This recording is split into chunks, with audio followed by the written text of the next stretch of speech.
The Promise of Air. By Algernon Blackwood. Chapter 1. Joseph Wimble was the only son of an analytical chemist, who, having made considerable profits out of an invisible sticking plaster, sent the boy to Charterhouse and Cambridge in the hope that he would turn out a gentleman. When Joseph left Cambridge, his father left business, referred to himself as expert, used a couple of letters after his name, and suggested making the grand tour of Europe together as a finishing touch. To talk familiarly of Rome and Vienna and Constantinople as though you knew them, he explained, is a useful thing. It helps one with the women, and to be helped by women in life is half the battle. His ambitions for his son were considerable, including above all a suitable marriage. The abrupt destruction of these ambitions, accordingly, was so bitter a disappointment that he felt justified in giving the lad a nominal sum and mentioning that he had better shift for himself. For Joseph married secretly the daughter of a Norfolk corn chandler, announcing the news to his father upon the very eve of starting for the grand tour. Joseph found himself with £500 and a wife. Joseph himself was of that placid temperament to which things in life just came and went apparently without making very deep impressions. He was a careless, indifferent sort of fellow even as a boy, careless of consequences, indifferent to results, not irresponsible, yet very easygoing. There was no intensity in him. He did not realize things. "Oh, it's much the same to me," would be his reply to most proposals. I'd as soon as not. There was something fluid in his nature that accepted life nonchalantly, as if all things were one to him. Yet, again, not that he was devoid of feeling or desires, but that he did not realize life in the solid way of the majority. At school he did not realize that he was what the world calls not quite a gentleman, although the boys made a point of proving it to him. At Cambridge he did not realize that to pass his Liturgo, or acquire the letters B.Sc., was of any importance, although various learned and older men received good pay in order to convince him of the fact. He just went along in a loose, careless, big-hearted way of living, and took whatever came, exactly as it came. He had a delightful smile and put on fat, shared his money with one and all, existed in a methodical way as most other fellows of his age existed, and grew older much as they did. So ordinary was he in fact, so little distinguished from the rest of his kind, that men who knew him well would stop and think when questioned if they numbered Joseph Wimble among their acquaintances. "Wimble, lemme see, oh yes, of course. Why, I've known him for a couple of years." That was Joseph Wimble. Only it made no difference to him whether they remembered him or not. He behaved rather as if everything was one to him in a very literal sense, as if the whole bewildering kaleidoscope of life conveyed a single vast impression. There was no reason to get excited over particular details. In the end it was literally all one. His smattering of physics taught him that all things could be expressed, more or less, in terms of one another. That was his attitude, at any rate.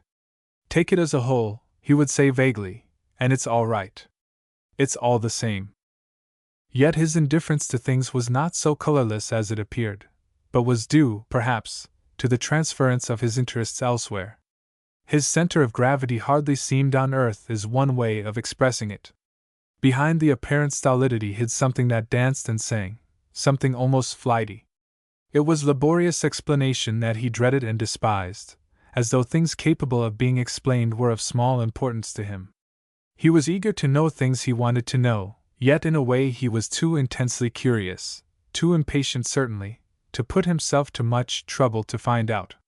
He refused to work, to grind he knew not how, yet he absorbed a good deal of knowledge. Information came to him, as it were. He figured to himself vaguely that there was another surer way of learning than by memorizing detail, a flashing, darting, sudden way, like the way of a bird. To follow a line of information to its bitter end was a wearisome, stultifying business. The reality he sought was lost sight of in the process. The main idea had interest for him, but not the details, for the details blurred and obscured it. Proof was a stupid word that blocked his faculties. He did not despise or reject it exactly, but he refused to recognize it. In a sense, he overlooked it. Of answers to the important questions millions have been asking for thousands of years there was no proof obtainable. Of survival, for instance, or the existence of the soul, There was no proof, yet for that very reason he believed in both. He could prove a stone, a tree, a dog. He could name and weigh and describe it. The senses of hearing, sight, and touch reported upon it, yet these reports he knew to be but vibrations of the respective nerves that brought them to his brain. They were at best indirect reports, and at worst referred to a mere collection of unverified appearances. Logic, too, the backbone of philosophy, affected him with weariness, just as his respect for reason was shockingly undeveloped. An argument could prove anything, hence argument for him was also futile. He jumped to the conclusion always. Thus at school, and even more at Cambridge, he liked to know what other fellows thought and believed, but as a whole and in outline only. A general idea of what and why was enough for him, just to catch the drift. This faculty of catching the drift of any knowledge that he cared about came to him naturally, as it seemed. They called him talented but lazy, for he took the cream off, he swooped like a bird, caught it flying, and was off upon another quest. Since there was no real proof of any of the important things, why toil to master the tedious arguments and facts of either side? There was somewhere a swifter, lighter way of knowing things, a direct and instantaneous way. He was sure of it. Thus the ordinary things of life he did not realize, quite as other people realized them. They passed him by. One thing and one only, it seemed, he desired to realize, and that was birds. It was a passion in him, a mania. He had a yearning desire to understand the mystery of bird life, not ornithology but birds. Anything to do with birds changed the expression of his face at once. The fat and placid indifference gave way to an emotion that, judging by his expression, caused him a degree of wonder that was almost worship, of happiness nearly painful. Their intense vitality inspired him, their equality stirred respect. Anything to do with their flight, their songs, their eggs, their habits fascinated him. And this fascination he realized. He indulged it furiously, if of necessity secretly, since to study bird-life fields and hedges must be visited without company. But here again he took no particular pains, it seemed. As is usual with an overmastering tendency, his knowledge of his subject was instinctive.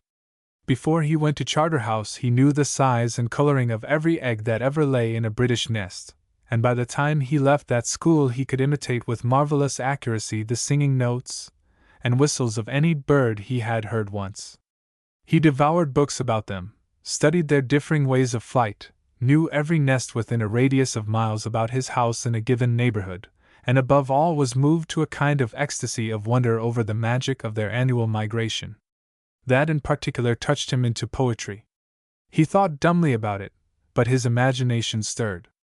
Inarticulateness increased his accumulating store of wonder. The Grand Tour. Rome, Vienna, Constantinople, indeed. What were the capitals of Europe compared to the southern tour they made? That deep instinct to hurry after the fading sun, to keep in touch with their source of life, to follow color, heat, light, and beauty. That vast autumnal flight. The marvel of the great return, entranced by the southern sun, intoxicated with the music of the southern winds. That such tiny bodies could dare 4,000 miles of trackless space, traveling for the most part in the darkness, carelessly carrying nothing with them, and rush back in the spring to the very copse or hedgerow left 6 months before, that was a source of endless wonder to his mind. There was pathos and loneliness in their absence. England seemed empty once the birds had flown. The sky was dead without the swallows. Of course the land was dark and silent when they left, and of course it burst into color, rhythm, movement, and singing when they showered back upon it in the spring. The sweet passion of woodland music caught his heart. He realized that birds had a secret and mysterious life of their very own, and that the world they lived in was a happy and desirable world. That strange knowledge at a distance men called instinct puzzled him. A new method of communication belonged to it too. It had its laws and customs, its joys and terrors, its habits, rules, and purposes, but these all were strangely different from anything that solid earth life knew. Freedom, light, and swiftness were the characteristics of that existence, and joy its outstanding quality. Its universal telepathy exhilarated. No other beings in the universe expressed themselves naturally by singing. The kingdom of the air became for him a symbol of an existence higher than anything on the earth. Air stood for a condition that at present was beyond the reach of humanity, but that humanity one day would achieve. His imagination figured this glorious accomplishment as the next stage in evolution. A clever poet might have made Joseph Wimble the hero of an original fairy tale, in which he lived and suffered heavily on solid ground, eternal type of the exile, vainly yearning for his natural element, the air. For exile was in it. He claimed the knowledge of the air as a familiar experience. He felt that he knew and understood the air instinctively. He belonged up there. He had nested in the trees, perched on some topmost twig, had balanced in the breeze, and sung his heart out from sheer joy of living. He had even flown. This was doubtless a mental exercise, an imaginative flight. It all seemed familiar to him, long, long ago, before this enormous physical frame had walled him down to the ground and weight had handicapped aspirations so distressingly. He looked at his body in the glass and sighed. There's something wrong, he realized. Why should I need such a mass of stuff to function through? I'm supposed to be more intelligent than animals or things. He thought of a swift, and sighed. Size and weight were so out of proportion to the role he played on Earth. The smaller forms of life were far less handicapped. A flea, a beetle were 1,000 times stronger relatively than a human being, whereas a little bird, it all left him inarticulate. He was always inarticulate. Dumbly he yearned for air, desired, that is, the mental attitude of one to whom free, swift movement in the air was natural, and the intensity of the yearning, the one thing he fully realized, must some day produce a result. The beauty of an air life hid in his blood. It expressed the ultimate yearning of his very soul. The next stage of the world is air, he imagined with some part of his intelligence that never could articulately clothe the dream in language. We shall never be happy and right until we know the air as birds do. We've learned all the earth has got to teach us. There's a new age coming, a new element its key, air. Earth, ever sweet and beautiful, was in the main, however, chiefly useful only. Somehow he no longer felt the need of it. The unreality of objective knowledge, the limitations of the human intellect afflicted him. He thought of the barren sterility of learned minds, sacked tight with this objective information about the clothes of the universe, yet uninformed concerning the living personality that wears them. The scholars and collectors had no joy, they never sang. He thought hard about it. He tried to state to himself what he meant in clear words. It was difficult. Already he thought in terms of air, transparent, everywhere at once, radiant and flashing. He experienced a completeness and a buoyancy that denied the accepted rule that 2 and 2 make 4. 2 and 2, of course, did make 4 on Earth and in the nursery or the nest. But somehow in the air, they just didn't.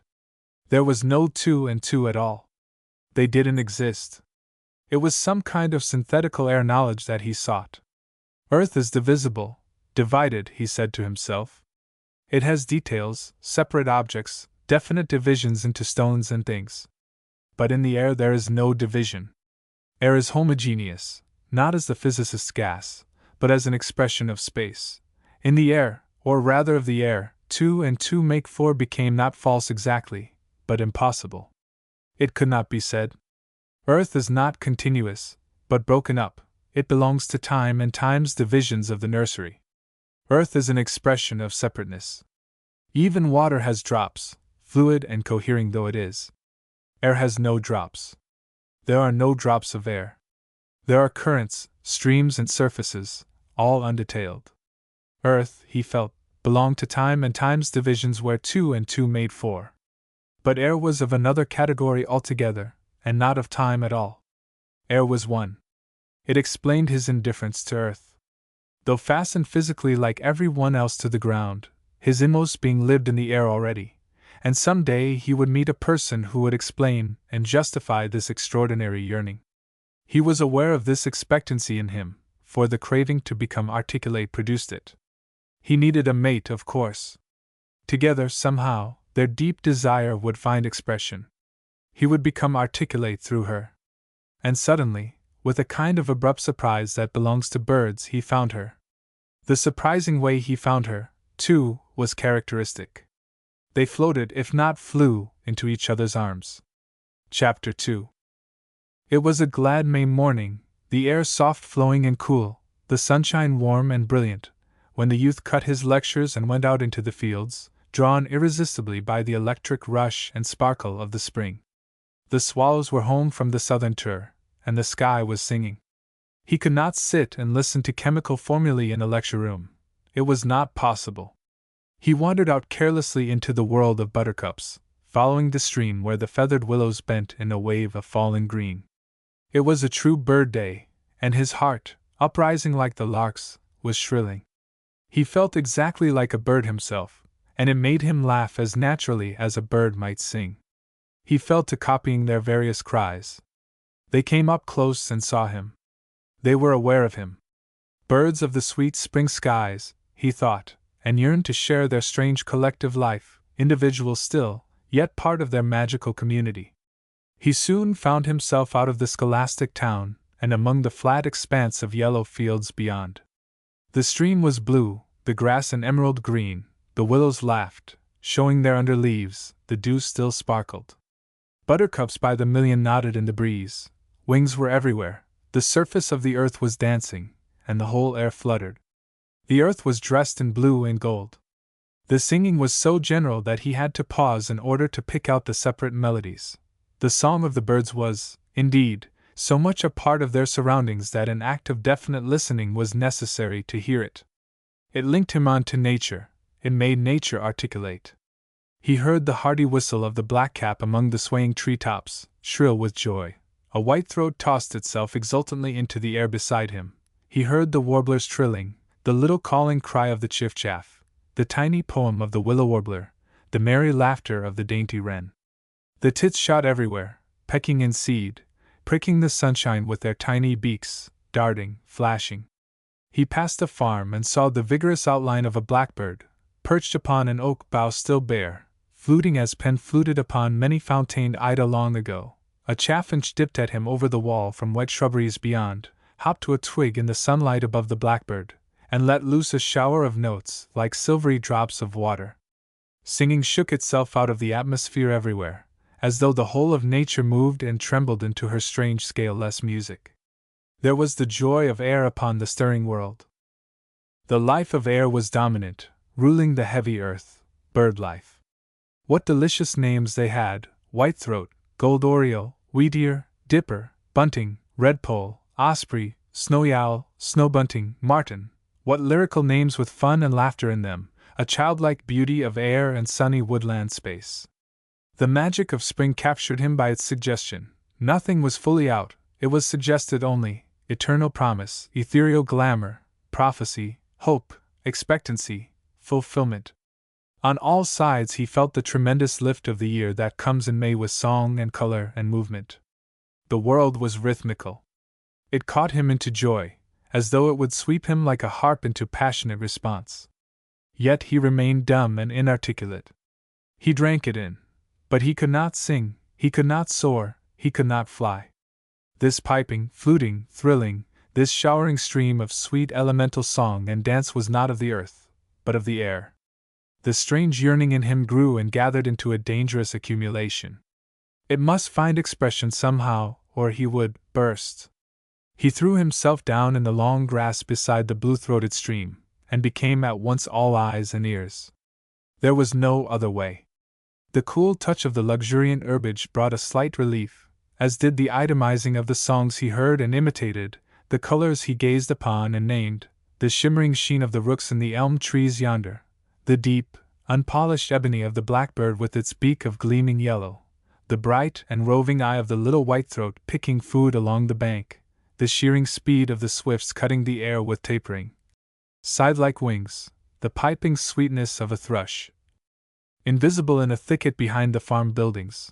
All these combined to put the true bird ecstasy upon him as he lay and watched and listened.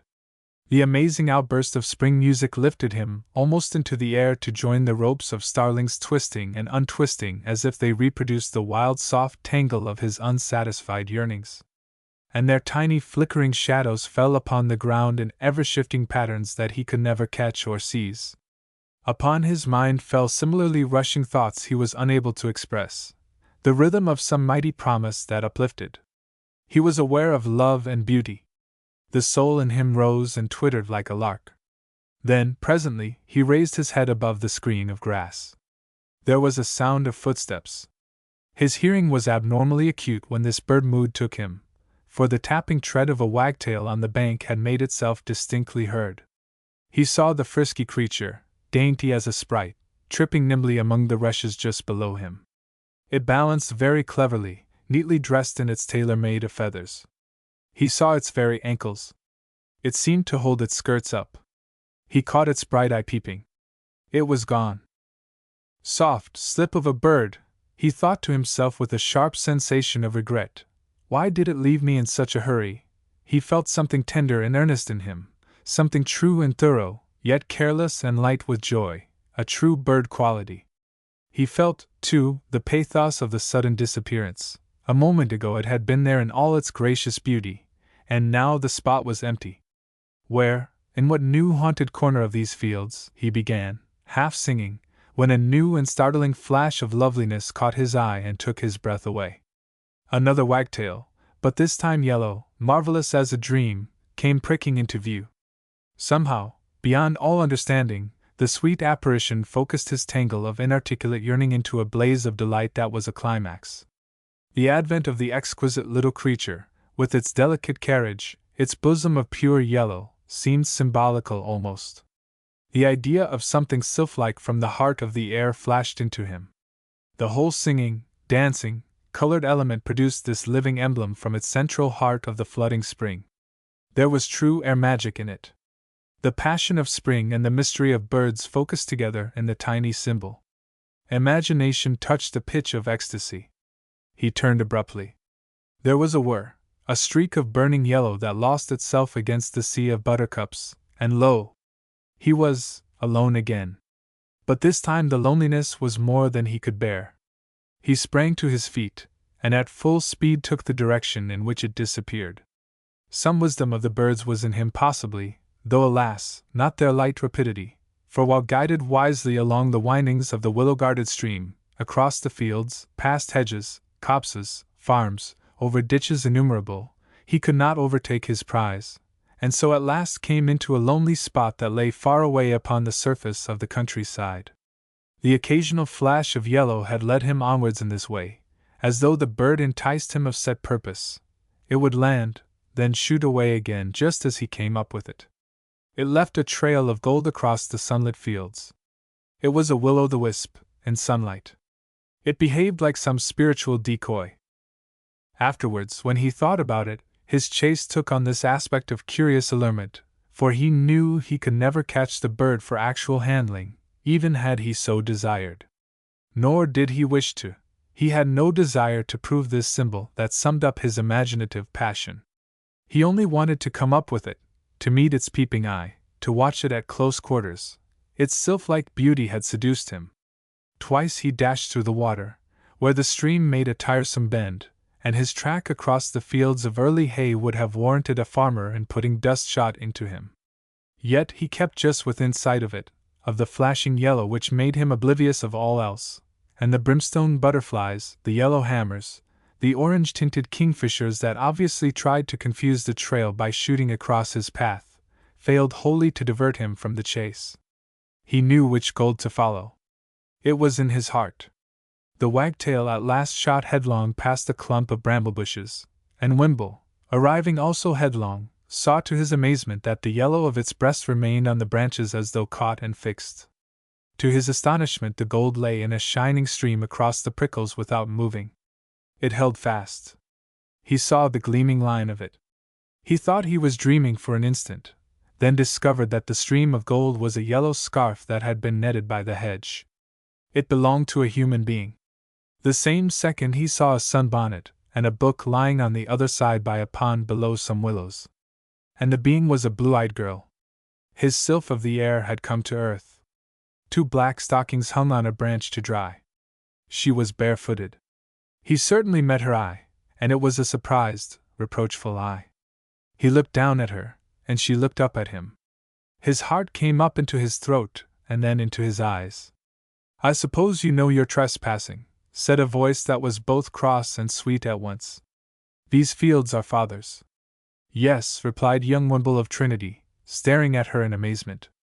"I'm awfully sorry." He was lost in admiration and unable to conceal it.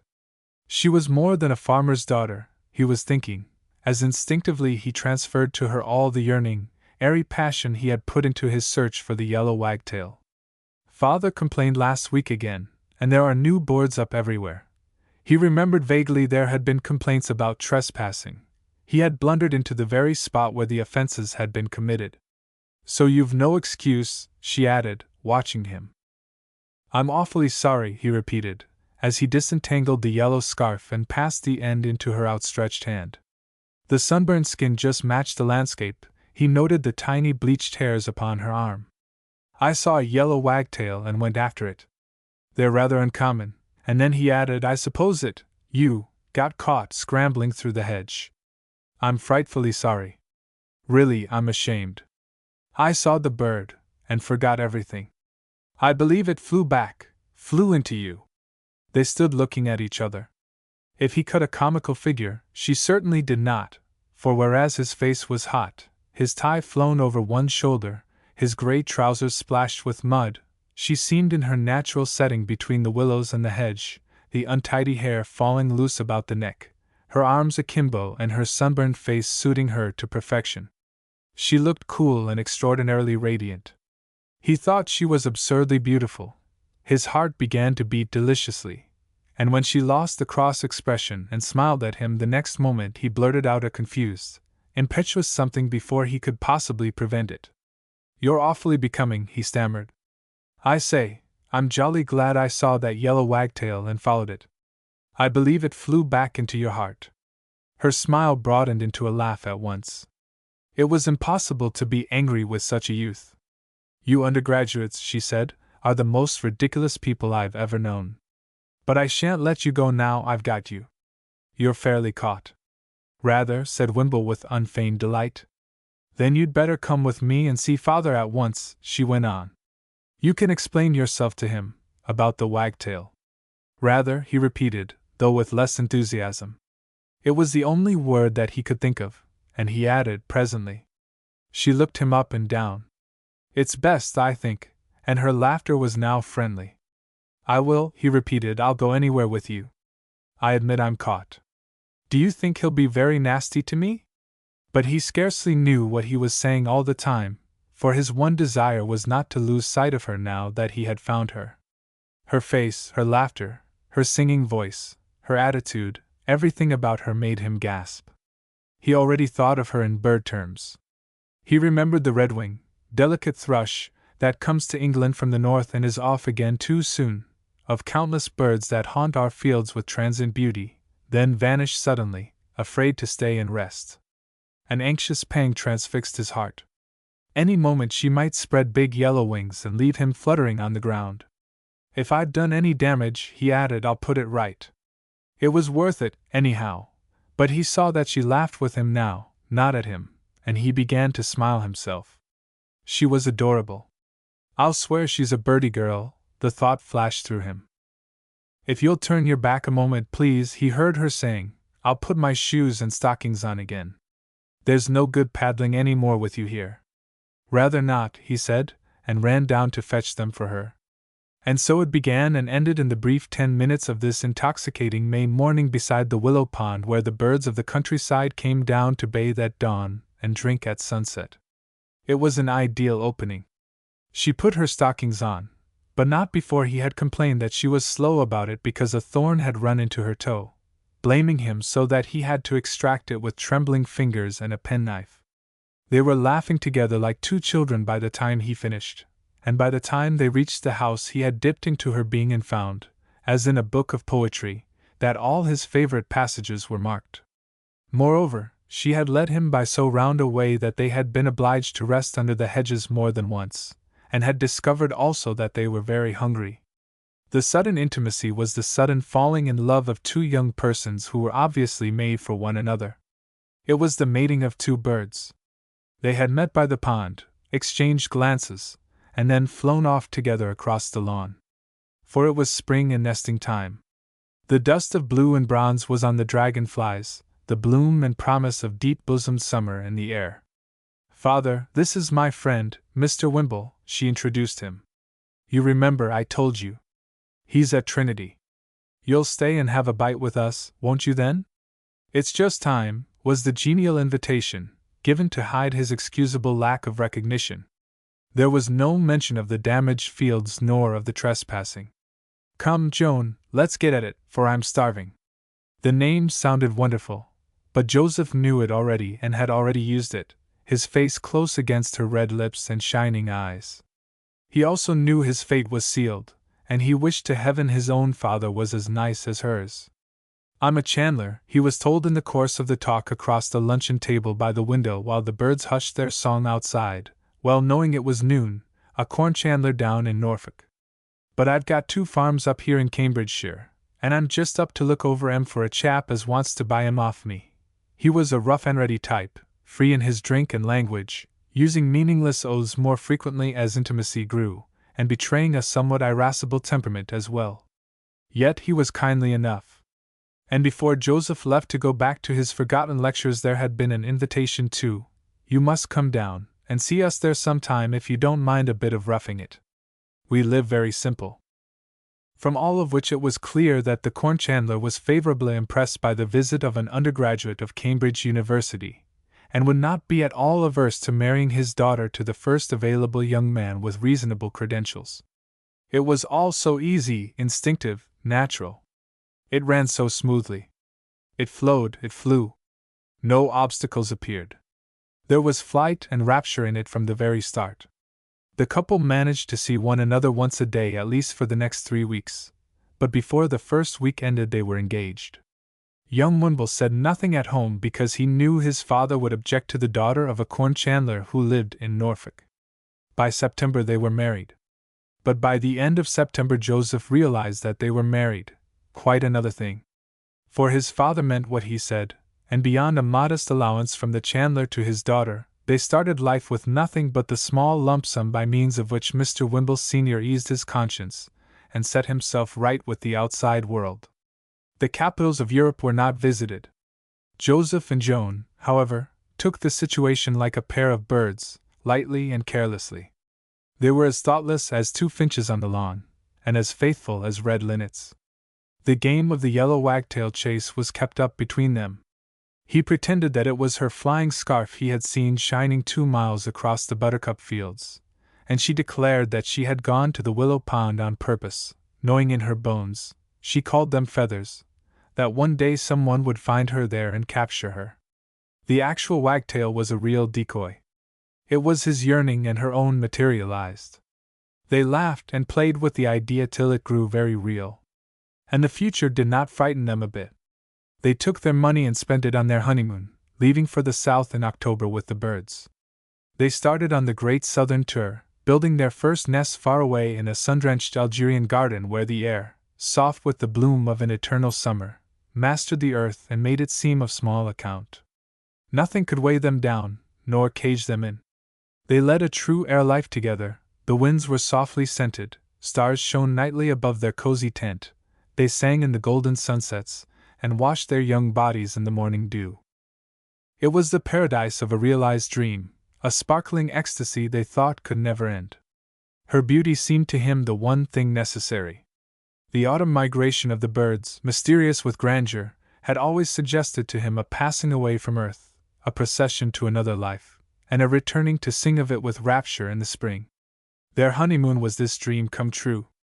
They mated and married as birds do, on the wing, and singing. And their firstborn, a girl, was the offspring of a passion as intense and radiant as any passion can be in this world. Their imaginative ecstasy, prolonged wondrously through golden months, lifted them from the earth towards the very stars. In it was singing, flight, and rapture, the freedom of wild free spaces and the glory of flashing, colored wings. It was of the air. They fluted to one another beneath the moon, they soared above the noonday heat, they warbled in the scented dusk. Their child, conceived of sun and wind, in a transport of bliss akin to that careless passionate happiness that makes bird life a ceaseless running song, was born where the missel thrush sings in the moonlight, and the nightingales in February. She was a veritable child of air. A bird on the wing dropped her to earth in passing, and was gone. But something else was gone about that time as well. There came the collapse of inevitable reaction, tragedy. It was as pitiful as anything well could be. Having accomplished her chief end in life, the wife's strange beauty faded, her lightness, brilliance waned, her rapture sank and died. She became a heavy, rather stupid mother. She returned to type whence youth and imagination had temporarily rescued her. Her underlying traits of ordinary texture dulled the color of her yellow wings. She bequeathed her all to this radiant, sparkling firstborn, and herself went out. The thing he loved in her vanished or became obliterated. He had caught her main drift. He tired. She tired too. In him patient affection replaced ecstatic adoration. In her there was tolerance, misunderstanding, then disappointment. To live longer on the heights they had first climbed became impossible. All that had fascinated him, caught him into the air, departed from her. The bird flew from her, into the little girl with yellow hair and big blue eyes. She wearied of the life in tents and spoke of artistic furniture at home, of comfort, and began to wonder how their living could be earned. The practical outlook developed, the carelessness of air decreased. Tom, the second-born, was the culminating proof of the saddening descent. He was just a jolly little dirty animal. He's like a rabbit, thought his father, looking with disappointment on him, thus introducing the big, bitter quarrel that ended in their coming back to the heavy skies of England, settling in a flat in Maida Vale, and led eventually to his taking up work in connection with a modern publishing house to provide the necessary food and rent and clothing. They landed with a distinctly heavy thud, on earth. It was, on the mother's part, a great tragedy of sacrifice. Having given all her best qualities to the firstborn, she kept none over for herself, not even enough to appreciate her loss. Her radiance, sparkle, lightness, all her airy wonder, joy and singing, passed from her into yellow-haired little Joan. She stared at it with dull misunderstanding in her heart. She had not retained enough even to understand herself. She did not even discover that she had changed, for only when a fragment remains is the loss of the rest recognized, much less regretted. By expressing herself in reproduction, she had not grown richer, but had somehow merely emptied herself. Her husband, moreover, was not heartless. He was not even to blame. He remained tender, kind, and true, but he did not love. For the thing he loved had gone into another form. Like the shifting shadows of the wings upon the Cambridge flats that gay spring morning, there fell upon his mind a shower of vague and indescribable thoughts, only one of which he pounced upon before it fled away. What has been so long unconscious in me, little Joan may perhaps make conscious. I wonder. He wondered till he died. He kept his wings, that is. Chapter 3. The return to London was a return to the demands of earth. From the bright and fiery ether of the southern climate they landed with something of a jar among sooty bricks and black-edged mortar. The sunshine dimmed, the very air seemed solid. Regular hours of work made it difficult for him to lift his wings, much less to fly. He knew the London air was good, but he never noticed that it was air at all. He almost forgot they had ever lived in the air and flown at all. Grocers, butchers, and bakers taught Mrs. Wimble to become very practical, and the halfpenny newspapers stirred her social ambitions for her children. Wimble worked hard and capably, and they made both ends meet. He proved a patient husband and a devoted father, if perhaps a rather vague one. His moment of realization was over. He accepted the routine of the majority, living methodically, almost automatically, yet always a little absent-mindedly, as though much of his intelligence was unconsciously at work elsewhere. Both parents altered, but whereas his change was on the surface only, his wife's seemed fundamental and permanent. He was aware that he had altered, she was not aware. They differed radically, for instance, about the prolonged and golden honeymoon in the South. The money lasted uncommonly well, said Mrs. Wimble when they spoke of it. It was a pity we didn't keep over a little, wasn't it? There was a hint of asperity in the droop of her lips. We should have it now if we had, he answered vaguely but with patience. But for me it's a memory that will always live. He spoke with longing tenderness. What? Said Mrs. Wimble, who, like all slow thinkers, liked sentences repeated, thus giving time to find an intelligent reply. We had a lovely time out there, she admitted with a sigh, and went on to mention by way of complaint that she feared she was getting rather stout in London. There was no idea in her that she had changed in any other way. She looked back upon Algeria as a kind of youthful madness, half regretting it. That the bird had flown from her heart did not occur to her. Not alone her body, but her mind was getting stout. She had grown so artificial that she was no longer real. The manners, moods, the words and gestures she adopted in order to please or in order to appear as others are, had ended by effectually screening her own natural self, that which is every one's possession of unique value.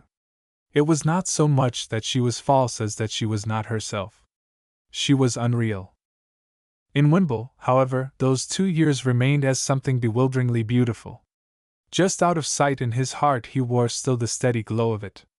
He never could recall quite what he had felt in those deliriously happy days, yet the knowledge that they had been deliriously happy remained and warmed his blood. It was a big, brave, heartening memory beneath his colored waistcoat. He dreamed his dream, only he did not tell it to anyone, yet. He remained a kind, untidy husband and father. But that was the outer portion of him. The inner portion flew and soared and even sang. He no longer quite understood the meaning of this inner portion, but some day, he felt, it would be drawn out of him again and recognized. He would be taught to realize it, and what this bird thing in him meant would be made clear. Already he looked to little Joan with something more than an infatuated father's adoration for her yellow hair, her bright blue eyes, her light and dancing ways. Tom he just loved in the way his mother loved. He remained a rabbit with distinctive tendencies of the animal. But with Joan it was different. In Joan there was something he looked forward to. Even at the age of 5 there was a glint about her that increased the glow in him. At 10 it was still more marked. She puzzled her mother considerably, just as later she alarmed her. I'm nervous about the child. She doesn't seem like other girls of her age. I don't see her getting on much, was her opinion, expressed again and again in the same or similar language. Joan seems to me backward. Well, admitted her husband, she's certainly not in a hurry about it. She's maturing slowly. Lots of them do, when there's a good deal to mature. I hope you're right, Joe. And then she added with pride by way of compensation, Tom's coming along nicely, anyhow, as though she spoke of a growing vegetable or, as he thought, of a rabbit in a cage with lettuces in front of it, and the idea of mating the chief end in life. Once past the age of 16, however, Joan too came along nicely, and with a sudden rush that reminded her father of a young bird consciously leaving the nest. She seemed to mature so abruptly. There came a wondrous bloom upon her, as though the south poured up and blossomed in her body, mind, and soul. It took her father deliciously by surprise. The glowing thing in him spread too, rose to the surface, caught fire. He watched her with amazement, joy, and pride. He felt wings inside him. Thought danced, flashed against a background of blue and gold again. She'll do something in the world before she's done, he said confusedly to himself, feeling a prophecy he had always made without realizing it. There's wings in the girl. She'll teach them how to fly.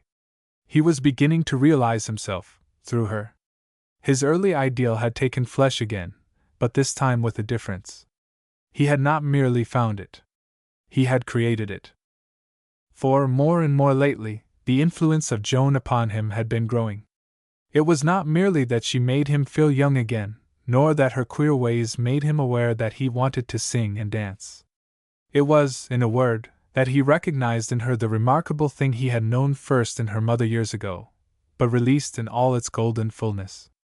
He recovered in her sparkling presence the imaginative dream that had caught him up into the air in youth. And it was both in her general attitude to life as well as in the odd things she now began to say and do. Her general attitude expressed it better than her words and acts. She was it, lived it naturally. She had the air in her. In her presence the old magic rose over him again. He remembered the strange boyhood's point of view about it, that a new thing was stealing down into the world of men, a new point of view, a new way of looking at old, dull, heady things, that air was catching at the heart of humanity here and there, trying to lift it somehow into freedom. He thought of the collective wisdom and brotherhood of birds. He forgot that he was growing old. The old longing for carelessness, lightness, speed, and life, these snatched at him with passionate yearning once again. Joan was the air idea personified, and she had begun to find herself. But so long now had he lived the mole existence in London that at first this delicious revival baffled and bewildered him. He could not suddenly acquire speed without the risk of losing balance. He became aware of a maddening desire to escape. He wanted air. Joan, he felt positive, knew the way. But the majority of people about him, his wife, Tom, their visitors, their neighbors, had not the least idea what it was he meant. And this lack of comprehension gave him a feeling of insecurity. He was out of touch with his environment. He was above, beyond, in advance of it. He was in the air a little. He looked down on them, in one sense. There were times when he did not know whether he was standing on his head or his feet. Everything looks different suddenly, as he expressed it. He saw things upside down, or inside out, or backwards forwards. And the condition first betrayed itself one afternoon when he returned unexpectedly from work. He was still traveler to a publishing house, and found his wife talking over the teacups with a caller. He burst into the room before he knew that anyone was there, and did not know how to escape without appearing rude. He sat down and fingered a cup of tea. They were talking of many things, the sins of their neighbors in Maida Vale, chiefly, and after the pause and interruption caused by his unwelcome entrance, the caller, searching for a suitable subject, asked, "You've heard about Captain Fox, I suppose?" "What?" asked Mrs. Wimble, opening her eyes as though anxious to read the other's thoughts. Evidently she had not heard about Captain Fox. "I don't think I have," she said cautiously. "What, in particular?" "He's going to marry her," was the reply. "I know it for a fact. But don't say anything about it yet, because I heard it from Lady Spiers, who—" She dragged a good deal of Burke into the complicated explanation, making it as impressive as she could. Captain Fox, who was no better than he should be, according to the speakers, paid rather frequent visits upon the young widow of the ground-floor flat, who should have been better than she was. To find that honest courtship explained the friendship was something of a disappointment. Mrs. Marks wished to be the first to announce the innocent interpretation, to claim authorship, indeed, having persistently advocated the darker view. "Who'd ever have guessed that?" exclaimed Mrs. Wimble, off her guard a moment. "You always told me." The face of her caller betrayed a passing flush. "Oh, one always hoped," she began primly, when Mrs. Wimble interrupted her with a firm, clear question. "By the by, who was she?" she asked. And hearing it, Wimble felt his world turn upside down a moment. He realized, that is, that his wife saw it upside down. For his wife to ask such a question was as if he had asked it himself. He felt ashamed. His world turned inside out. He looked down on them. He rose abruptly, finding the energy to invent a true escaping sentence. "You asked who she was," he said, not with intentional rudeness, yet firmly, "when you ought to ask." Both ladies stared at him with surprise, waiting for him to finish. He was picking up the cup his sudden gesture had overturned. "Who she is," concluded Wimble, with the astonishment of positive rebuke in his tone. "What can it matter who she was? It's what she is that's of importance. The captain's got to live with that." And then the escaping sentence, "If you'll excuse me, Mrs.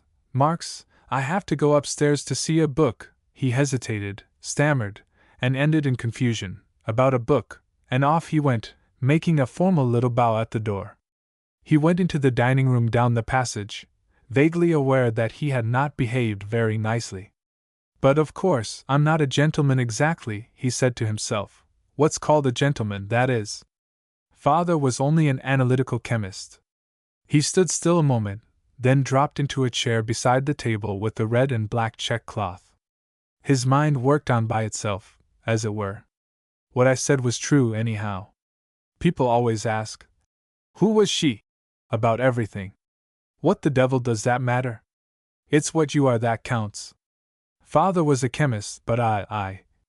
He got up and walked over to the clock, because the clock stood on the mantelpiece, and there was a mirror behind it. He wanted to see his own face. He stared at himself a moment without speaking, thinking, or feeling anything. He put his tie straight and picked a bit of cotton from his shoulder.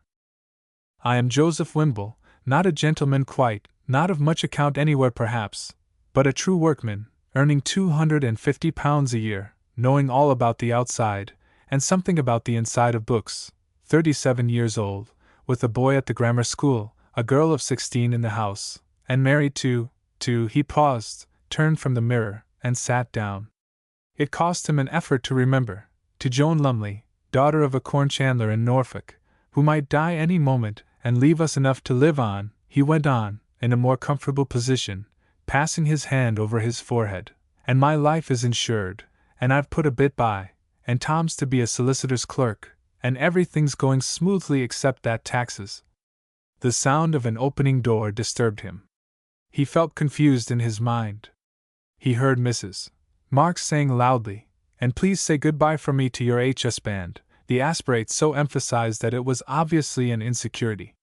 She intended he should hear and understand she bore him no ill will for his bad manners, yet despised him. The steps went downstairs, and the two questions came back upon him like pistol shots. Who was she? Who am I? He realized he had been wandering from the point. I'm a center of life, independent and unafraid, thought flashed an answer. I'm what I make myself, what I think myself. I'm not seeing things upside down, I'm beginning to think for myself, and that's what it is.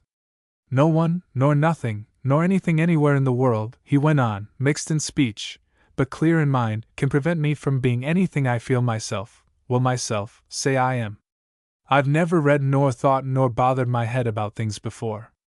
By heavens! I'll begin. I have begun. What's the matter, Joe? Have you got a headache, or is it the books bothering you, dear? His wife had come in upon him. She put her hand upon his forehead, and he got up from his chair and faced her. I've made a discovery, he said, with exhilaration in his manner, a great discovery. He looked triumphantly at her. I am. What are you? She asked, thinking he was joking, and his sentence left unfinished on purpose. I am, he repeated with emphasis. I have discovered that I am, that I exist. Your question to that woman made me suddenly see it. His wife looked flustered, and said vaguely, What? Wimble continued. As yet, I don't know exactly what I am, but I mean to find out. Up till now I've been automatic, just doing things because other people do am. But I've discovered that's not necessary. I'm going to do things in future because I want to. But first I must find out why I am what I am. Then the explanation will come, of everything. Do you see what I mean? It's a case of inquire within upon everything. And he smiled. His heart fluttered. He felt wings in it, again. Do you mean you're going to start in the writing or publishing line, Joe? It had always been her secret ambition. That may come later, he told her, when I've something to say. For it's really big, this discovery of mine. Most people never find it out at all. She, indicating with his thumb the direction Mrs. Marks had taken, hasn't, for instance. She simply isn't aware that she exists. She isn't. Isn't what, dear? She is not, I mean, because she doesn't know she is, he said loudly. Oh, that way. I see. Mrs. Wimble looked a wee bit frightened. He had seen an animal, a rabbit for instance, look like that before it decided to plunge back into its hole for safety. There are strange, big things about these days, I know, she said after a pause, thinking of the books with queer titles his employers published. You have been reading too much, dear, thinking in. Mother, he interrupted, instinctively omitting her name, and in a tone that convinced her his head was momentarily turned, that's the whole trouble. I've never thought in my life. But why should you, dear? She soothed him, wondering if people who lost their memory and wandered off exhibited such symptoms first. You always do your work splendidly. Don't think too much, is what I say. It always leads to worrying. Hardly ever, till this moment, he was saying in the grave, emphatic way that so alarmed her. Not even when I asked you to marry me, when Tom was born, or Joan, or when we took this flat, or anything. You've made quite a success of your life without it anyhow, Joe dear. And no woman could ask more than that. D'you feel poorly? Joan can fetch Dr. Monson in a moment. It was a variant of what? I feel better and bigger and stronger, he replied, more real than ever in my life before. I have never been really alive till this moment. I am, and for the first time I know it. I'm experiencing. He stopped short, as Joan went down the passage singing, pausing a moment to look in, then tactfully going on her way again. The fluttering in his heart became more marked. Something was trying to escape. There was a whir of wings again. Mother, he said to his wife, as their heads turned back from the door together, do you know what experiencing is? Do you realize what the word means? She sat down, resting her arms upon the table. She looked quietly into his eyes, as at one who is about to speak out of greater knowledge. Joe dear, I have had experiences of my very own, you know. Yes, I know. But what I mean is, do you get the meaning, the real meaning of the word? She sighed audibly. Not your meaning, perhaps, she meant. But she did not say it. It means, he said, delighted with her exquisite silence, it means, he thought hard a moment. Experience, he went on, is that something which changes potatoes into nourishment, and so into emotion. That's it. Until you eat potatoes, you don't exist. Until you have experiences, you don't exist. When you have experiences and know that you have them, you persist. She gasped aloud. She took his hand, very quietly. Joe dear, she said softly as in their courtship days, such ideas don't come into your head from nowhere. Has someone been talking to you? Have you been reading these books? His pulse was very quiet. Have you been reading the firm's books, dear? She repeated. She asked it gently, forgivingly, as a mother might ask her boy, have you been tasting father's whiskey? The books were meant to sell to booksellers, to the public, to people who needed that particular kind of excitement. Her husband was to be trusted. He was not supposed to know what they contained. His line of trade was chiefly medical, psychological, religious, philosophical. Fiction was another line, for the apprentice. Joe was an expert traveler. He was expected to talk about his wares, but not as one who read them. Merely their selling value was his strong point. By the expression of his face she knew the answer. He leaned back in his chair, just as he did sometimes when he asked what there was for dinner, the same real interest in his eyes, and he answered very calmly. My dear, I have, a bit. Cogito ergo sum. For the first time I understood, in theory, that I existed. My reading taught me that. But I never knew it in practice until just now, when I heard you ask that question about the future Mrs. Fox. Who was she? And then I knew also that you. You what? Inquired Mrs. Wimble, bridling. Were unaware that you existed, he replied point blank. Aren't you a little beside yourself, Joe, sort of excited, or something? She gasped, proud of her tact and self-control. What else could I have said? How could I have put it different? Joan, he answered gently, you should have said, what is she? For that would have meant you thought for yourself. It would have meant that you knew you were, and that you knew she was. Original, said Mrs. Wimble slowly, catching her husband's meaning vaguely, but more than a little disturbed in her mind. No, he answered, true. Just as when, years ago, the sunshine lovely and the fields full of buttercups, you wore a yellow scarf, and a wagtail beside a willow pond came so near that. Joe, she said with a slight flush that was half displeasure yet half flattered vanity, you needn't bring up that again. We were a bit above ourselves, dear, when that happened. We lost our heads. Above ourselves. Free and real and happy, he interrupted her, that's what we were then. We had wings. We've lost them. We were in the air, I tell you. His voice grew louder. And what's more, we knew it. He heard his daughter pass down the narrow passage again, singing. He got up and seemed to shake himself. There was again a fluttering in him. We certainly were in the air, murmured his astonished wife. You were a glorious yellow wagtail, he went on, so that she didn't know whether his laughter was in earnest or in play, and we were rising into flight. We've come down to earth since. We live in a hole, as it were. I'm going to get out. Joan's little song went past the door and died away towards the kitchen. Flow, fly, flow, wherever I am I go. We've lost our wings. We crawl about. We never dance now, or sing, or he broke off abruptly. He felt the other portion of himself, so long hidden, coming to the surface, and he was aware that it went after his daughter. He was a little afraid of it, felt giddy. Her voice in the distance sounded like a lark's, the lilt of her curious little song had an echo of the open air in it, her tread brought back the tripping of the wagtail along the river's bank. We never get out now, he finished the sentence, we never get out. Earth smothers us. We want air. Mrs. Wimble watched him a moment with frightened eyes.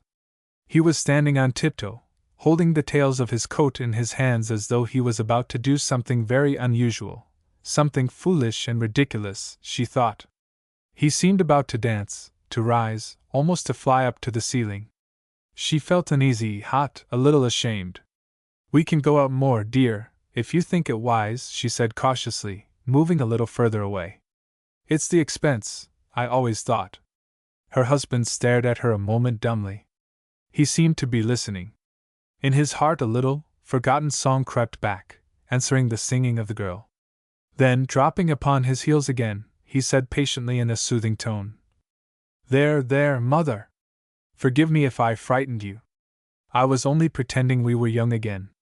That old bird thing, bird magic, came over me for a moment. The girl's singing did it, I suppose. Something ageless in me got the upper hand. He took her hand and comforted her. Steady, Joe, she said, horribly puzzled, she is a bit flighty, I know. But we will go out more, he went on more normally again, adopting her meaning perfectly. Bother the expense. We'll go out this very night, and take the child with us. We'll dine out, my dear. I'll take you to a West End restaurant. Chapter 4. For Joan certainly was no ordinary girl. Some called her backward, some considered her deficient, but all agreed that she was singular. Yet all liked her. Tall, slim and fair, with plenty of golden hair and eyes of merry brightness, she was out of the common in an attractive sort of way. Tom, her brother, with the mind of a solicitor's clerk, looked down upon her. Her mother, fond, conventional, socially ambitious, despaired of her. Her father alone held the opinion, there's something in that girl. She's always herself. But town life overweights and hides her, and in the end will suffocate. It'll snuff her out. She's meant for country. He was aware of something unusually real in her.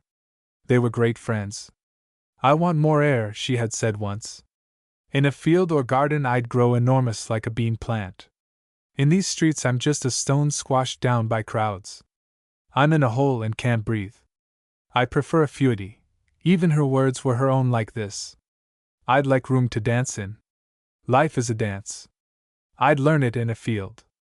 I'd be a bird girl. Space was her need, for mind as well as body. It was her father's secret ambition too, a cottage, a garden with things that grew silently into beauty, flowers, vegetables, plants, sweet laughing winds, the rush of living rain at midnight, water to drink from a deep, cool spring instead of from metal pipes, a large, inviting horizon in which a man might lose himself, and above all, birds. After a month in real private country, loose country, talking, dancing, running country, she paused. Liquid, fluid as it were, he put in, delighted. Yes, deep and clear as a river, she went on, in country like that. Do you know what had happened to me, father, after a few months of waiting? I know, but I can't quite say, he answered. Tell me, child, for I'd love to hear your own description. I'd fly, was her answer. Everything in me would fly about like a bird, picking up things, and all over the place at once without a plan, a fixed, heavy plan like a street or square in London here, and yet getting on all the time, getting further. And how would you learn, dear? Birds, she laughed. There's bird teaching, I'm sure. She flitted across to another chair as she said it. She came closer to her father, who was listening with both ears, watching, drinking in something he had known long ago and then forgotten. You know all about it, Daddy. You needn't pretend. You're rather like one, Juno, he smiled. Like a bird, I mean. He thought of a dabchick that hides so cleverly no one can put it up. Then, suddenly, is there, close at hand. She was perched on his knee before he knew it. Her small voice twittered on into his ear. Something about her sparkled, flashed, and vanished, and it reminded him of sunshine on swift fluttering wings through the speckled shade of an orchard. She darted word, and came to rest. He stroked her. Father, you know everything before I say it, she went on, her face shining with happiness that made her almost beautiful. If I could only live like a bird, I could live. Here it's all a big, stuffy cage. She flitted to the window, pointing to roofs and walls and chimney pots, black with grime. The same instant she was back again upon his knees. To live like a bird is to be alive all over, I'm sure. I know it. It's all routing here. Whether she meant rotten, routine, or living in a rut he did not ask. He felt her meaning. There's a nest in a garden waiting for us somewhere, he said, living the dream with her in his heart. And it's got an orchard, high deep grass, wild flowers, hills in the distance, with a tremendous sky where the winds go tearing about like the flight of birds. And a stream that ripples and sings and shines. All alive, I mean, and always moving. They say the country's stagnation. It isn't. It's a perfect rush. Of course, she put in. Oh, Father, think hard about that place, and we'll attract it nearer and nearer, till in the end we drop into it and grow like beans, he laughed.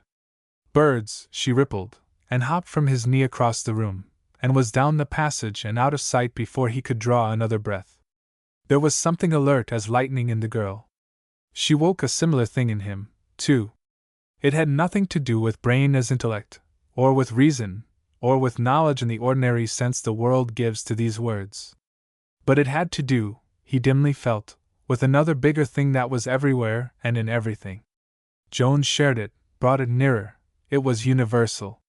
What that bigger thing might be perplexed him.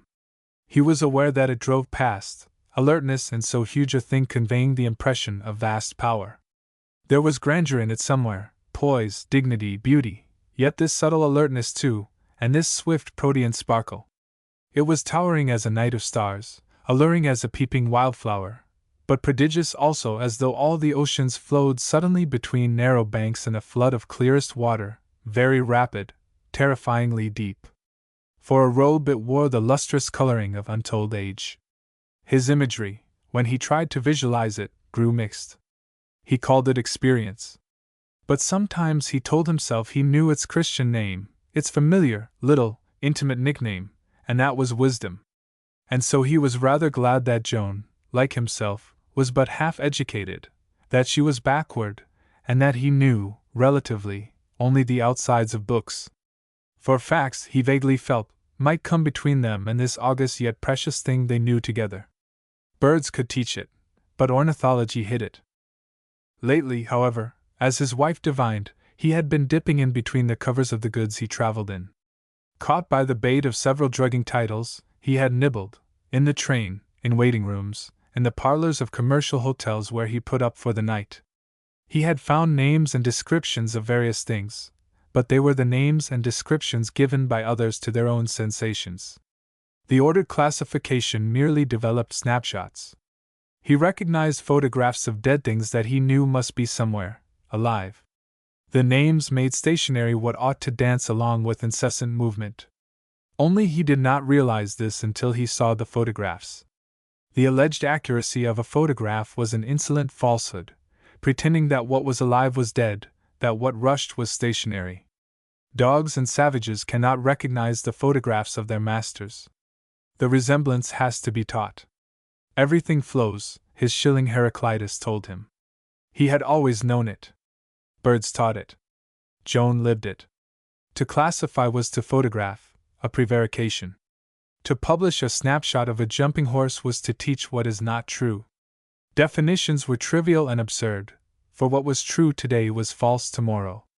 The sole value of names, of classification, of photographing lay in stopping life for an instant so that its flow might be realized, as a momentary stage in an incessant process. And he looked at a group of acquaintances his wife had kodaked 10 days ago, and realized with delight how they all had rushed away, torn on ahead, lived, since she had told that insignificant lie in black and white about them. Joan, catching him in the act of destroying it, had said, "I know why you're doing that, father." "Why?" he asked, half ashamed and half surprised. "Because you don't want to stop them," was her answer, "and because it wasn't fair of mother to catch them in the act like that." It wasn't all. And as he stared at her curious peeping face, she came quickly up to him, saying passionately, imploringly, "Oh, do let's get into the country soon, and live along with it, and grow and know things.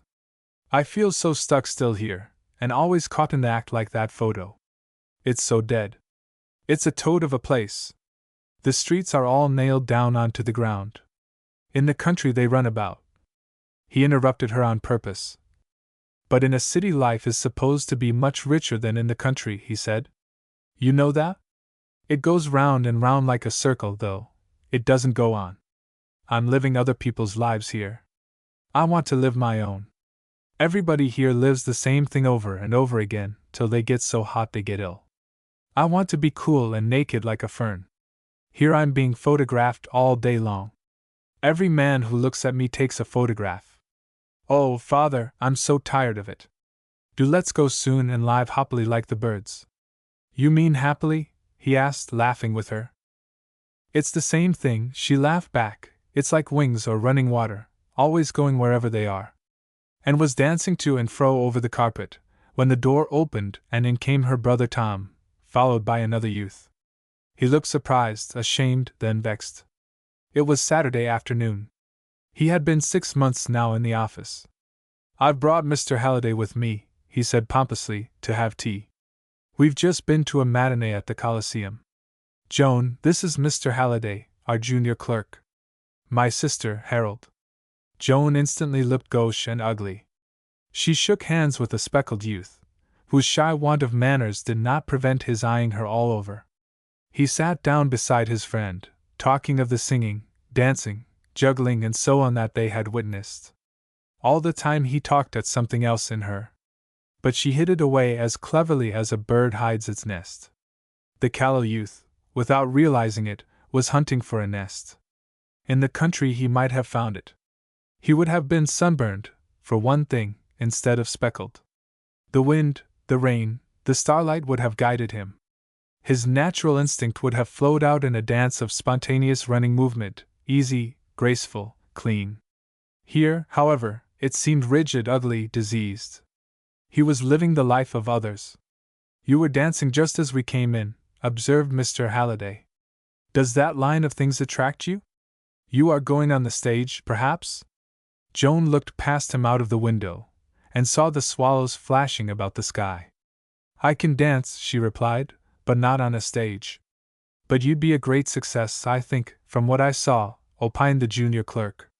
And somehow he said it unpleasantly. His tone half undressed her.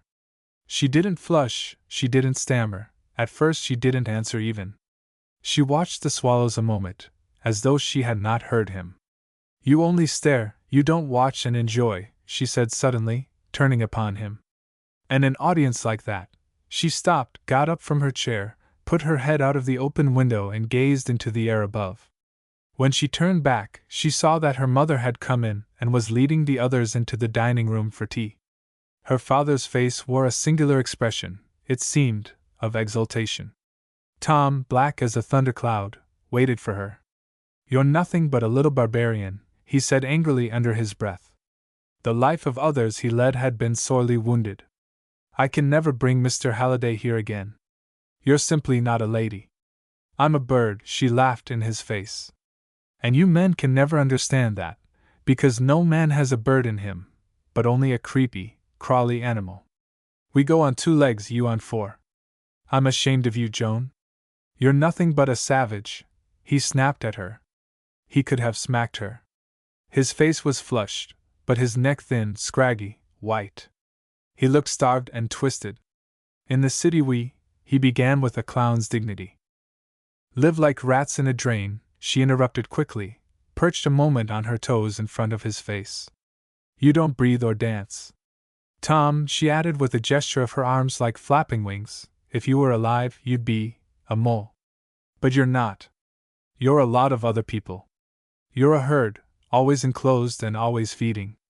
She danced down the corridor and into her room, locked the door, slipped out of some tight clothing, and began to sing her bird song of incessant movement. Flow. Fly. Flow. Wherever I am I go. I live on the run like the birds, it's fun. Flow, fly, flow. She sang it to a tiny, uneven, twittering melody that was made up of half notes. It went on, repeating itself without end. It seemed to have no real end at all. Chapter 5. To others she was doubtless an exasperating being. To her father alone, since he saw in her something he had lost but was now recovering, something he therefore idealized, seeing in perfected form what was actually but a germ still. To her father she expressed a little of that higher carelessness, or wisdom, that he had touched in boyhood and now yearningly desired again.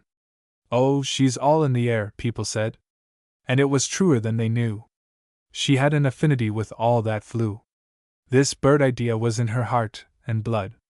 Whatever flew, whatever rose above the ground, whatever passed swiftly, suddenly, from place to place, without deliberation, without calculation, without weighing risk and profit, this appealed to her. Yet there must be steadiness in it somewhere too, and it must get somewhere. A swallow or a butterfly she approved, but not a bat. The latter, for all its darting swiftness, was a sham. It was an earth-crawler really, frightened into ridiculous movement by finding itself aloft like a blown leaf. Like a flying fish, it was wrong and out of place. It merely flew round and round in stupid, broken circles without rhythm. But the former were perfect. They were ideal. They were almost spirits. And when her father said he was glad she was half-educated, he only meant glad that she had left school and teachers before her butterfly mind had become a rigid, accurate, mechanical thing.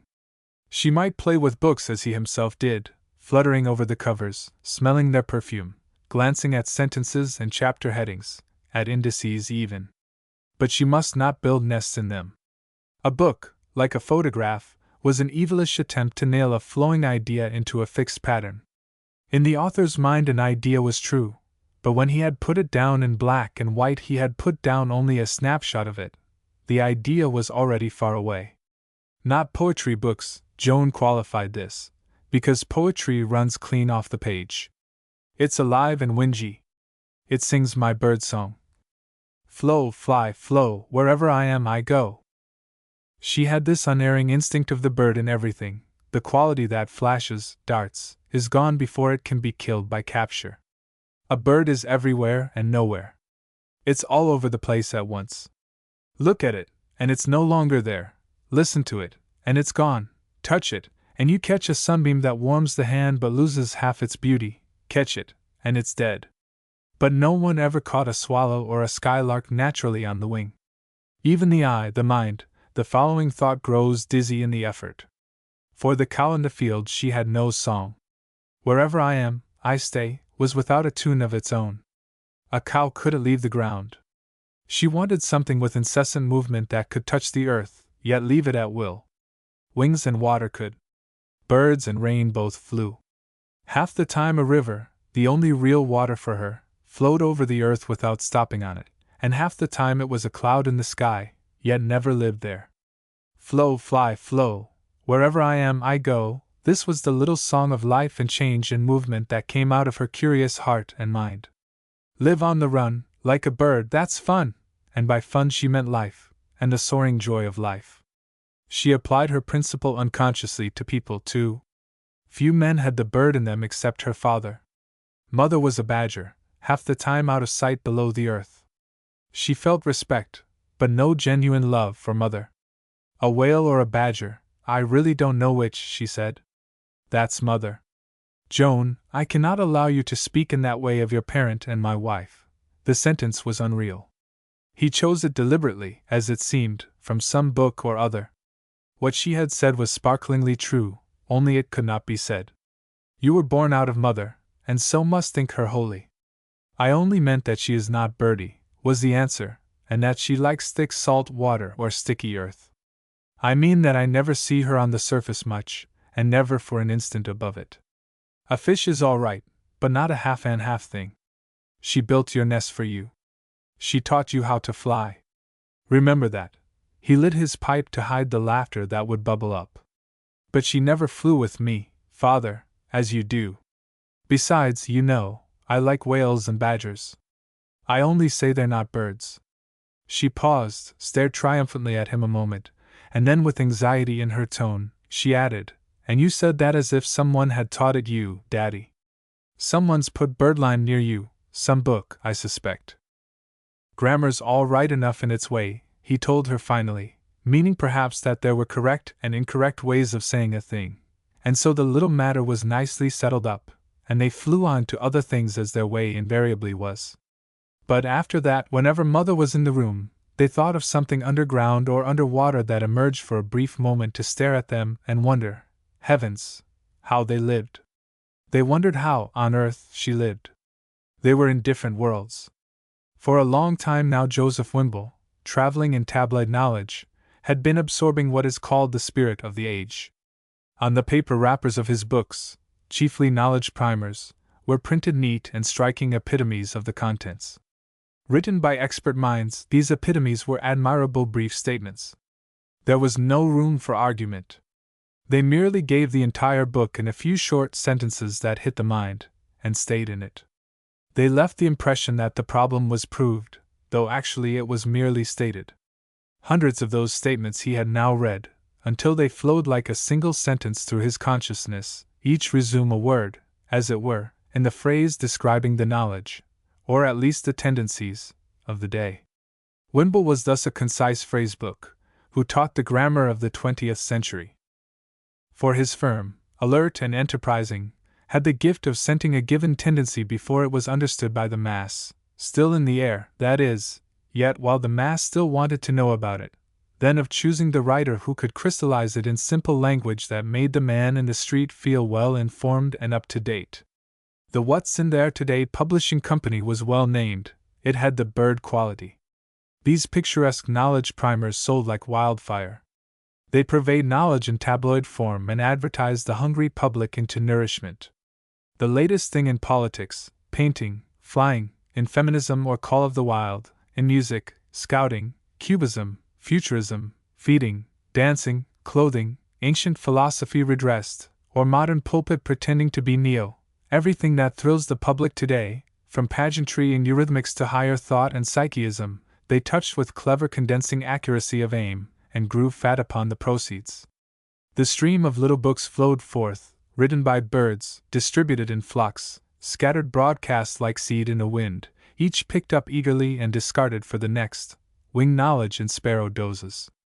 The managing director, Fox Martin, N.E. Max Levi, was a genius in his way, sure as a hawk, clairvoyant as a raven. His Bergson sold as successfully as his exercises for the bedroom, because he chose the writer. He hovered, swooped, struck, and the primer was caught and issued in its thousands. His advertising was consummate, for it convinced the ordinary man he ought to know that particular thing in there today, just as he ought to wear a high collar with his evening clothes or a slit in his coat behind with flannels. He aimed at the men as the machine-made novel aims at the women. Wimble, the traveler facile princeps, for this kind of goods, knew, therefore, everything that was in there today, without knowing in the least why it was to be believed, or what the arguments were. And yet he knew that he was right. He knew things as a bird does, gathering them on every wind, and shaping his inner life swiftly, unburdened by reasoning calculation built on facts. Thus, useless in debate, his mind was packed with knowledge. He was a walking index. And the feeling in him that everything flowed and nothing was stationary was strong. He dealt in shooting ideas, not in dead, photographic detail. He flashed from one subject to another, flowed through all categories, ancient and modern, skimmed the cream off current tendencies, and swept above the knowledge of the day with a bird's-eye view, unburdened by fact or argument. Of late, moreover, he had enjoyed these curious upside-down and inside-out experiences, because he had filled himself to the saturation point, and become, as it were, stationary. He could hold no more without a change. He stopped. He took a snapshot photograph of himself, realized that he existed as a separate, vital entity, and thenceforward watched himself expectantly to see what the change was going to be, for he knew he would not stay still. Hitherto he had been mechanical, whereas now he was an engine capable of self-direction, an engine stoked to the brim. When the air is at the saturation point, the tiniest additional percentage of moisture causes rain to fall. It's the final straw that makes the camel pause. So with Joseph Wimble. He was ready to discharge. And it was this chance remark of his underground wife asking who the widow was that took the photograph, and made him say, "I am." All he had read was included in the affirmation. The epitomes had become part of his consciousness.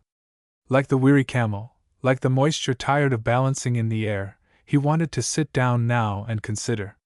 His daughter's longing for the country was his too. And it was she who now brought out all this. At dinner that night in a West End restaurant near Piccadilly Circus, he broached the subject and listened patiently to his wife's objections. "What's the good, even if we had the means, Joe? Burying ourselves like that." Joan hopped, as it were. She recognized her mother's instinctive dread that she would go underground or under water and never come up again. None of the nice people, the county families, would call. There'd only be the vicar and the local doctor, or PRAPS a gentleman farmer or two. We know much better class in town, and there's always chances of getting to know better still. Besides, who'd there be for Joan? The girl wouldn't have a look in, simply. And the winters are so sloppy in a country cottage. Think of the Sundays. And the chickens and pigs I really couldn't abide, and howling winds at night, and owls in the eaves, and rats in the attics. You see, we'd have no standing at all. But just a weekend cottage, Mother, Joan put in, just a place of flowers and orchards and a little stream to flit down to overnight, so to say, that now you'd like, wouldn't you? Oh, that's different, she said more brightly, only that's not what Father means. He means a place to live in altogether. The weekend idea is right enough. That's what everybody does who can afford to, a bungalow on the Thames. But that means more money than we shall ever see, and even for that you want to keep a motor or a horse and dog cart, or a little steam launch to get about in. Then the handy places are very expensive, and we couldn't go very far because of Tom. Tom could come down and bring his friends if it was near enough. Grandfather might give us a little nest cheap, suggested Joan. She didn't see Tom in the cottage. But Mother turned up her nose as she sipped her glass of Asti Spumante that accompanied the West End dinner by way of champagne. She didn't approve of Norfolk. "There's no society," she said. "It's flat and chilly. Your grandfather only stays there because there's the business to keep going. If we ever did such a thing as to move to the country, it'd have to be the Surrey pine woods or the Thames." She looked across the table questioningly at her husband. The music played ragtime. The waiters bustled. There was movement and excitement in the air about them. Joe looked quite distinguished in his evening dress, and she felt proud and distinguished herself. She only wished he were a publisher. Still, no one need feel ashamed of being interested in the book line. Literature was not a trade. Some place, yes, where the country's really alive, he agreed. "I don't want to vegetate any more than you do, dear, I can assure you." "Nor I, Mother," laughed Joan. "I simply want to fly about all the time." "Joan," was the reply, half reproachfully, "you always talk as if we kept you in a cage at home. The more you fly the better we like it. I only say choose places worth flying to." Her husband interrupted abruptly. "It was nothing but a little dream of my own, really," he said lightly. "A castle in the air, a flash of country in the brain." He laughed, and called the waiter. "Black, white, or Turkish?" he asked his wife. "And what liqueur, dear?" "Turkish and Grand Marnier," was the prompt reply, and she would have said fine champagne, only felt uncertain how fine should be pronounced. They sipped their coffee and talked of other things. It was no good, this speculative talk, it was too much in the air. The key of Mother's mind was always, who was she? What'll they say? She lived underground, using the worn old narrow routes. Joan and her father made their own pathways in the trackless air. During the remainder of the evening they kept to the earth beside Mother. That night in the Pokey flat, after the girl had gone to bed, Mrs. Wimble observed to her husband, "Do you know, Joe, I think a little change would do her a lot of good. She's getting restless here, and seems to take to nobody. Why not take her with you sometimes on your literary trips?"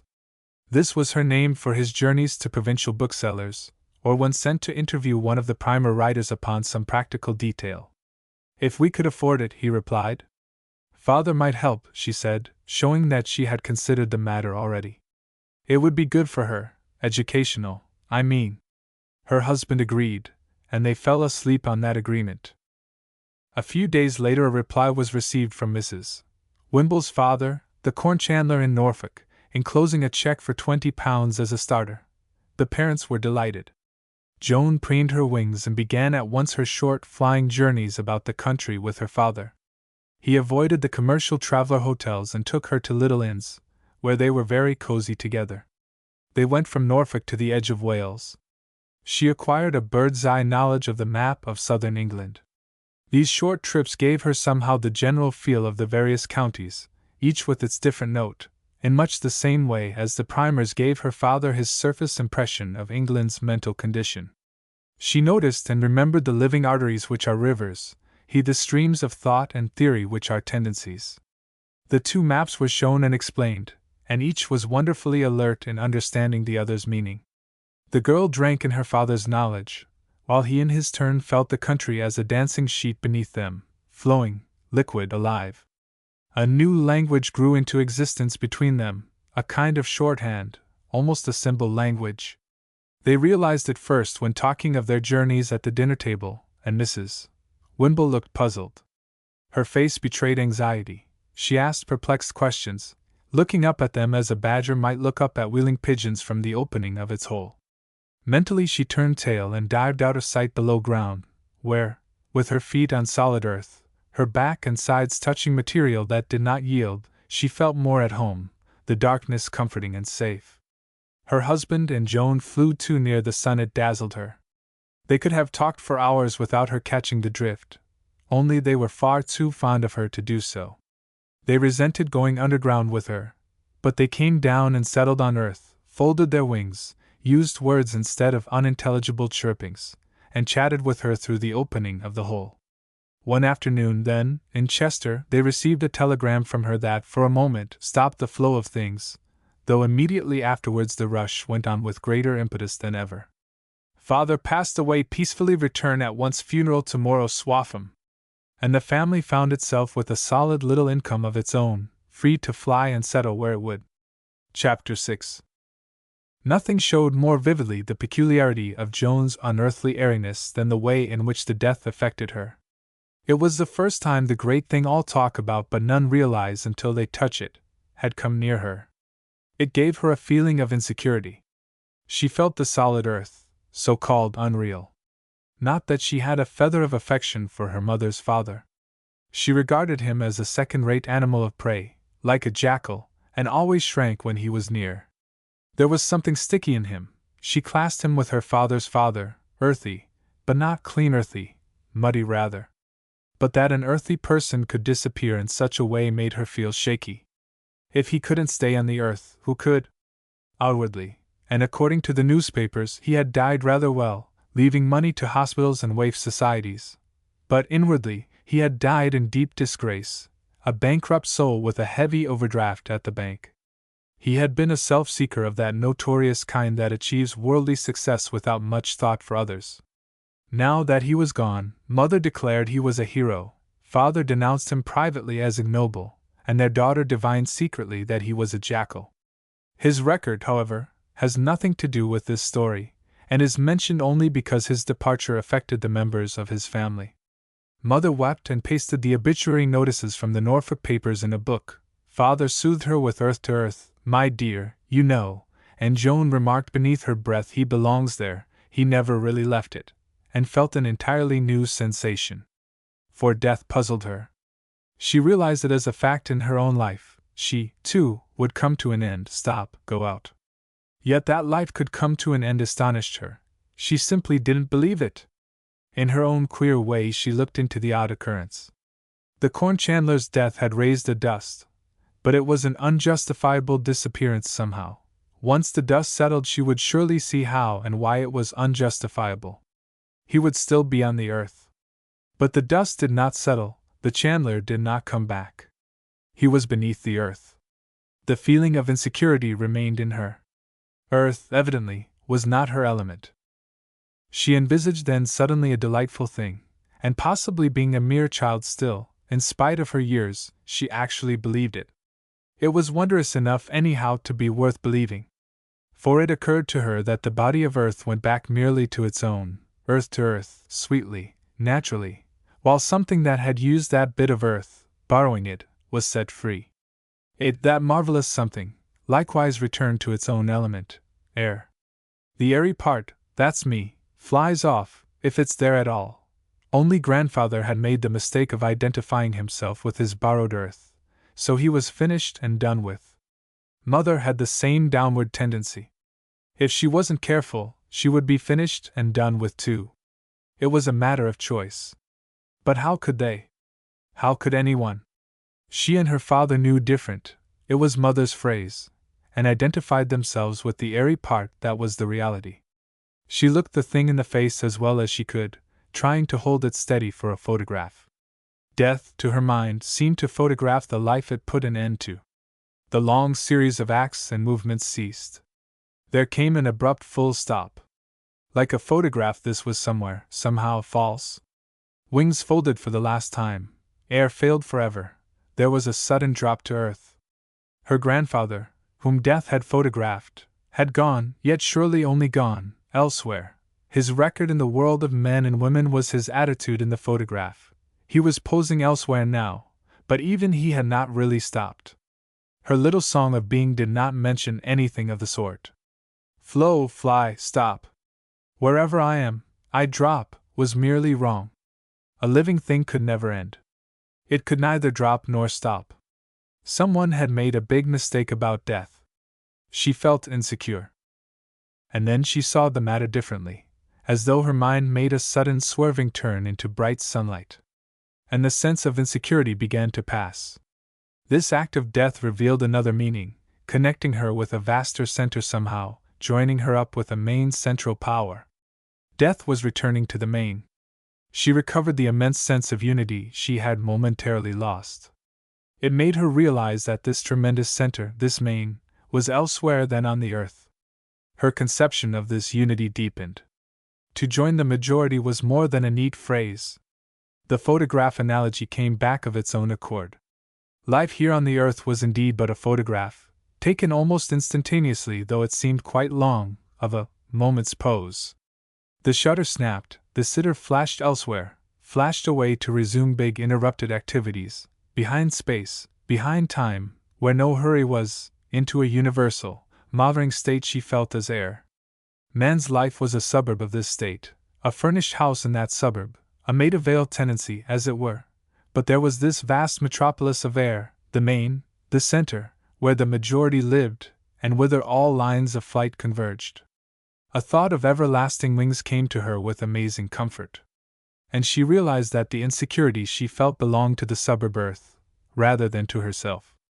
Others looked upon it as the one secure and solid permanency, for air was unsafe but earth did not change.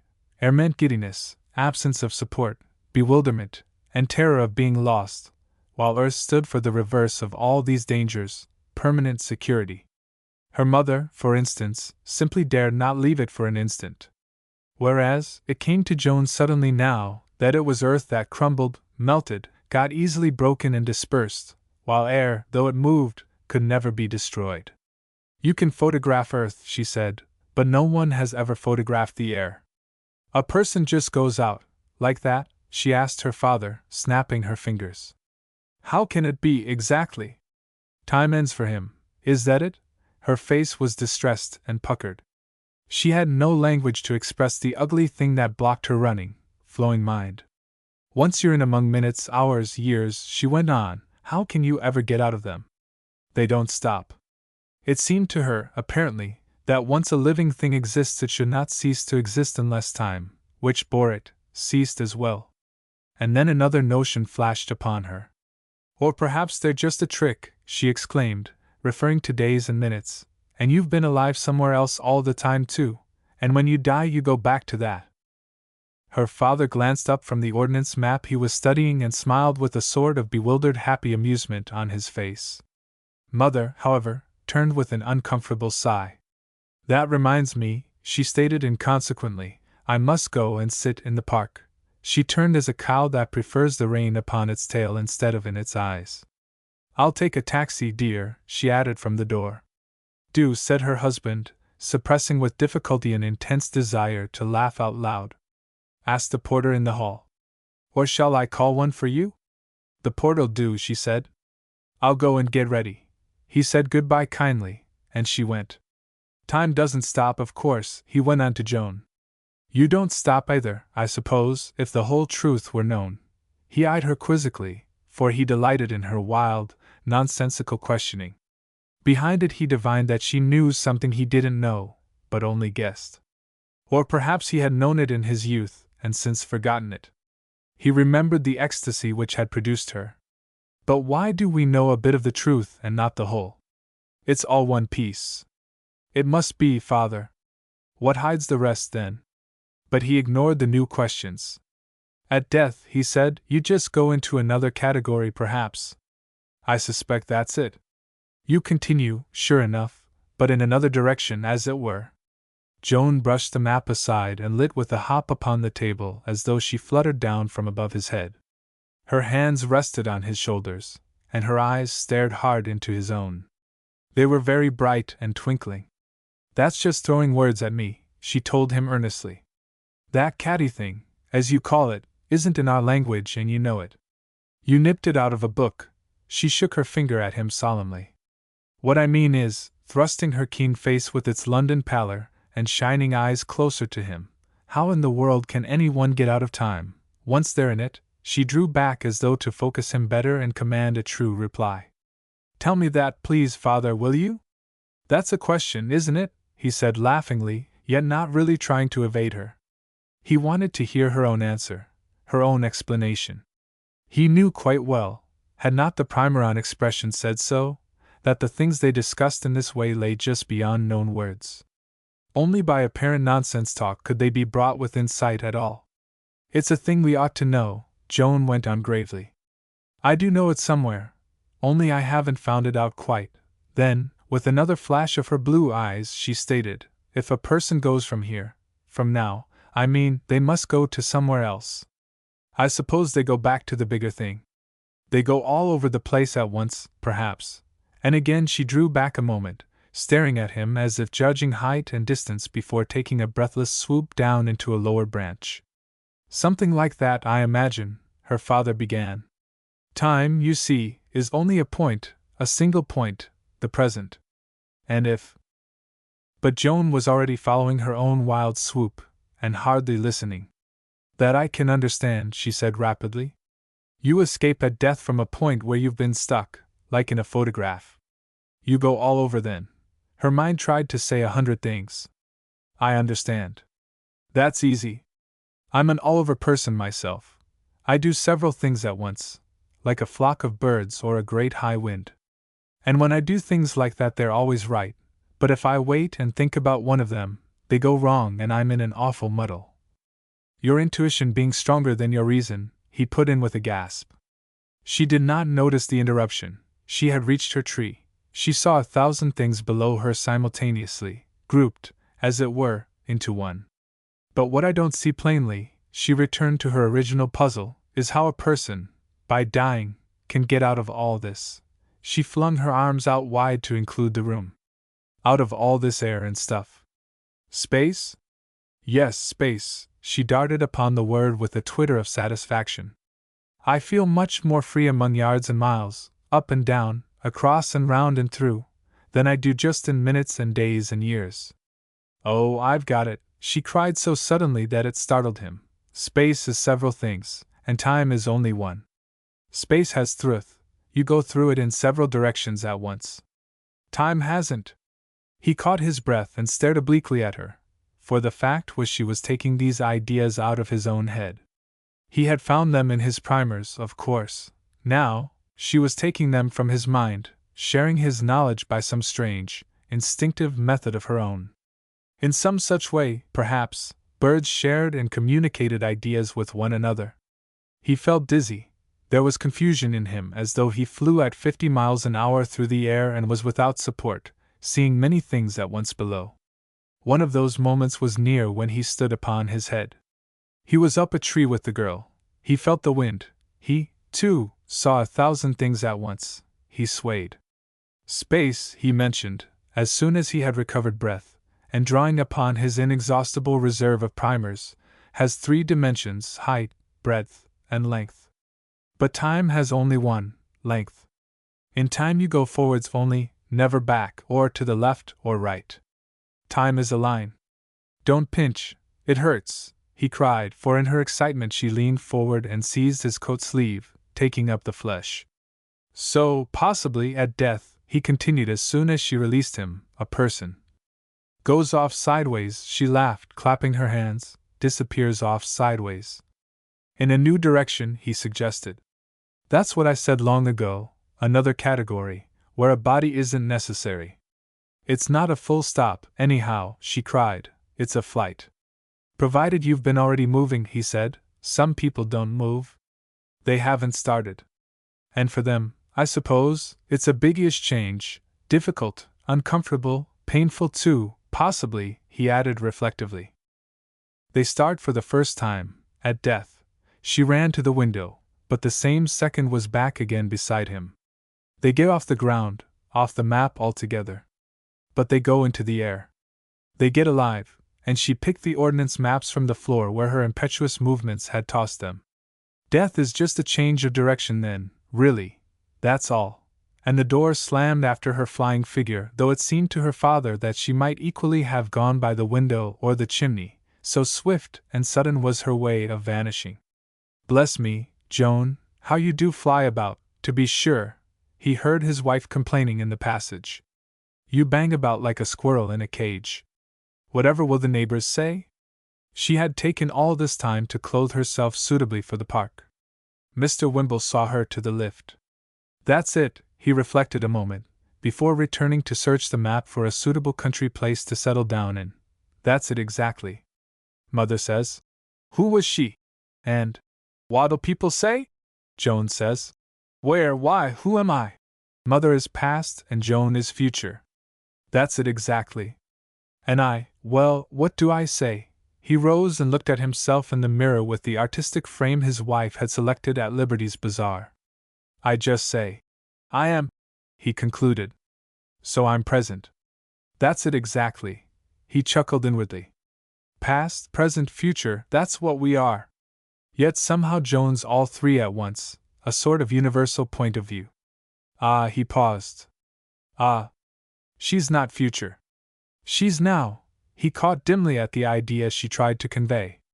To think of many subjects simultaneously was to escape time, avoiding sequence of events and minutes, obliterating, or rather, seeing through, perspective which pretends that a tree 10 yards away is nearer to one than the forest just beyond it. The center, for her, was everywhere.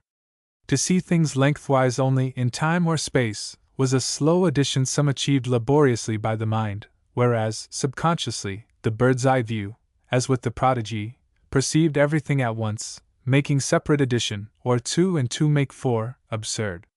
He was aware of a power in her, an attitude, a point of view, higher than this precious intellect which knows things lengthwise only, concentrating upon separate points, one at a time, consecutively. Joan knew everything at once. Her conception of perceiving things was all-embracing, as air. She flew. Wherever she was, she went. Thruth was the word she coined to express it. He felt very happy, there was a peculiar sense of joy and lightness in him, and yet he sighed. It was his mind that sighed. He was completely muddled. Yet another part of him, something he shared rather, was bright and clear and lucid. And putting on his hat, he went after his wife and sat with her in the park for half an hour, feeling the need of a little wholesome earth to counteract the dose of air Joan had administered to him. They watched the people pass, the distinguished people as his wife called them, but actually the people who were dressed in the fashion merely ordinary as sheep, shocked by the slightest evidence of originality, undistinguished in their very essence. Mr. Wimble knew this, but Mrs. Wimble remained uninformed. The review of rich, commonplace types passed to and fro before their penny chairs, while they eyed them, Mrs. Wimble thinking, this is the great London world, the people whose names and dresses the newspapers refer to in society columns. Oh dear! Park Lane was the background. None of them dined till 8:30. They kept numerous servants and were carelessly immoral, carelessly in debt, intimate with foreign diplomats, reserved and unemotional, the élite, as Mrs. Wimble called them. But according to Mr. Wimble, they were animals, a herd of animals. They couldn't escape from the line of time. They knew through in space, but not in time. The bird thing was not in them. Joan's coming on a bit, ventured the father presently, trying to keep himself down upon the earth. If you call it coming on, replied his wife, with a touch of acid superiority she caught momentarily from her overdressed surroundings. It's a pity, it seems to me. She's not English, Joan isn't, whatever else she is. Oh, come now, said Mr. Wimble cautiously, adding, a moment afterwards, perhaps. It'll be the ruin of her, if we don't stop it in time, came presently in what he recognized as her Park voice. She don't get it from me, Joe. Her words became inaudible a moment as she turned her head to follow a vision she imagined was at least a duchess, though her husband could have told her it had emerged, like themselves, from a suburban flat. I sometimes think the girl's got a soup song of the East in her, continued Mrs. Wimble, glancing with what she meant to be an aristocratic hint of wickedness and suspicion at her untidy husband. She may have, he replied innocently, for all I know. Something very old and very new. It's not silly now, but it might become silly. She's too careless somehow for this world, and too wise at the same time. I can't make it out quite.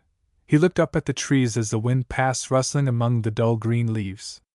How blue the sky was! How sweet and fresh the taste of the air! There was room up there to move in. He saw a swallow wheeling, and the old yearning burned in him. He thought of the phrase bird happy, happy as a singing bird. It's a pity she's so peculiar. She'll make a mess of her life unless you're careful, dear. Mrs.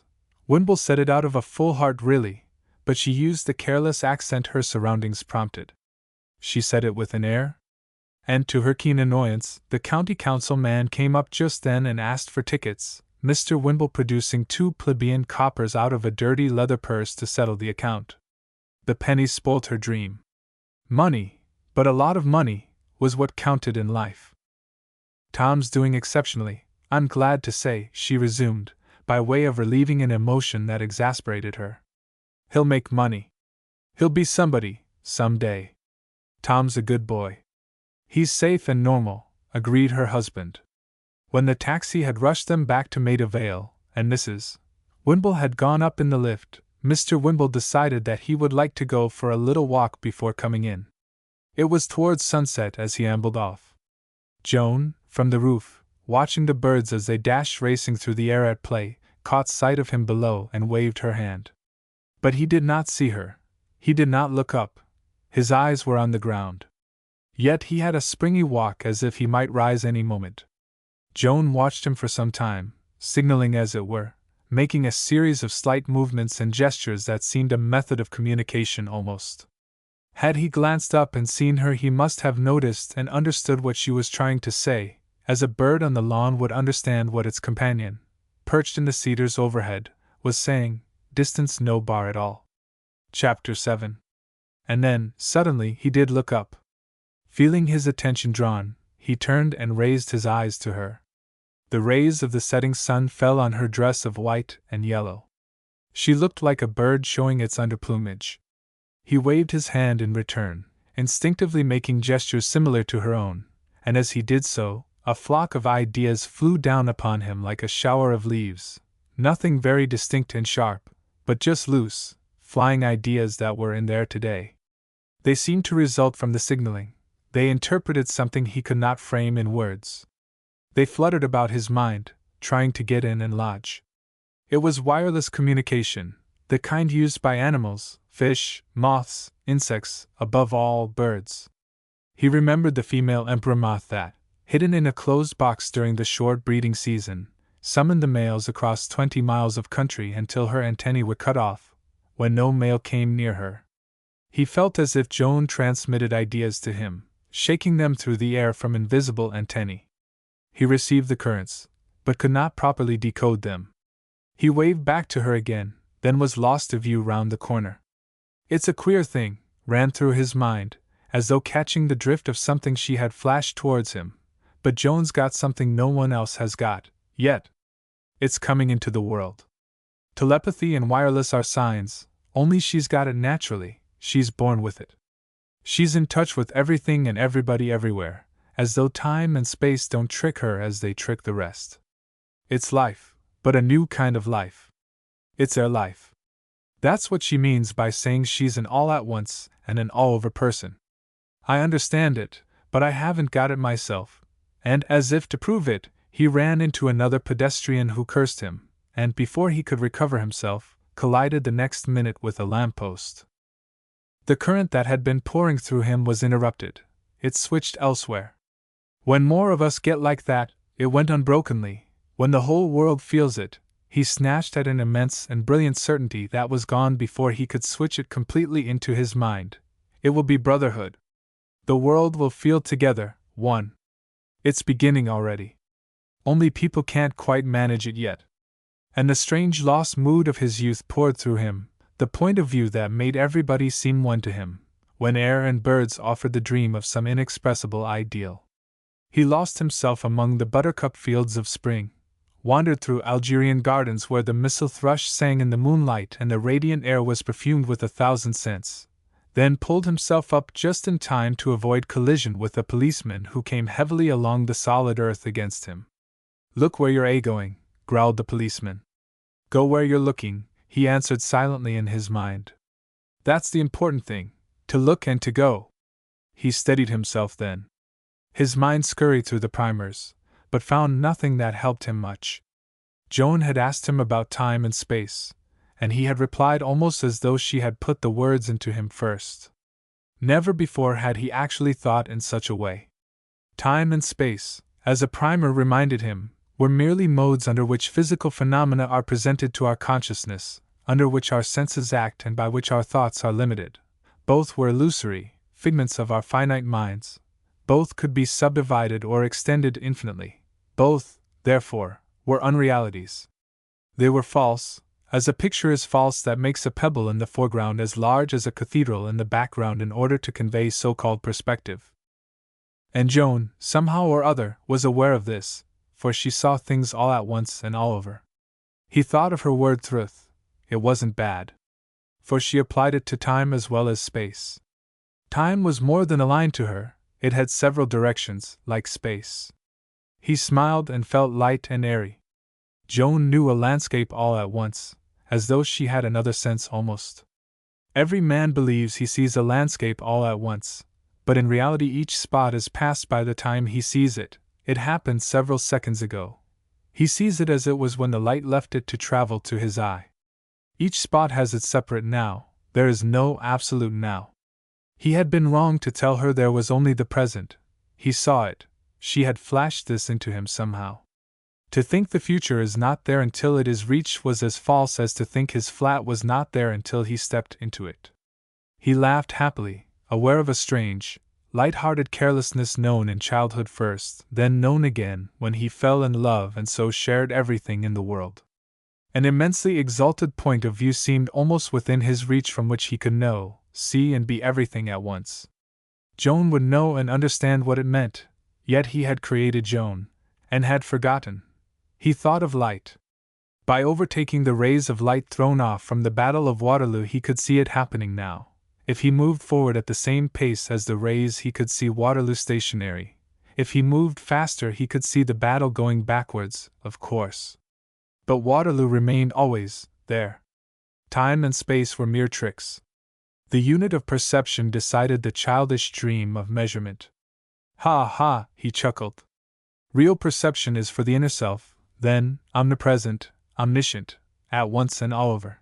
To realize I am was to identify oneself with all, and everywhere. Wherever I am, I go.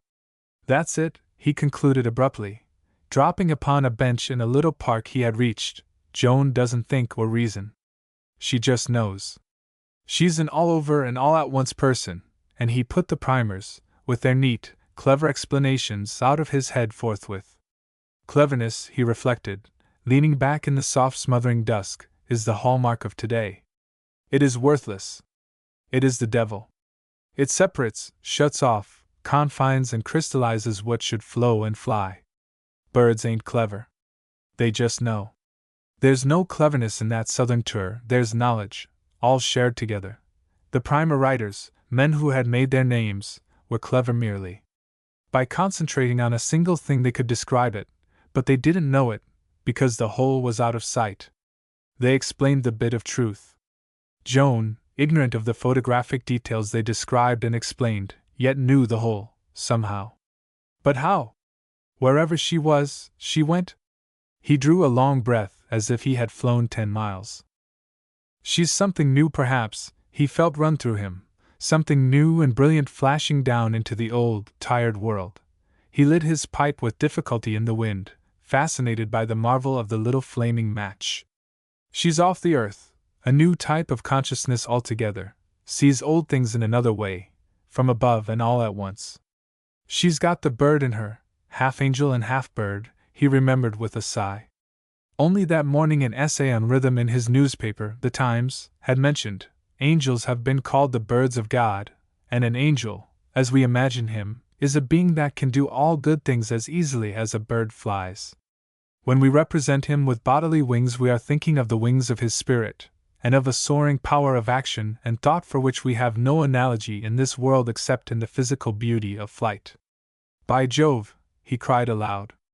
A flock of sparrows, startled by a cat, rose like a fountain of gray feathers past him, whirring through the air. There were 50 of them, but they moved like one. Got a whole flock in her, he added.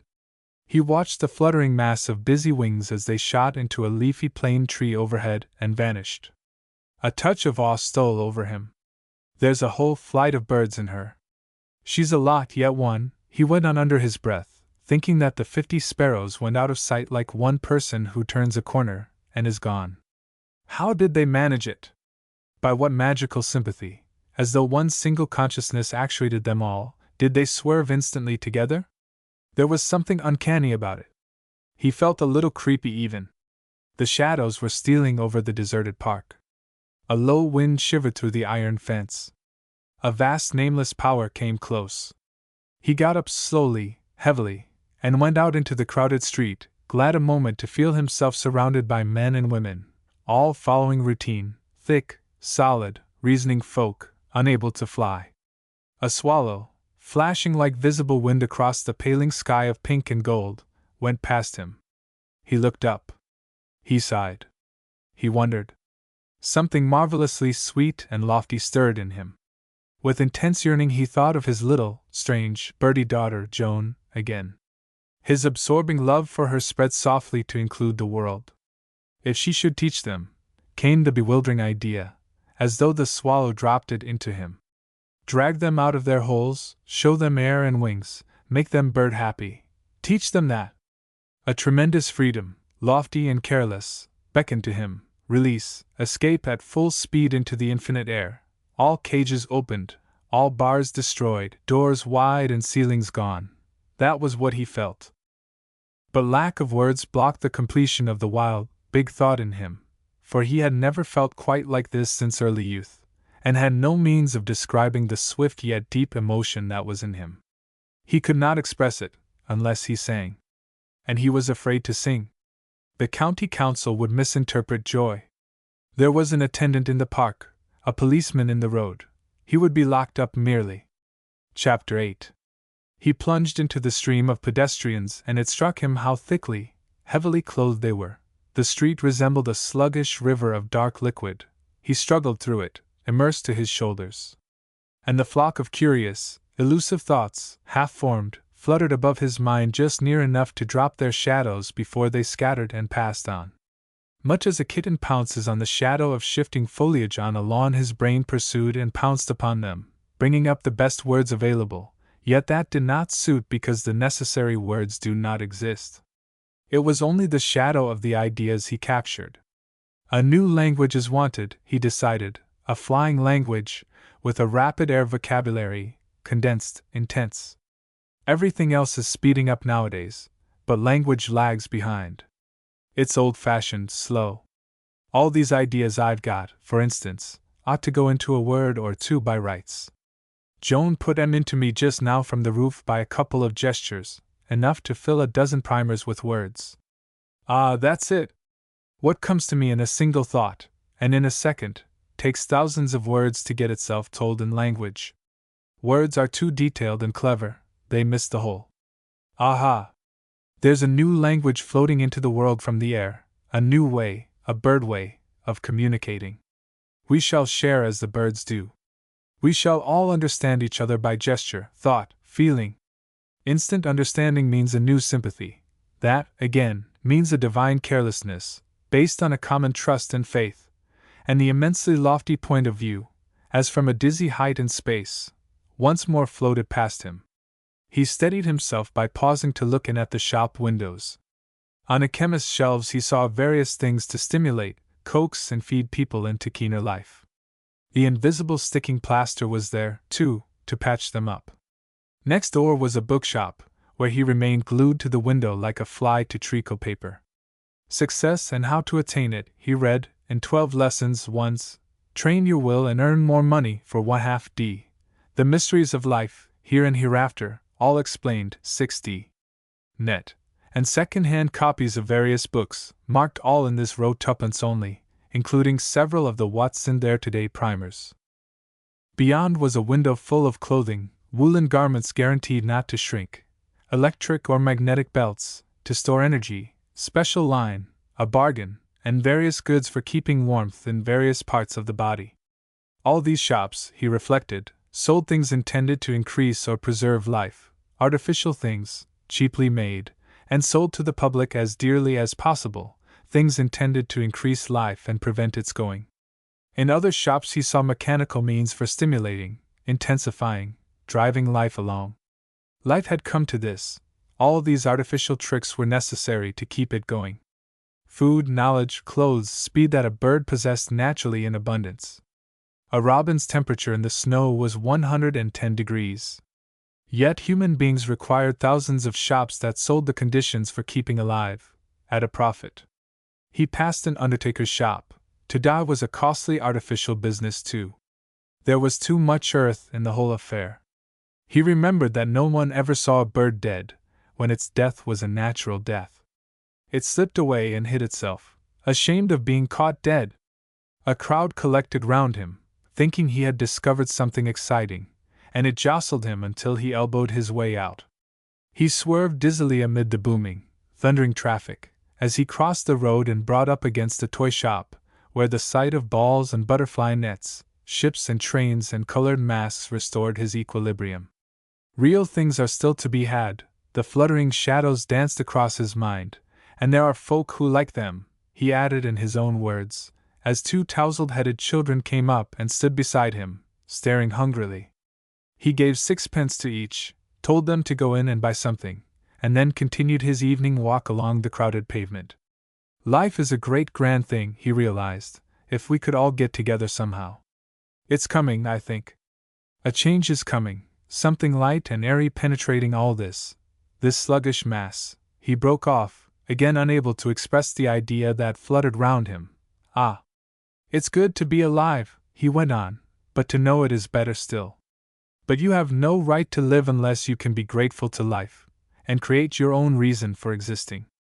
It means dancing, singing, flying. He felt new life everywhere near him.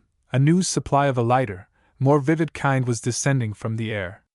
It's a new thing coming down into the world. It's beginning to burst through everywhere. A change of direction. He repeated this to himself, as he moved slowly through the surging crowd. Joan, he remembered, had called death a change of direction only. but as he reached the word change, it seemed to jump up at him and hang blazing with fire before his eyes. He had caught it flying. He held it fast and looked at it. The other shadows careered away, but this one stayed. He had caught the thing that cast it. The flock of shadows, he realized, were not cast by actual thoughts.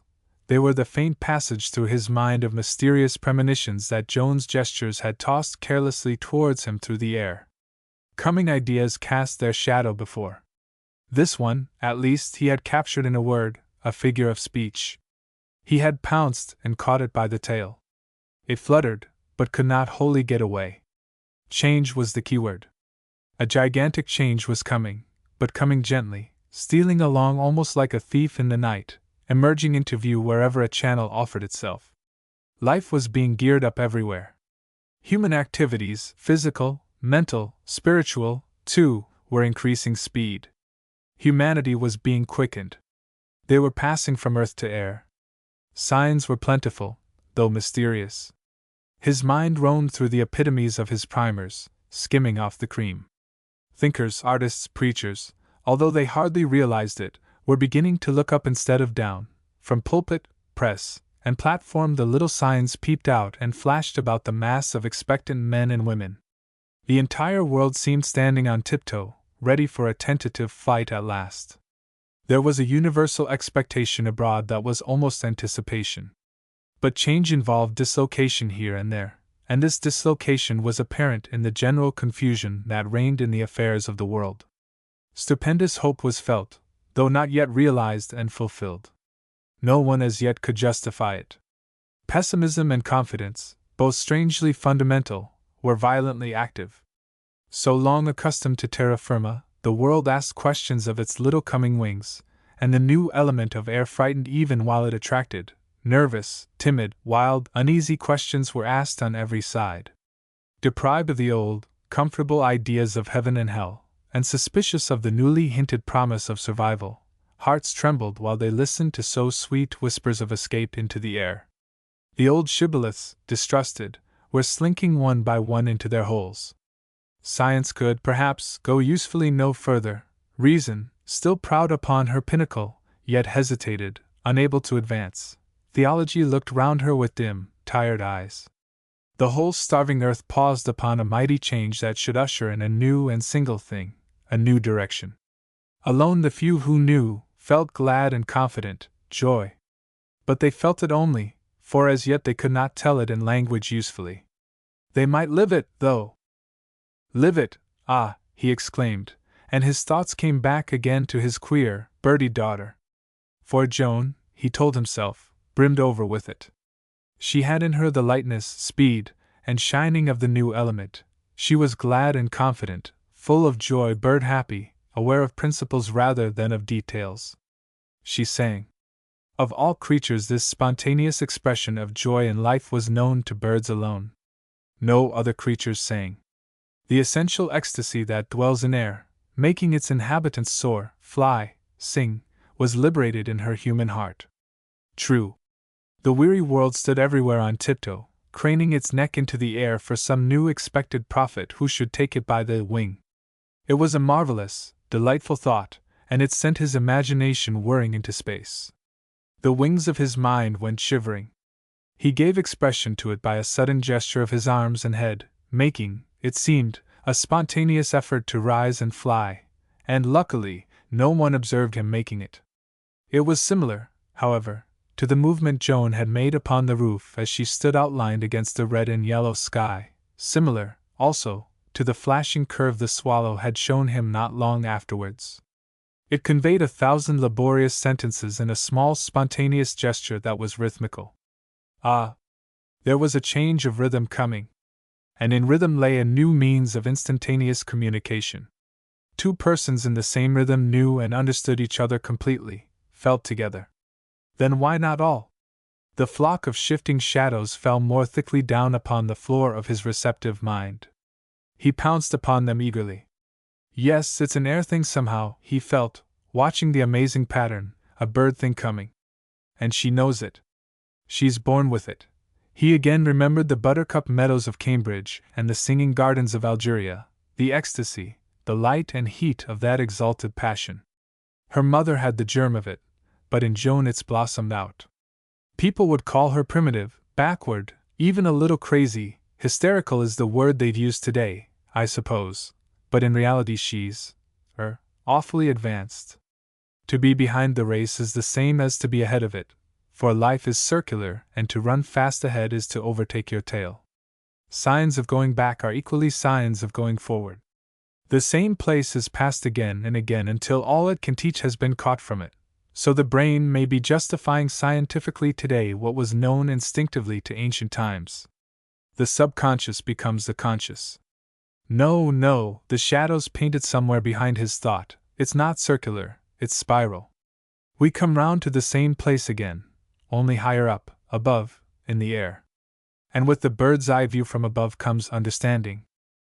Joan, he remembered, had said a few days before, speaking of his buttonhole, a flower is a stone put up several octaves. That was flight in itself. All she said had flight in it.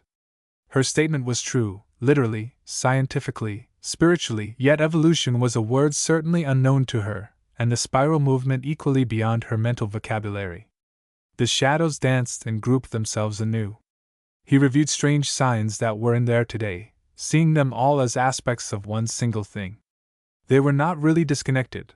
Their apparent separation was caused by the various angles of survey, just as a floor seen from below became a ceiling.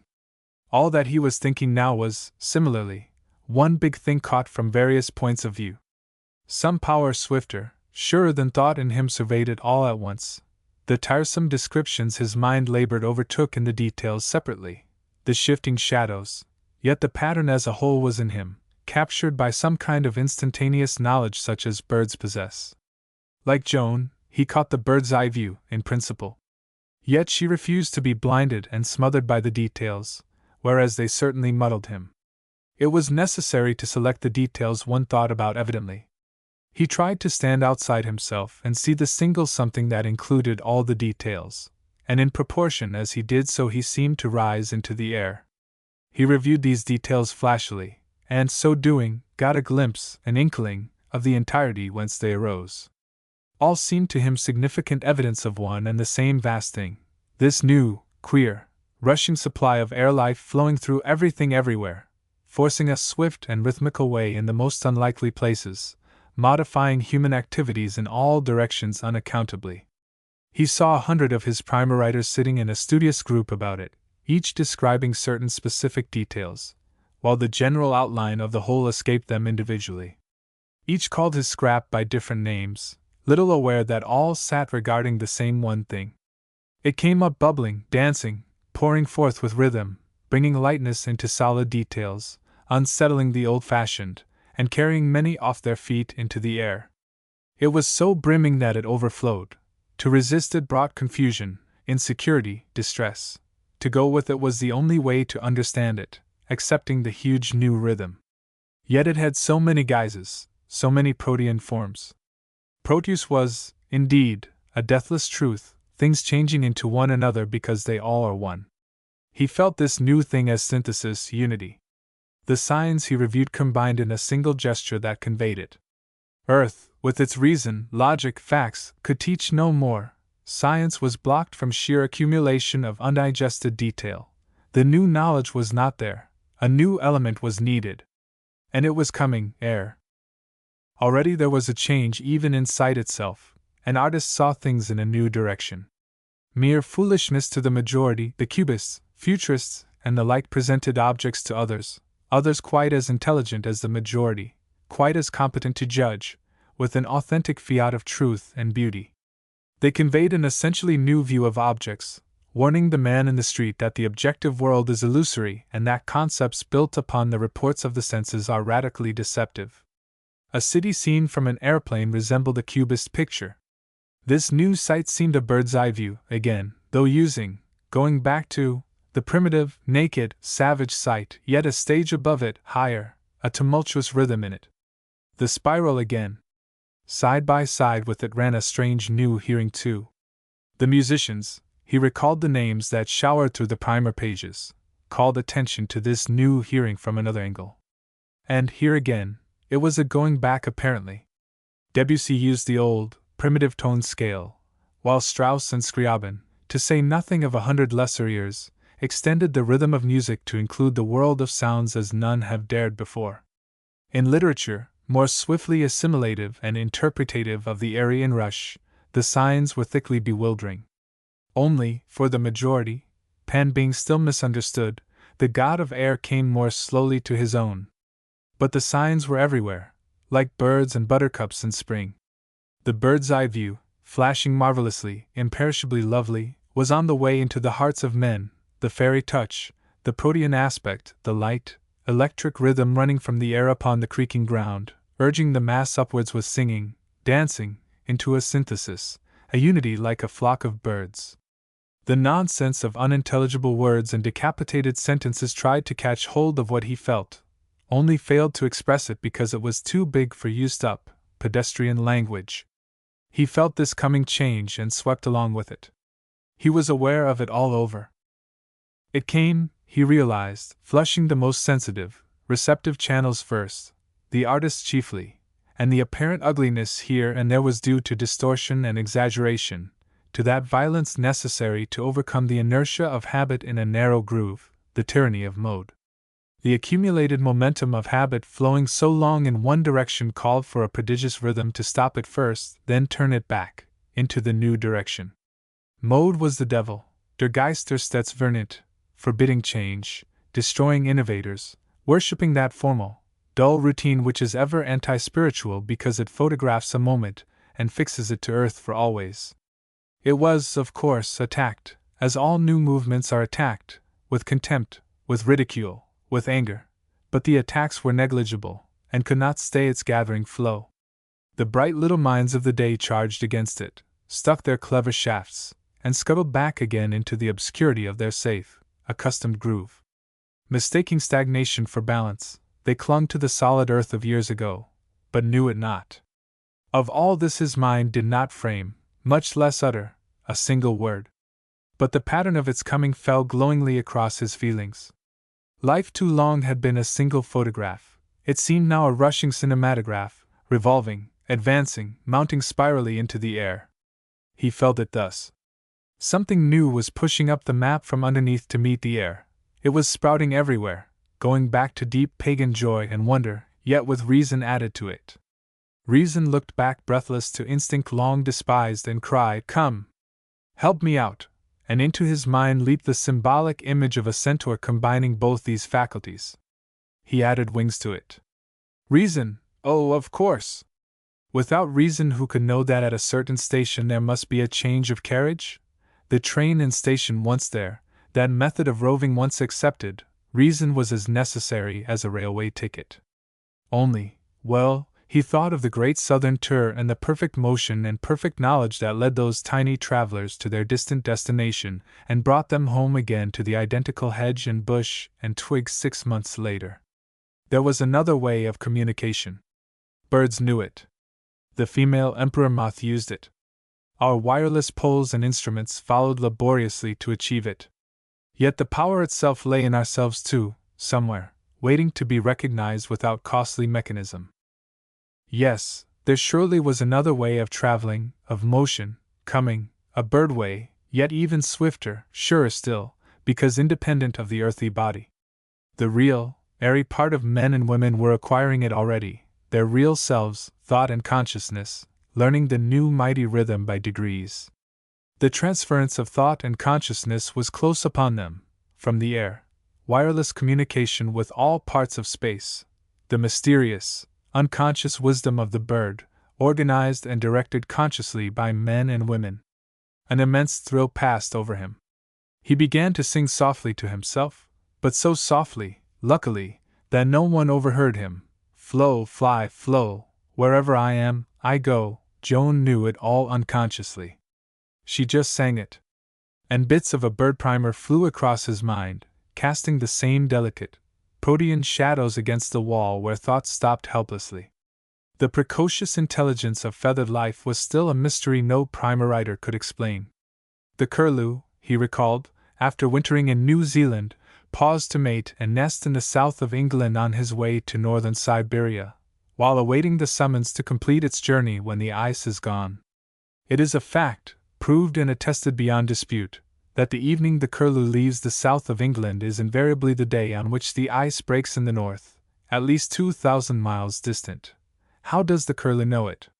He thought of the plover with 5 drums in his ear, able to hear the slow, sinuous movement of the worm in the soil, 8 inches below the hard-crusted surface, of the lapwing who imitates the sound of rain by drumming with his feet to bring the worms up, of the cuckoo matching her egg with those of the foster mother selected for her baby, hundreds of variations, of the swallow, mating like the nightingale for life, and of a certain pair of swallows, in particular, who for 15 consecutive years return to the same spot, after wintering in Cape Colony, to build their nest, arriving invariably on the same day of the year, the 11th of April, of the nightingales who winter separately, but return faithfully together to England in the spring, the female, perhaps, from India, the male from Persia.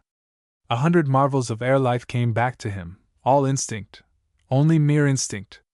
Birds, birds, birds. The wisdom of the birds.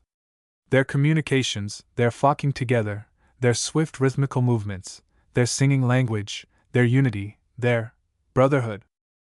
From the air the new thing was rushing down upon the world, yes. Yet not alone the sensitive artist temperament perceived it, it came overflowing into far less delicate channels as well, breaking up the old with difficulty, but producing first a tumult of disturbance that would later fall into harmonious rhythm too. There were everywhere new men, new women. Behind the woman movement, for all its first excess, was a colossal, necessary, inevitable thing. Once rhythmical, the disorder and extravagance would become order, balance. The neuter woman was a passing moment in it, not to endure.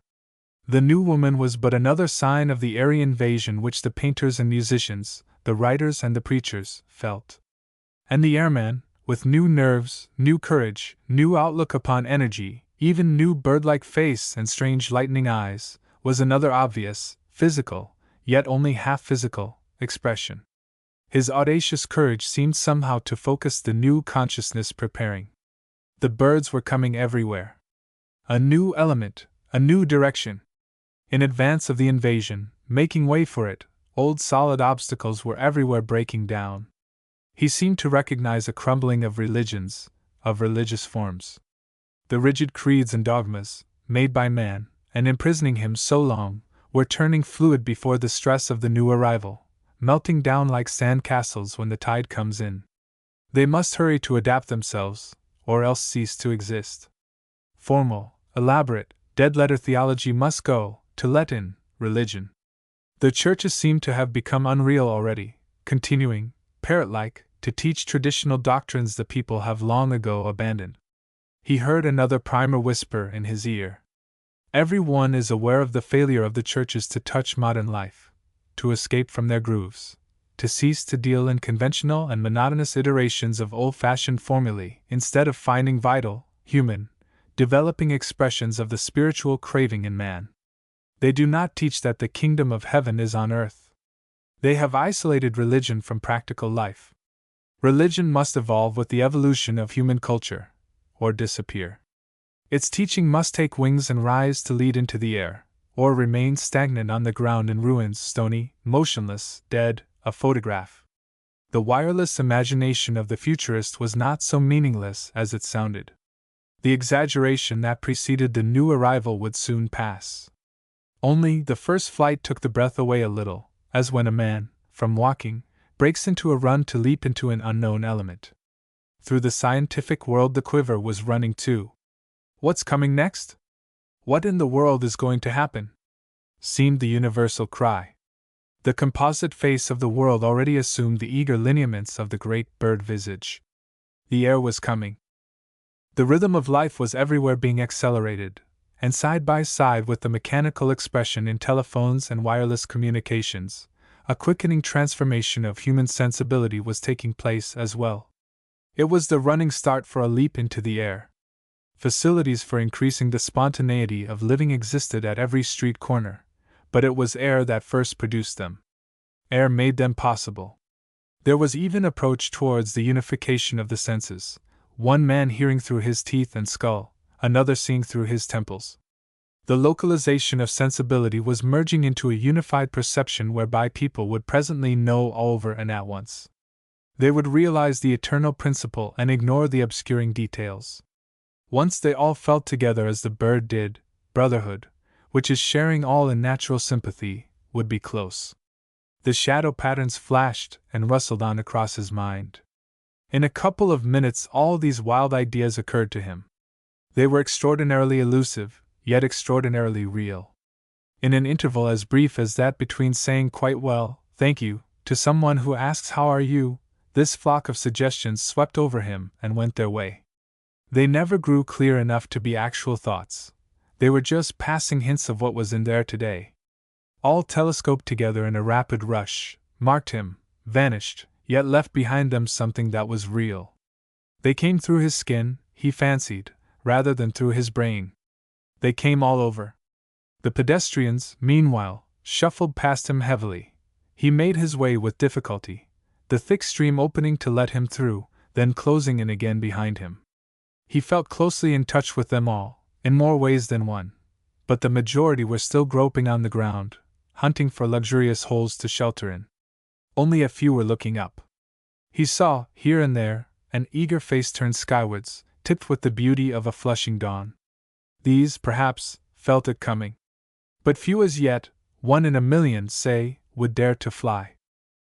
He watched them as he passed along, feeling them gathering him in. He saw the endless, seething crowd as a unit. He felt their strength, their beauty.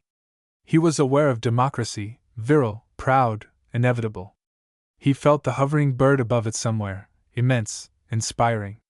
The advancing tide was rising, undermining caste and class distinctions steadily, breaking down conventions, the feeblest sandcastles children ever built. He heard an awful thunder too. It revealed a storming majesty, shattering, cataclysmic, making most hearts afraid, the opening and stirring of multitudinous huge wings. Yet it was merely the new element coming, the great invasion with its irresistible rhythm. Democracy wore striped wings beneath its Sunday black, powerful, magnificent eagle wings.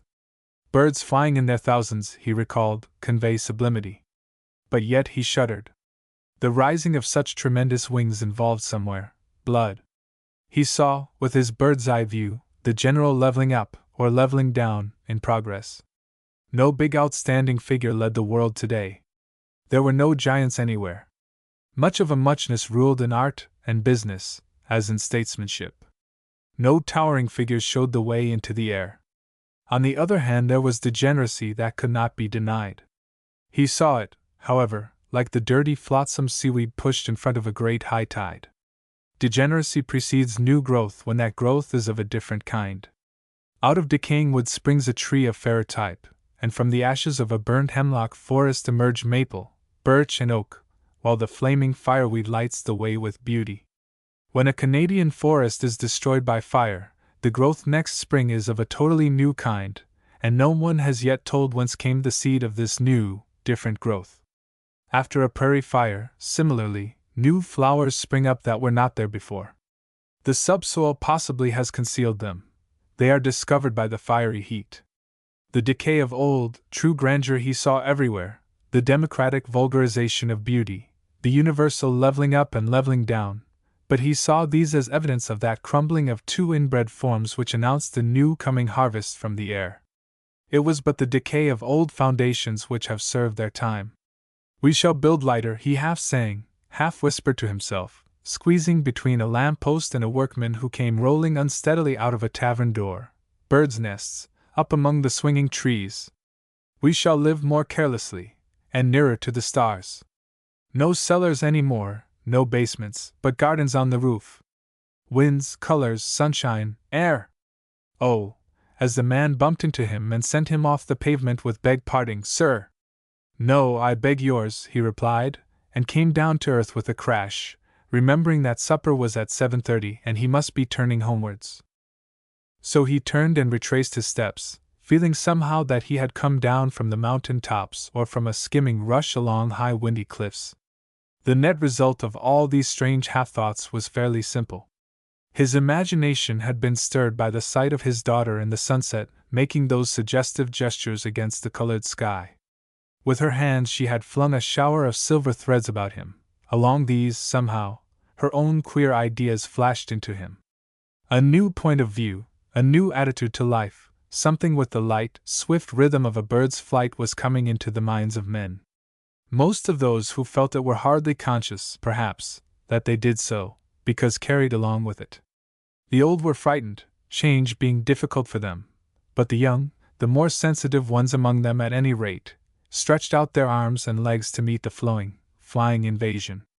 Flow, fly, flow, wherever I am, I go, was in the air today. Joan knew. New hope, new light, new language, all aspects of joy and confidence seemed dawning. Air and birds were symbols of it. It was rhythmical, swift, spontaneous. It sang. It was bird-happy and bird-wise. It was a new kind of consciousness, yet more than a mere expansion of present consciousness. It was a new direction altogether, while its object, purpose, aim was the oldest dream known to this old tired world: brotherhood and unity. A bird brotherhood. The wisdom of the flock. I declare, he murmured, laughing quietly to himself, if any one could hear me, see inside my mind just now, they'd say I was. And that reminded him of his wife. He remembered that he was thinking of moving into the country with his family before very long. He came back to a definite thought again. He pondered facts and ways and means. He was very practical really at heart, no mere dreamer by any means. He weighed the difficulties. Mother was one of them. Sad, the bird had left her, she was a badger now. He felt uneasy, troubled in his mind. But he smiled. He was fond of her. However shall we manage? He asked himself. There are so many incongruous things to reconcile. Gently, kindly, softly, airily is the way. Then, suddenly, a bird thought came to help him. Ah, it was practically useful, this inspiration from the air. It was not merely nonsense, then. If I just hope and believe, and do my best, and don't think too much, it will all come right. I must be spontaneous and instinctive, not overweighted by worrying and detailed reason. I must believe and trust. That's the way to get what's called good judgment. See it whole from the air. For the details that perplexed him were, after all, merely different aspects of one and the same thing, the several points of view of Mother, Joan, Tom, himself. Hold in the mind the details in solution, and the problem must solve itself. If he understood each one, that was necessary. While viewing the problem as a whole, the solution must come spontaneously of itself.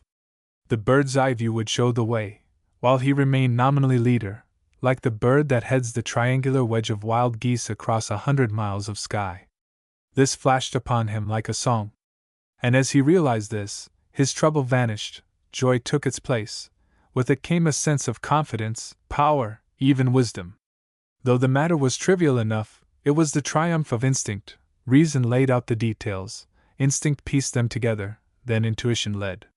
It was seeing all over, knowing all at once. Already he had begun to live like a bird, and Joan, though he knew not how exactly, had taught him. Wherever I am, I go, went darting through his head. He smiled, felt light and happy, and strangely wise. Perhaps he could help. Perhaps he was going to be a teacher even. A teacher, he realized, must first of all find out the point of view of the person to be taught, and then discover a new point of view which will make the wrong or foolish attitude harmonize with reality. Everybody is right where he is, however wrong he may be. Only he must not stay there. The teacher is a priest who supplies the new point of view. New teaching, however, was not necessary. The world was choked to the brim with teaching already. A new airy understanding of old teaching was the thing. He was now close to the iron gates of Suncourt Mansions, where he lived. In the diminutive yet pretentious plot of garden stood a tall, leafy tree. A gust of wind blew past him at that moment with a roaring sound that was like laughter, and he saw the tree shake and tremble. The countless branches tossed in a dozen directions, hopelessly in disorder, each branch, each twig obeying its own particular little rhythm.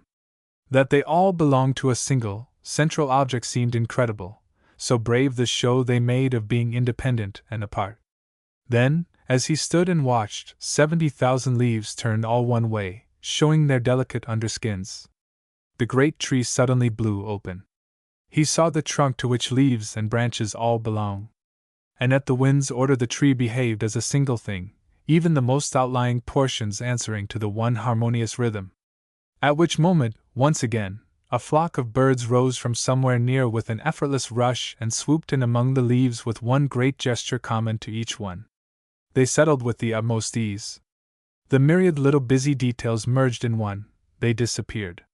But in settling thus, they made the solid green seem light as air, shiny, almost fluid.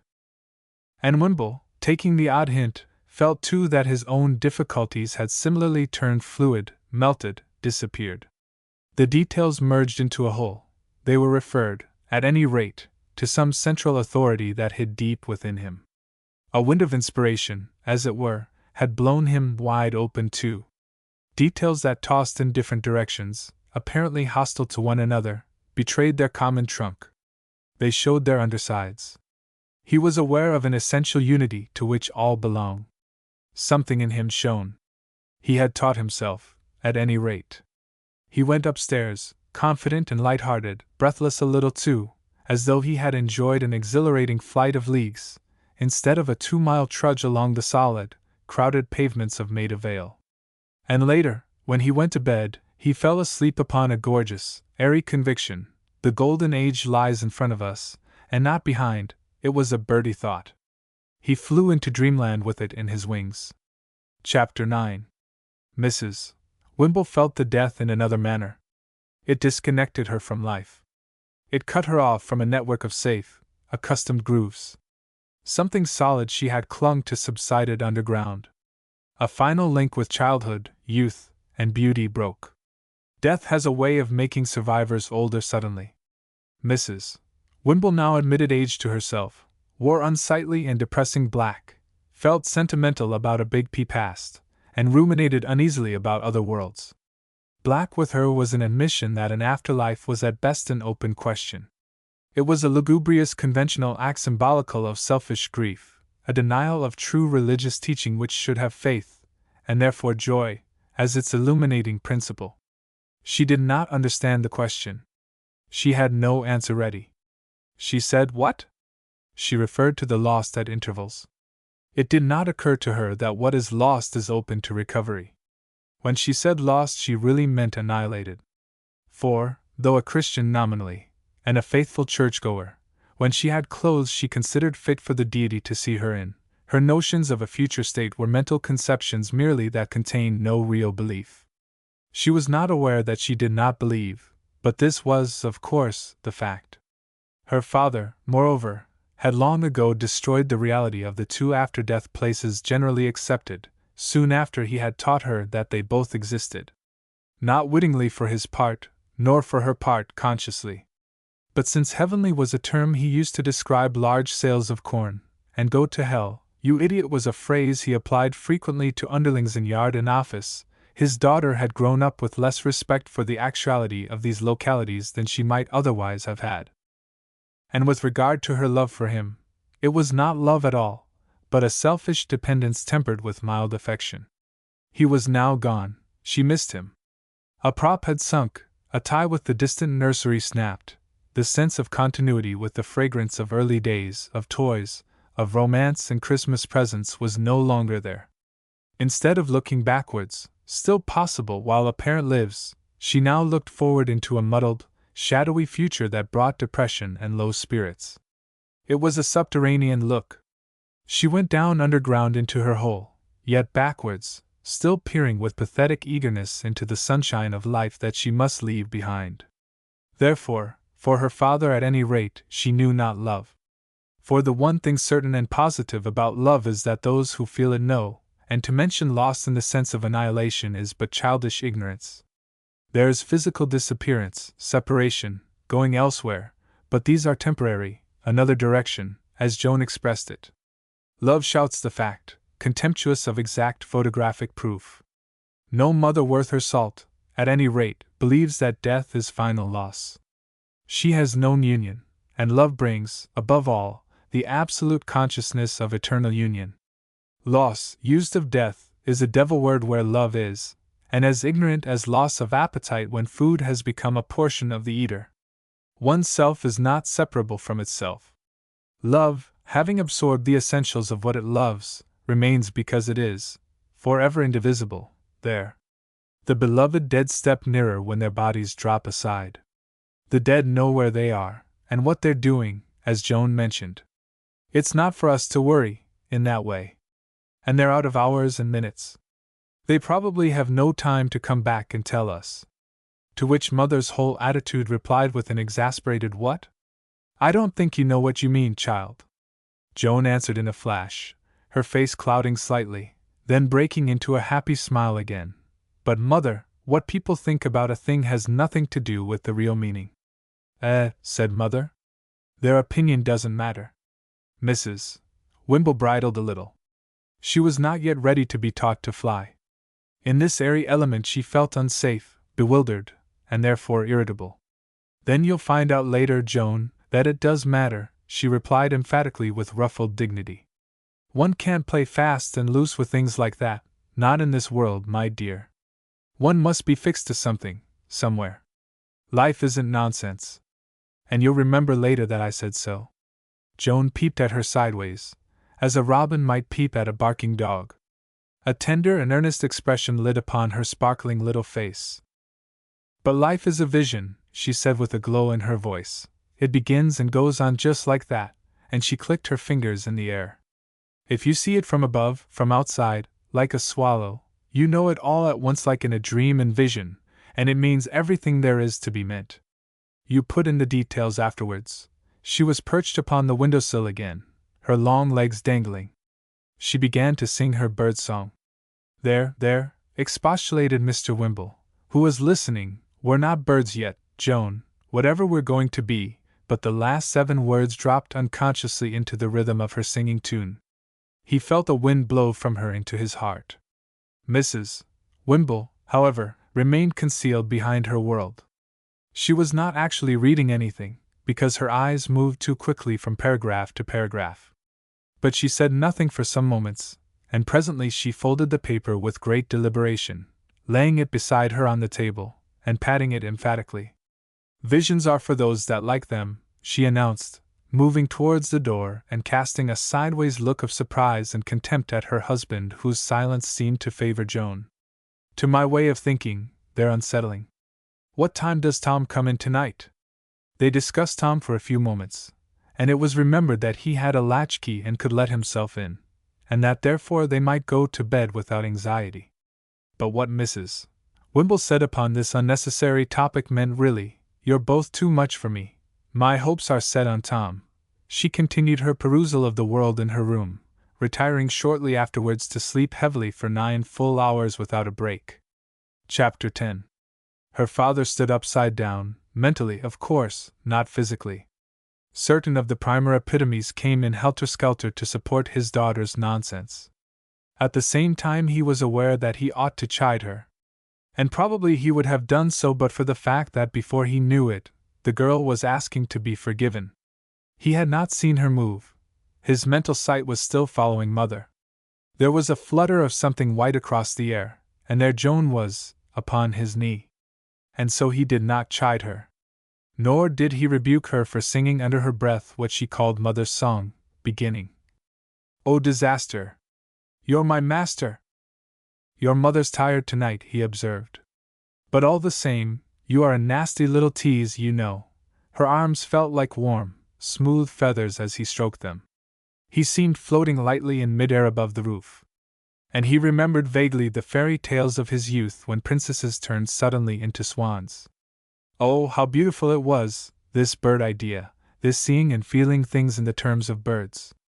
Those girls in Greece the gods changed into a nightingale and a swallow. What a delightful, exhilarating experience. Easy, and how true! The feathery change came o'er you, he murmured from the treasury of song, then, interrupting his own mood of curious enjoyment, turned to Joan abruptly. "Why did you talk like that?" he inquired. "To make Mother move." "To bed, you mean?" he asked, almost severely. "Yes, no," said Joan. Answer me properly, girl, he observed. Of course not. Move nearer to you, and me, even to Grandpa. We ought to be a flock somehow, I felt. But we look so separate and apart, you two on chairs, reading, him out of sight, and me on the windowsill. Eh? We ought to be one thing more. The whole world ought to be. Not crowded, oh, there'd be heaps of room to move in, but all together somehow like birds. It's only bad birds that are apart, ravens, hawks, and birds of prey. All the others flock.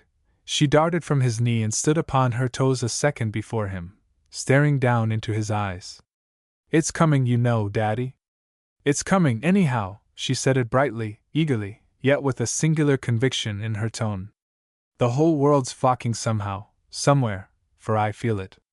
We shall all be happy together once we get into the country. A shiver of beauty passed through him as he heard her. He remembered his walk up Maida Vale, and the rushing, shadowy presentiment in his mind that something new was on the way. Like a single big family, you mean? All after one high big thing together? He asked it, greatly wondering at her. But her reply made him gasp. Where had she learned such things, unless from the air? Your language is so drafty, Daddy. I mean a bird world. Birds aren't unselfish, they're just, together. He rubbed his forehead, saying nothing, while she fluttered down upon his knees again. Like my body, she said. Don't you see? Yes, no, he laughed, using her method unconsciously. I can't lace my boot with one hand, but the other isn't unselfish when it comes to help. My head is no farther from me than my boot, is it? And she sang softly her bird song of movement and delight, until he felt the quality of her volatile, aerial mind flash down into his own and lighten it amazingly. My precious little daughter, he cried, you are a bird, and you shall teach me all your flying secrets. But tell me, he whispered, how in the world did you find out all this? Oh, I can't tell that, she replied almost impatiently, for once I begin to think it all goes, and I feel like an animal in a hole. But I'll tell you soon, when the right moment comes, in the fields. I just go about, and it all shoots into me. It was the true bird quality, always singing, always on the alert, swift to notice and be glad. Yet I said it without thinking, she went on, and the meaning came in afterwards at the end, all of its own accord. And that's really the way to live together. At least, it's coming. The next stage, the next move. Flight, she cried, half singing it. You live and talk, he laughed, like a German sentence that carries all in the head and suddenly puts the verb down at the end. Yes, yes, he realized after she had gone to bed, while he sat there, pondering her fluid statements, there is this new thing coming into life, and it is in some sense indeed a bird thing. It's a new outlook. He caught at her feathery meanings none the less. A great aerial movement had begun, an etherealization, a spiritualization of life. And in true spirituality there was nothing vague. Its expression was terrifically definite, stupendously alive, swift, sure, and steady as a mighty bird. Spirit was a bird of fire. Joan left him in that dreary sitting room with the feeling that life was glorious and that the entire population of the globe must presently take flight and wing its way to some less ponderous star, migration. Joan's language was absurd, yet she left winged ideas rushing like imperial eagles through his mind. Humanity was really one, but on earth alone it would never, never find it out. In the air it would. Its upward struggles were not mere figures of speech. Routine oppressed and deadened life, prisoning it within a network of rigid, fixed ideas, and behind barriers of concentrated effort which turned the fluid stagnant, hard. Routine was dulling, anti-spiritual. To live like a quicksand before you get fixed and sank, this was the way. To be ready for a fire that should burn up all you had. Life flows, flies, flows. It has rhythm and abandon. Self, by means of boundaries and casting limits, resists this universal flow towards expansion characteristic of all nature. A bird was poised. True. But it was ready to go in any direction instantly, for it was more various and less intense, by no means purposeless, and never bound. It was spontaneous, instantaneous, forever on the run. That was living, that was fun. People, like animals, were congested. But life was growing quicker, lighter, with rhythm, movement everywhere. The shadow dance began again deliciously. Yet to act intuitively seemed a dangerous plan for the majority at present. To live on impulse seemed mere recklessness. But it would come.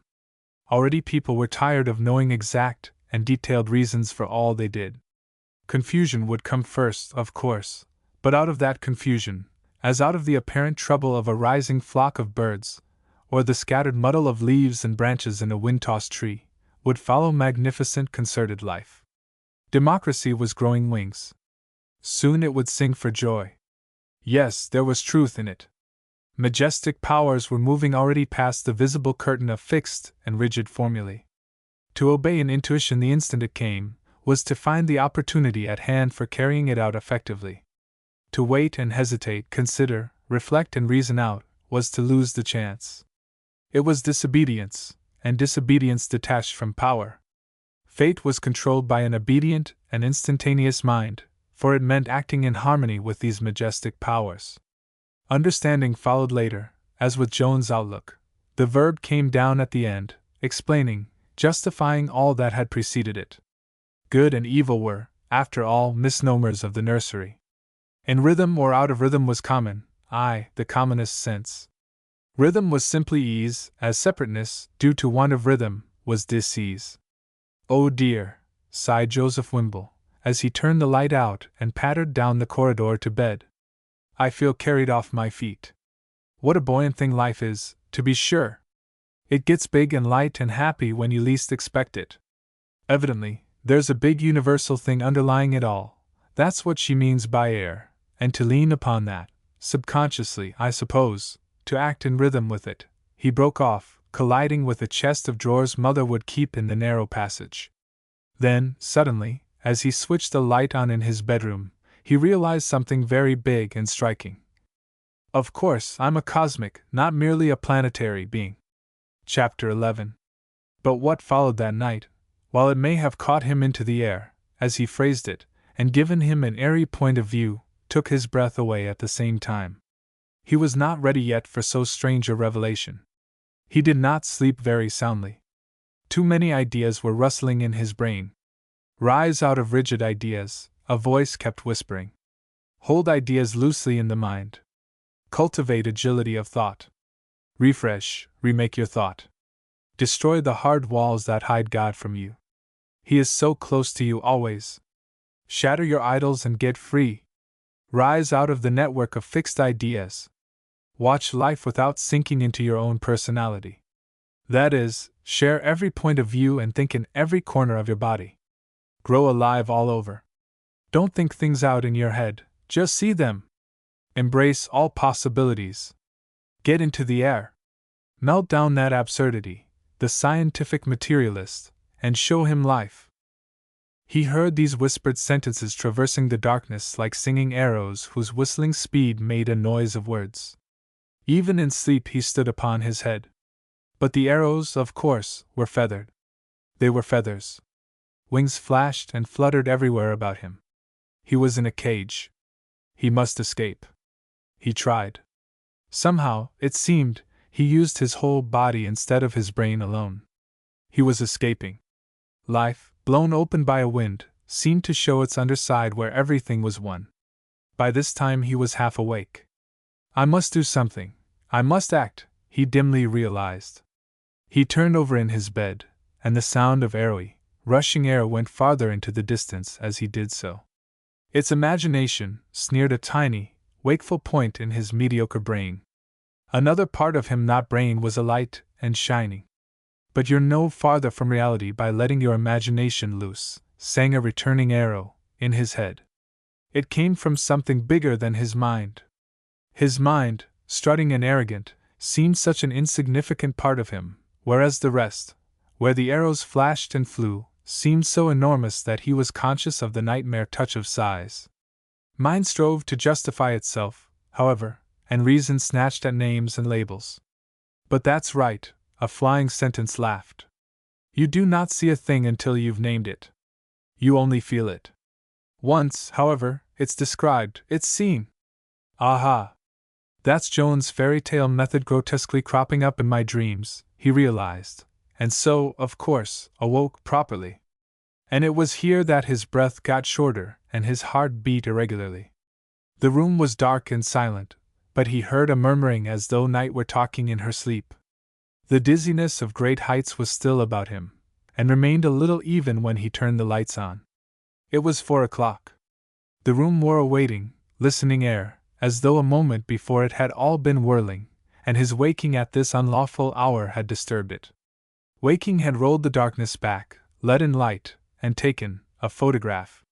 He felt mad and happy, madly happy. There was nonsense in him that belonged to careless joy. The curious notion came that he ought to introduce himself to the various objects, chairs, cupboards, bookshelf, writing table, and apologize to them for having believed himself separate from them. He ought to explain. But the same second he realized this as wrong, for he himself had been moving, whirling, too. Everything had stopped, himself included, when he awoke. He had stepped aside to look at it. He had photographed it. Of course it stopped. I am, he remembered, but wherever I am I go. And then, before further explanation could explain away the truth, he seized at another diving arrow and saw it whole, though it vanished the same instant. I am the whole room. I am my surroundings. Some new point of view had leaped into him, something almost demonic that suggested limitless confidence in his power to overcome all obstacles, because they were part of his own being. Objects, things, details, during that amazing second at least, no longer seemed separate, alone, apart from one another. They were not anywhere cut off. Seen thus, a chair was a cupboard, a table was a basin, he was the ceiling, bed, and carpet. Equally, a cat was a peacock, a mouse was an elephant. He said these words to himself in an astonished whisper, and in doing so he understood something he didn't understand. The sentence waited for the verb, the meaning, and it suddenly came down pop, at the end. Reason helped a little there, for he had named and described, and therefore seen what before he had only felt. Perhaps further understanding would follow. The verb would come. He would get up and try. He would do something, act out his mood. Action seemed suddenly a new kind of language, a three-dimensional language, an ever-moving language in which objects took on character and played parts for the sake of expression. A language of action. You are whatever you do. And as this arrow shot its message past him, it seemed that certain objects in the room were about to jump at him. They did not actually move, but they were just about to move, ready and alert. The instant he slept they would rise and fly together again. It was his point of view, his mind in him, that made them appear separate. Each object was clothed in its own story of information, as it were. Objects were telling him something. They were demonstrating an idea. I am not alone, although I'm only one, he said aloud. In arithmetic 1 is not more lonely than 7. But again, he didn't understand quite why he said it, while yet he understood perfectly at the same time. I'm not quite myself at any rate, he added, and it was true. Perhaps he was a trifle frightened, still hovering on the nightmare edge of sleep. For all this happened in a single instant when he turned the light up. With sight his breath came more easily at once, his heart beat steadily again. Yet there was certainly a sense of rhythm in the room, though lessening rapidly. He must hurry. The cage was closing round him again. He heard the flying voices farther and farther in the distance, but still sweet with a rhythmical new music. Use the mood of the moment, but first understand why it is the mood of the moment. Use the material you have at once. Don't wait for something different. There is no need to wait. To wait shows incompetence. Act instantly. Don't reason, calculate, think. Operate in a flash. He felt that is, rather as a bird might feel. There was haste yet no hurry, purpose yet leisure, delight without delay, spontaneity. So he got out of bed, put on dressing gown and slippers, and went on tiptoe into the passage. Then, standing in the shaft of light from his room, the dark corridor in front of him, he realized that the entire flat, the furnished flat that Dizzy had let to him, was alive. The feathered arrows were not imagined, the voice was not a dream. Inanimate things stirred everywhere about him. He perceived their undersides and his own. Their apartness that so dislocated the outer, surface life was only apparent after all. Bars melted. He felt instantaneous. Wherever I am I go. But objects shared the same illusion. Wherever they were, they went. The sensations of a flock were in him. A new order of consciousness was close. He paused and listened.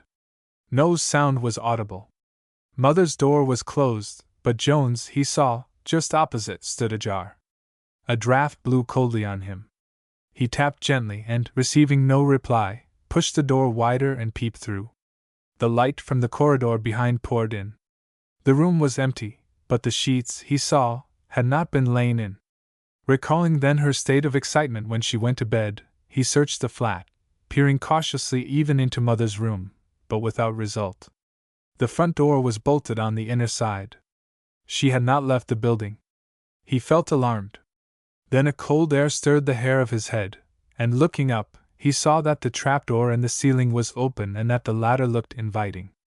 It jumped at him, as he called it, that is, it drew his attention as with meaning.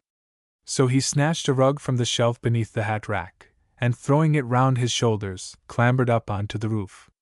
It was September, and the sky was soft with haze, yet still empty and hungry for the swallows. Round balls of vapor pretending to be solid were being driven by an upper wind across the stars. But the stars were brilliant, and shone through the edges of the vapor. And the night seemed in a glow. The wind did not come down, the roof was still. The mass of London lay like a smoldering furnace far below, bright patches alternating with deep continents of shadow. He heard the town booming in its sleep, a thick and heavy sound, yet resonant. And at first he saw only a confused forest of chimneys about him that rose somewhat ominously into the air, their crests invisible. Then, suddenly, one of them bent over in a curve, fell silently with marvelous grace upon the leaden covering, and fluttering towards him softly as an owl, came someone who had been standing against it, Joan. This happened in the first few seconds, but even before she came he was aware that the strange stirring of inanimate nature in the room below had transferred its magic up here. It was not discontinuous, that is, but everywhere. It had come down into the flat, as from the outside world, but the singular rhythm emanated first from here, above. Joan had to do with it. It was exquisite, this soft feathery way she came to him across the London roof, swooping low as with the flight of an owl that flies so easily and buoyantly, it seems it never could drop. It was lovely. In some such way a spirit, a disembodied life, might be expected to move. He listened with eager intensity for the first word she would utter. "Father," she whispered, "it's the bird." He felt his entire life leap out on wings into open space. He had asked no questions. She stood in front of him. Her voice, with its curious lilt, seemed on the verge of singing. It came from her lips, but it sounded everywhere about him, as though delivered by the air itself, as though it dropped from the unraveling clouds, as though it fell singing from the paling stars. Night breathed it. And it frightened him, for a moment, out of himself. His ordinary mind seemed loose, uprooted, floating away as though compelling music swayed it into great happiness. His stream of easy breath increased. He touched that indefinable ecstasy which is extension of consciousness, caused by what men call crudely beauty. Joy flooded him. "The bird," he repeated the words below his breath. "What do you mean?" Yet, even as he did so, something in him knew. A bird in her bosom flashed across him from some printed page. The girl, he realized, had been communing with that type of life to which she was so mysteriously akin. Its approach had stirred inanimate nature into language. Meaning had invaded objects, striking rhythm, almost speech, from inert details. Joan had brought this new living thing, new point of view, into the very slates and furniture. "The bird," he whispered again. "Our bird. Daddy," and she opened her arms like soft white wings, the shawl fluttering from them in the starlight. He ought to have said, "Nonsense, go back to bed, you'll catch your death of cold," or to have asked what bird? "I don't see any bird," and laughed. Instead he merely echoed her strange remark. He agreed with her. Instinctively, again, he knew something that he didn't know. So it is, he exclaimed in a whisper of excitement, taking a deeper breath and peering expectantly about him, as though some exhilarating power drew closer with the dawn. I do declare! The bird, our bird! He caught her hand in his. She was very warm. And touching her, he was instantly aware of fuller knowledge, yet of less explanation. A sensation of keen delight rose in him, free, light, and airy, new vast possibilities in sight, almost within reach. He caught, for instance, at the meaning of this great rhythm everywhere, this impression that dead objects moved and conveyed a revelation that was so full of meaning it was almost language. Birds saw them thus, flashing above them, noting one swift, crowded series of objects one upon another. It was a runic script in the landscape that birds read and understood in long sentences of color, shade, and surface, pages full of significant pictured outlines, turning rapidly over as they skimmed the earth. It was a new language, a movement language. Birds read it out to one another as they flew. They acted it. Their language was one of movement and of action, three-dimensional, and whether they flitted from one chimney to another, or traveled from Primrose Hill to the Sons of Abyssinia, their lives acted out this significant, silent language. High, sweet rapture caught him. Of course, birds sang, where men only grunted, and animals, still nearer to the ground, were inarticulate with unrhythmical noises. All this flashed and vanished even while his eye lost its way in the canopy of smoky air immediately above him. Listen, he heard in his ear, like the faint first opening whistle of some tiny songster. They're waking now all over England. You felt it in your sleep. That's what brought you up. It's the moment just before the dawn. 1,000,000, 10, 20 million birds were waking out of sleep. In field and wood, in copse and hedge and barn, in tall rushes by the lakes, in willows upon river banks, in glens and parks and gardens, on gaunt cliffs above the sea, and on lonely dim salt marshes, everywhere over England the birds were coming back to consciousness. It was this vast collective consciousness that had awakened him. He had somehow or other taken on, through Joan, certain conditions of the great bird mind. It was marvelous, yet at the time seemed natural. He recalled the strange sentences, all descriptive of a bird's mentality, put into words, of course, by his own brain. The movement of objects was merely their new appearance, seen from above in rapid passage, all speaking, telling something, reporting to the rushing bird the conditions of the surface where they lay. And those at the point of lowest approach in the curve of flight appeared to jump. The sense of rhythm, moreover, was the outstanding characteristic of feathered life, in song, in movement, in beat of wing, in swinging habits of the larger kind when migration regularly sets in and there is known that mighty breath which, in a powerful language, felt not heard, instructs the fowls of heaven. He had responded somehow to the world of greater rhythms in which all airy life existed, and compared with which human existence seemed disjointed, disconnected, incomplete in rhythm. Air, he remembered from one of the ridiculous primers, is the highest perception we have, yet we need not be in the air to get this view. We have placed the heaven within us up there, because it was, physically, our highest place to set it in. Listen! And you'll feel it all over you. Joan's voice reached him. I often come here in the dawn. I know things here. By listen she meant apparently receive, for no sound was audible except the hum of London town still sleeping heavily. So this is how you learn things? From the air? I don't learn anything, in that sense, she murmured quickly. It's in me. It just flies out, I see it. Ah, he caught a feather and understood. Especially when I go like this. Look, Daddy, and she darted from his side and began on tiptoe a movement, half dance, half flight, between the crowding chimney stacks. She vanished and reappeared. He heard no sound. The shadows clothed her, now close, now spread out, like wings whose motion just escaped the measuring eye. And the dance was revealing in some way he could not analyze. She seemed to bring the dawn up. The ugly roof turned garden, the chimneys shaded off into trees, as though her little dance flashed aspiration into rigid bricks. She interpreted the flight of darkness, the awakening of wings, the silent rush of dawn. No modern dancer, interpreting Chopin, Schumann, could have given a deeper, truer revelation. She uttered in her movements a language that she read, but a language for the majority at present undecipherable. Action and gesture interpreted the inarticulate. She expressed, he was aware, the return to consciousness of the birds, but at the same time she expressed a new airborne consciousness that was stealing out of the skies upon a yet sleeping world. By doing it, I understand it, she laughed softly, but no whit breathless, as she floated back to his side. But I can't tell it in words till long afterwards. The east grew lighter. The tips of the flying clouds turned red. A beauty, as of dawn in the mountains, crept slowly over the towered London world. It seemed the spires and soaring chimneys steadied down, as though precipitating a pattern from some intricate movement of the universe. Speech failed him for the moment. For the language of words is but an invention of civilization, and he had just heard the runic speech that is universal and has no grammar but in natural signs of sky and earth. And then the words he vainly sought dropped into him suddenly from the air.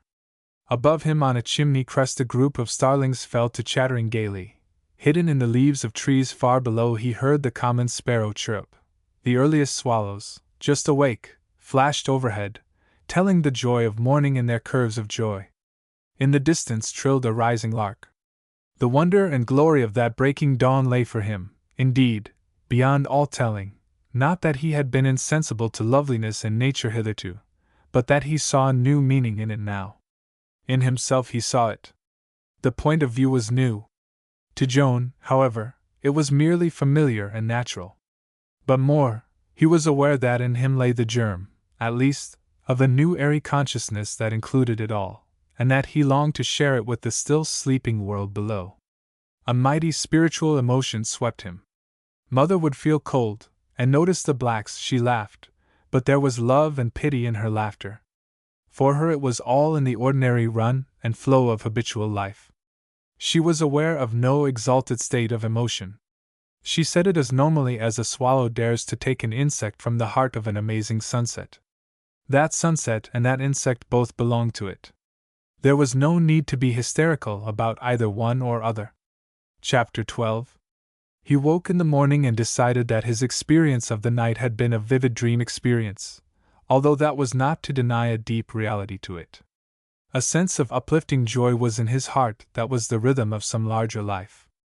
A new lightness pervaded his very flesh and bones.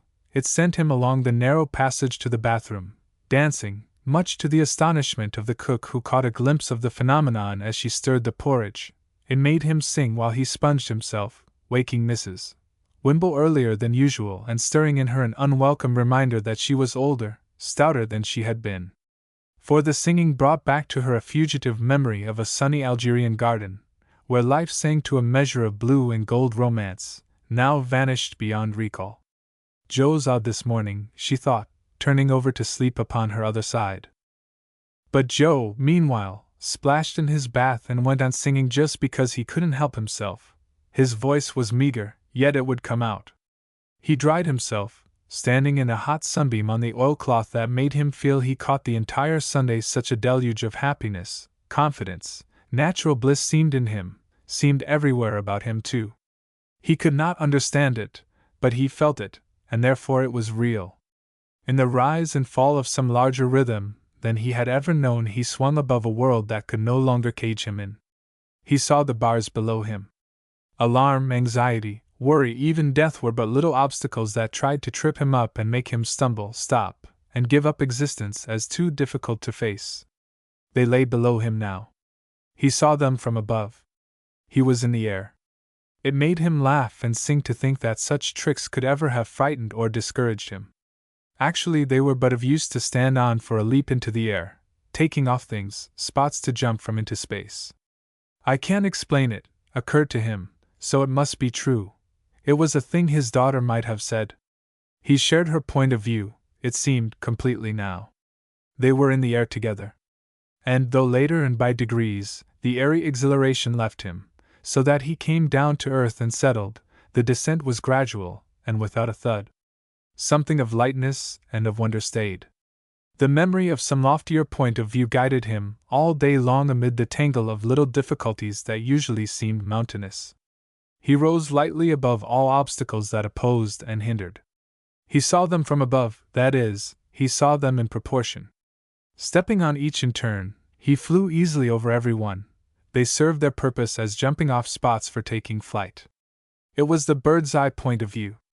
But each time he flew thus, he left his mind behind, using it as a cushion for landing later easily, without a jarring bump. And thus, before the day was over, he realized somewhat this, that the instantaneous, spontaneous attitude Jones stole from the air and taught him meant simply that the subconscious became convincingly, superbly conscious.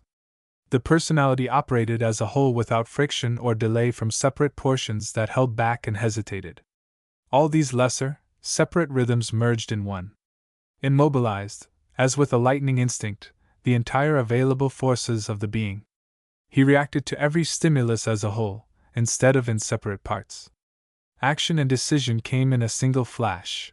To reason, judgment, the weighing of pros and cons, and so forth, he appealed afterwards.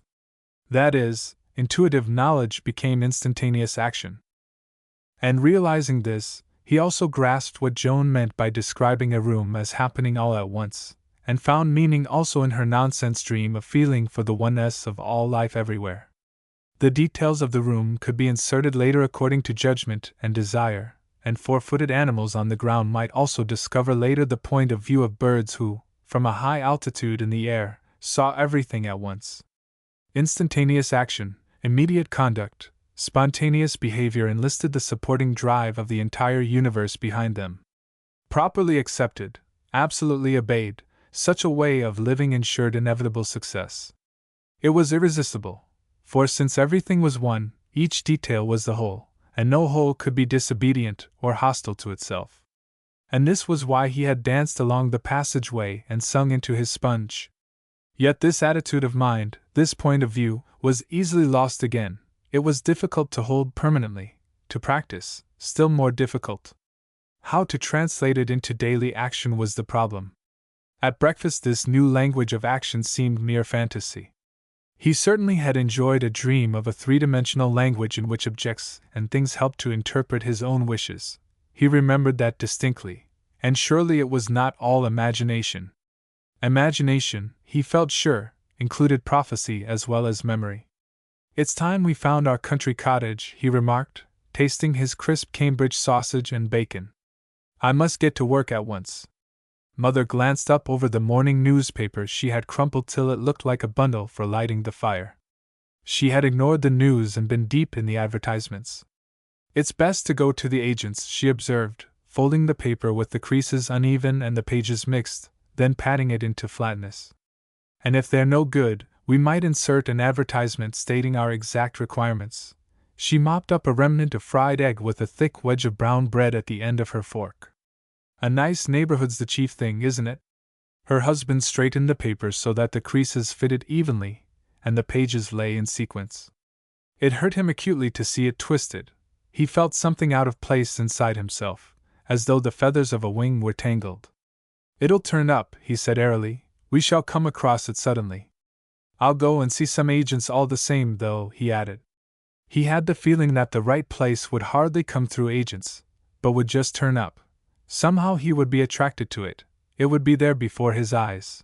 It would jump at him. He had already seen so many agents. Newspaper advertisements never mentioned it. This strange belief and faith was in him. "I'll have a look," he added, as his wife put the plates together, swept some crumbs carefully from the cloth, then tapped the marmalade spoon on the rim of the jar before she sucked it clean. "There's no good just hoping and trusting to chance," she said in a practical voice. "Nothing comes that way." She clicked her tongue, tasting the marmalade reflectively. "On the contrary, everything comes that way. To believe," he grasped, "was to act with the whole in which all that was required lay contained. Inquire within upon everything." He laughed happily. But his wife had not followed his thought, nor heard him. "That's turnip rind, not oranges," she added. "They sell you anything nowadays, and everything's adulterated," and laid the spoon aside. "In the country we'll make our own," her husband interrupted. "Delicious stuff." "If we ever get there," she replied, "and if sugar ever goes down again, and we can get servants who'll condescend to stay. There's no good being too remote, remember, or we won't keep a single one. Servants won't stand being dull, she sighed. Life to her spelt apprehension. Well, we've agreed on Sussex, haven't we? He answered cheerfully, hunting for his lost new attitude again. A nice bit of wayward Sussex, where there are trees and fields and perhaps a snap of running water so that the birds'll come. He saw the cloud on Mother's face. Oh, but in a nice neighborhood with decent neighbors, he added, and a town not too far away, with a cinema and shops, and so on. Oh, it will come all right, Mother, don't you worry. We'll find it sure enough, probably this very day. I feel it coming, it's close already. I can almost see it at this moment. It's there, waiting for us all the time. The very place, said Joan suddenly, clapping her hands softly, and meeting her father's eye. Only we've got to want it enough and… Tidy up your place, child, said Mother sharply, and fold your serviette. It's time you were at your scales. She sighed as Joan obeyed and left the room, and 2 minutes later, while Mother made notes on a squeaky slate for dinner, the sound of C major came to them through the wall, going rapidly up and down again with both hands. Only it was accompanied by a clear and happy voice that sang the notes, or rather sang a running melody to them that turned even the technical routine into music. The drudgery, though faithfully done, brought its fulfillment almost within reach. Like a bird, she leaped upon the promise and enjoyed it. Scales and music, toil and its results, prophecy and its accomplishment, even in this tiny detail, seemed present in her simultaneously. Carelessness and faithful plodding method went side by side. This came to her father as he lit his pipe and listened to the pure childish voice that unconsciously sang meaning, even beauty, into formal rigid outline. And all at once and all over little creature, he heard something whisper to him. Careless and happy as a bird. The true air quality. That's the way, of course. I see it, a sort of bird's eye view of beginning and end in one. The joy of fulfillment shining through the actual work. I'll find the cottage that way too. He puffed thick clouds of smoke between himself and his wife, who stood watching him, a touch of apprehension about her somewhere, impatience as well. She too was listening. He recalled the smile of the badger at the mouth of its hole. But at any rate, it was a faithful, practical, and affectionate badger. Moreover, once, strange memory, it had known wings, it had been a bird. Wrong methods had brought it down to earth. It puzzled him dreadfully, yet rather sweetly. The bird, he fancied, must still lie hidden in her somewhere. Joan never can do one thing properly at a time, not even her scales, she was saying. There she is, trying to sing before she's learned her notes. I wish you'd speak to her about it. But if you asked me, I think it's good money wasted, those music lessons. How right she was, he thought, from her point of view. At the same time, how entirely that point of view lacked vision. A badger criticized a bird for flying uselessly when there were eggs to be laid and worms to be pulled up and twigs for a nest to look at instead of rushing landscapes. I will, dear. I'll speak to her at once, before I go to see the agents. I'll bring back good news at dinner time. Now goodbye, bless you. He kissed her. She looked so helpless and pathetic that he kissed her again, adding goodbye, old thing, don't worry. Take everything lightly like a bird and remember, wherever we are, we go. Goodbye, Joe dear. Do your best. You know our limit as to rent. He noticed that for once she had not asked him to repeat. He left the room and walked down the passage to admonish Joan, yet knowing that there was nothing he could honestly chide her for. She sang at her scales for the same reason he sang in his bath. In both of them, father and daughter, was the carelessness and joy of air, the certainty that, whatever they did on earth with effort, toil, and purpose, had in it, behind it, and sustaining it, the glad sweet element of air. Air had no divisions, it was whole, a universal radiant element containing end and beginning, everything. To act with it instantaneously was to be confident that fulfillment lay already in the smallest germ of every action. The cottage lies there waiting for us now. Just look for it with faith and careless happiness. The perfect music lies within these boring scales. Just sing to them. It brings accomplishment more swiftly near. But on opening the door, and poking his head inside, he found that she had ceased singing and was diligently practicing.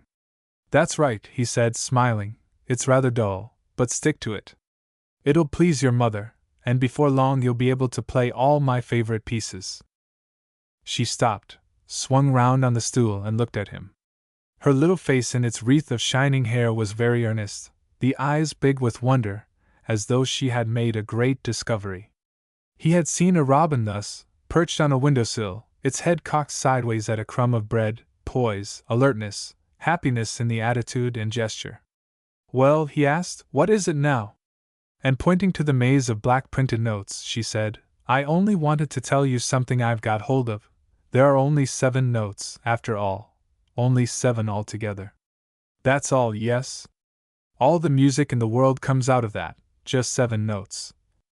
Combinations of them, with a lot of half notes too, he explained. But half notes only suggest. The real notes are the thing, just 7 of them. Isn't it jolly? They'll never frighten me again. Now listen a moment, Daddy, I'll play you what the wings sing when they rush along. You know, the sound in the air when birds fly past. Flow, fly, flow, wherever I am I go. I live in the air without thought or care, flow, fly, flow. She played and sang till he felt every atom in his being moving rhythmically to the little doggerel. He took her in his arms and hugged her. Ah, he cried, I put all this into you unconsciously, and now you're explaining it to me. That's fun indeed, isn't it? And I've only used 3 notes for it, for the tune, I mean, she exclaimed breathlessly as he released her. I've still got 4 more. He blew her a kiss from the door and went on the top of a bus to Dizzy and Dizzy, who gave him a list of orders to view some half-dozen desirable cottages and bungalows in Sussex that seemed reasonably within the price he could afford, but none of which, it so happened, was the thing he wanted. And during the day, odd thoughts and feelings, born of that mystic dawn he had witnessed with the birds, came flitting round him. Being wordless, he could only translate them as best occurred to him. It was impossible to keep pace with many-sided life today unless a new method were discovered. To skim adequately among the numerous sources of information and instruction, wings were needed. With their speed and economy of energy, the feathered mind could dive into all, absorb fresh knowledge instantly, and pass on swiftly to yet further sources. At present, complete exhaustion followed the mere bodily and mental effort to keep abreast even with one line of thought and action. The bird's-eye view, involving bird's-eye action, alone could manage it. It was a case of flow, fly, flow indeed. He was dimly aware of a new method coming softly, silently, from the air. Air meant the spiritual method. While the body, guided by sure-footed, slow, laborious reason, attended to its necessary duties on the ground, the mind, the soul, the spirit would flow, fly, flow, with the new powers of the air. He played lovingly with the idea. He thought of birds as the aborigines of the air, the pioneers perhaps. They represent no climax of evolution. On the earth men appeared last, preceded by many stages of earlier development. Birds were, possibly, but the first, the earliest inhabitants of their delicious realm, still imperfect, but alive with a promise for mankind. They were not an ideal, they merely offered their best qualities to those below. The promise of the air ran through him like a strain of glad spring music. Air, he knew, as Joan used the term, meant ether, the mother of all air. She dreamed of passages to dim old gleaming Hercules adrift in open space, to Cassiopeia, happily, mightily wandering, to the golden blossoms of the nebulae's garden of shining gold. Across his mind the great flocks of stars were flying. I'm not a miserable sinner. It's a lie that. There is no health in me. Nor do I believe that another man can forgive my sins, because I confess them to him, or that those who refuse to believe as I do, whatever it is I do believe, shall forfeit my special favors, least of all suffer the smallest prick of a pin on that account. If ever he had been affected by the dogmatic teaching of any person or group of persons, alive or dead, he broke finally with them in that moment. Chapter 13. Remembering his promise, though made only to himself, he proposed going to the cinema. Tom, who was present during the discussion that followed, wanted a review, but was overruled. You can't smoke, he objected, But what he really meant was that he wanted to have his physical sensations stimulated by suggestive reminders that he was a breeding rabbit that had never left Earth, Earth which a single shower could turn into mud. "That won't hurt you for one night, Tom," observed Mother, aware vaguely of his difficulty. They chose the best the advertisements supplied and went off after an early dinner. In a sort of bundle they started, Mother in her finery forgetting the performance was in the dark, Joan, smiling, neat and bright, her little ankles tripping, and Mr. Wimble important, holder of the purse strings and full of anticipatory wonder. Tom, smoking cheap gold-tipped Turkish cigarettes, was superior and sulky. Like an untidy bundle the family made the journey towards Piccadilly Circus, a bundle with loose ends, patched corners, one end hardly belonging to the other, yet obviously coherent for all that, and with a spot of brilliant color, Joan's bright, glancing eyes and eagerly pretty face. Tom, having bought a halfpenny evening paper, read the sporting and financial news. His racing tips had proved false. His mood was ill-humored. He eyed the girls on the pavement below, flicking his cigarette ash over the edge of the motor bus from time to time. "What's on?" inquired a chance acquaintance across the gangway, with an eye on pretty Joan. "Music hall or highbrow legitimate?" "Cinema," returned Tom in a scratchy voice. "With the family?" "I'm beat to the wide." "Who's put the wind up you this time?" inquired his friend. "Family. They put it across me sometimes. Can't be helped." "Good egg," was the reply, as the youth looked past him admiringly at Joan. "Oh, my sister," mentioned Tom, proudly, and with a flash of self-satisfaction. "Joan, a friend of mine, Mr. Spindle," adding under his breath something about Rolls-Royce and limousines, as though Mr. Spindle, who was actually merely an employee in some motor works, owned several expensive cars. Joan, ignorant of the strange modern slang they used, nodded sweetly, then turned to watch the surging throng of energetic humanity on the pavement below. She was in the corner seat. Father and Mother sat below, inside. The sea of human beings rolled past like waves of water. "Everybody going somewhere," she said half to herself with a thrill of wonder. It struck her that, though hardly any one looked up, some must surely want to fly, and one or two, at least, must know they could. She wondered there were no collisions. All dodged and slid past and sidestepped so cleverly. The energy, skill, and subconscious calculation they used were considerable. In each brain was a distinct and separate purpose, a mental picture of the spot each busily made for, while yet all seemed governed by one common denial, that nothing off the earth was conceivable even. Like crowding ants, they stuck to the ground, shuffling laboriously along the world-worn routes. Their minds, she was persuaded, knew heavy ways, unaware that horizons are made to lift. She watched the herd in search for amusement after the drudgery of the day, engaged upon a common search. What they really sought, she felt, was air. Only they knew it not.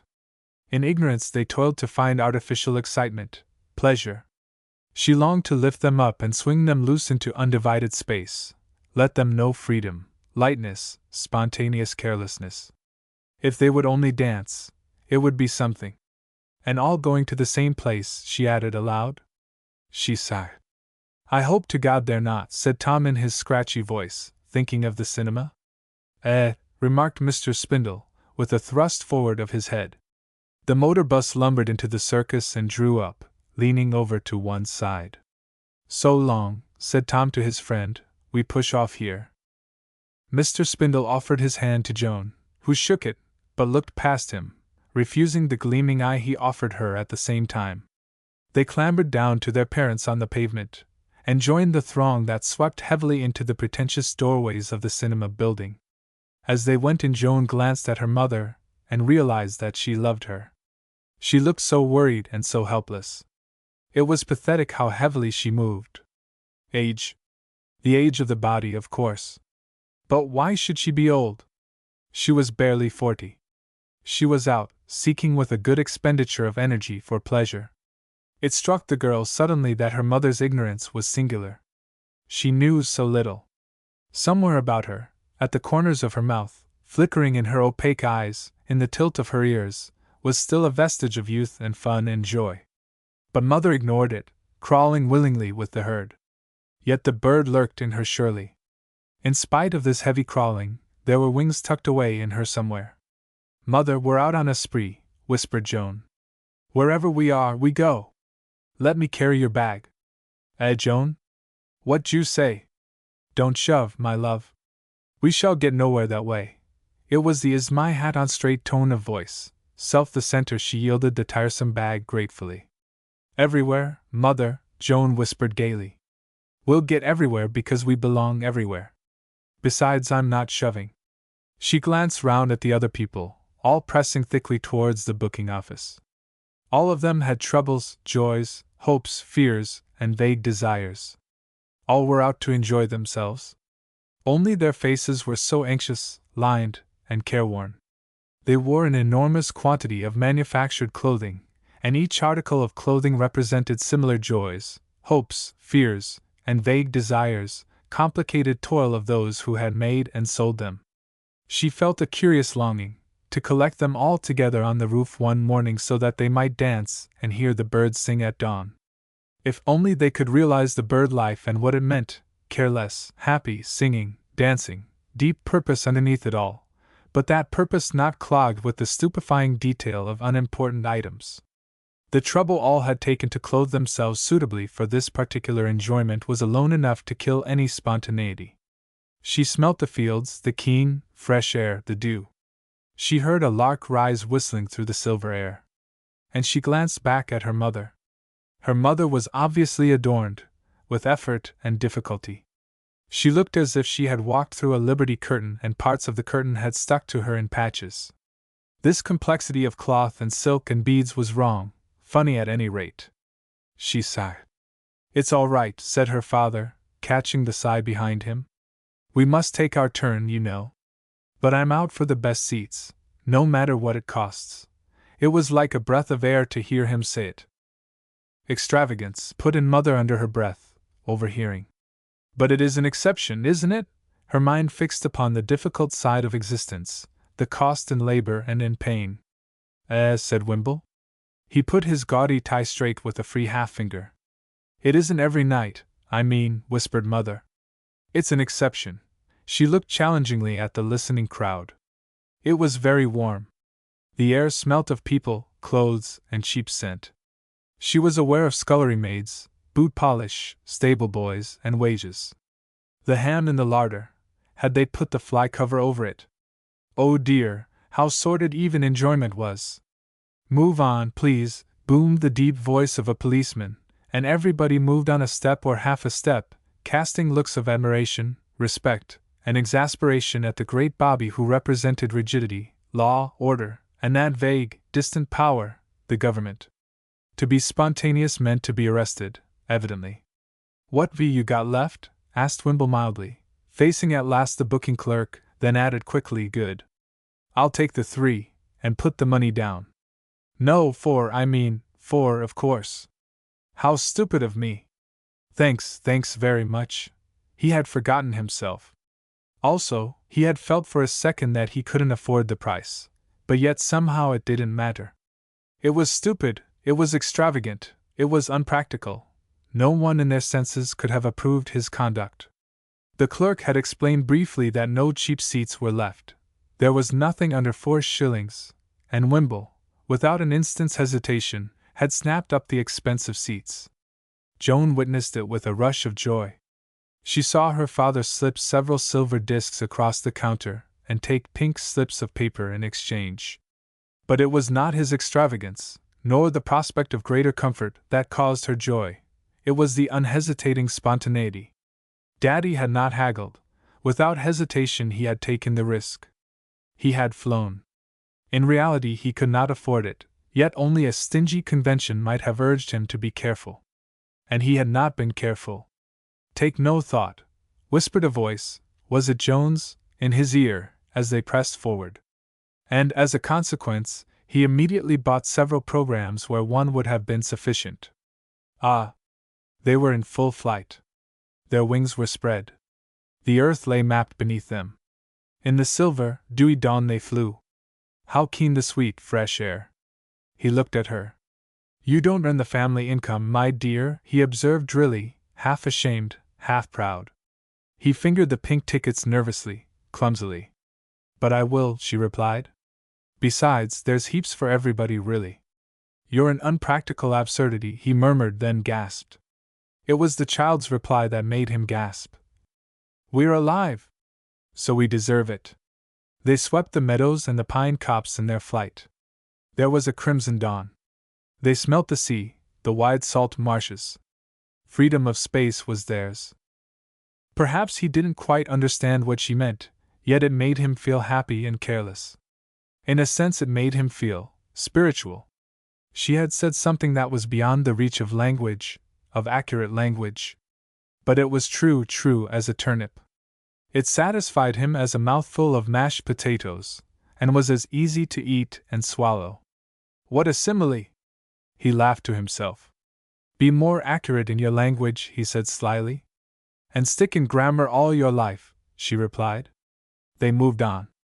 Tom looked superior and aloof. He did not belong to this ridiculous party. "Hurry up, Daddy," and Joan poked him in the ribs. "Mother's waiting." "You're thinking of your old primers." It was true. He had paused a moment. A sentence had flashed into his mind and made him stop, while Mother and Tom were waiting in the corridor beyond, something about the courage of a fly. A fly, the most fearless of attack of all creatures, an insect incapable of fear. He remembered that Athena gave Menelaus, in order that he might resist Hector. What? Not weapons or money or skill or strength. No, Athena gave him the courage of a fly. It struck him suddenly that the reckless courage of a fly that settles on the nose, the lips, the hand of a being enormously more powerful and terrible than itself, was unequaled among all living creatures. No lion or tiger dared the half, no man the quarter. But a fly, depending solely on its swift, unconquerable wings and power of darting flight, risked these amazing odds. He, in paying this high price for the tickets recklessly, had shown the courage of the fly, the sneers of Tom, the abuse of Mother, the scorn of cautious and careful convention. He had the money in his pocket, then why not spend it? His labor had deserved it. He had earned it. He was indeed alive. Like an audacious fly, he had settled on the nose of fate. And all this Joan had snapped into a sentence. "We deserve it. We're alive." "Is it all right, dear?" asked Mother anxiously.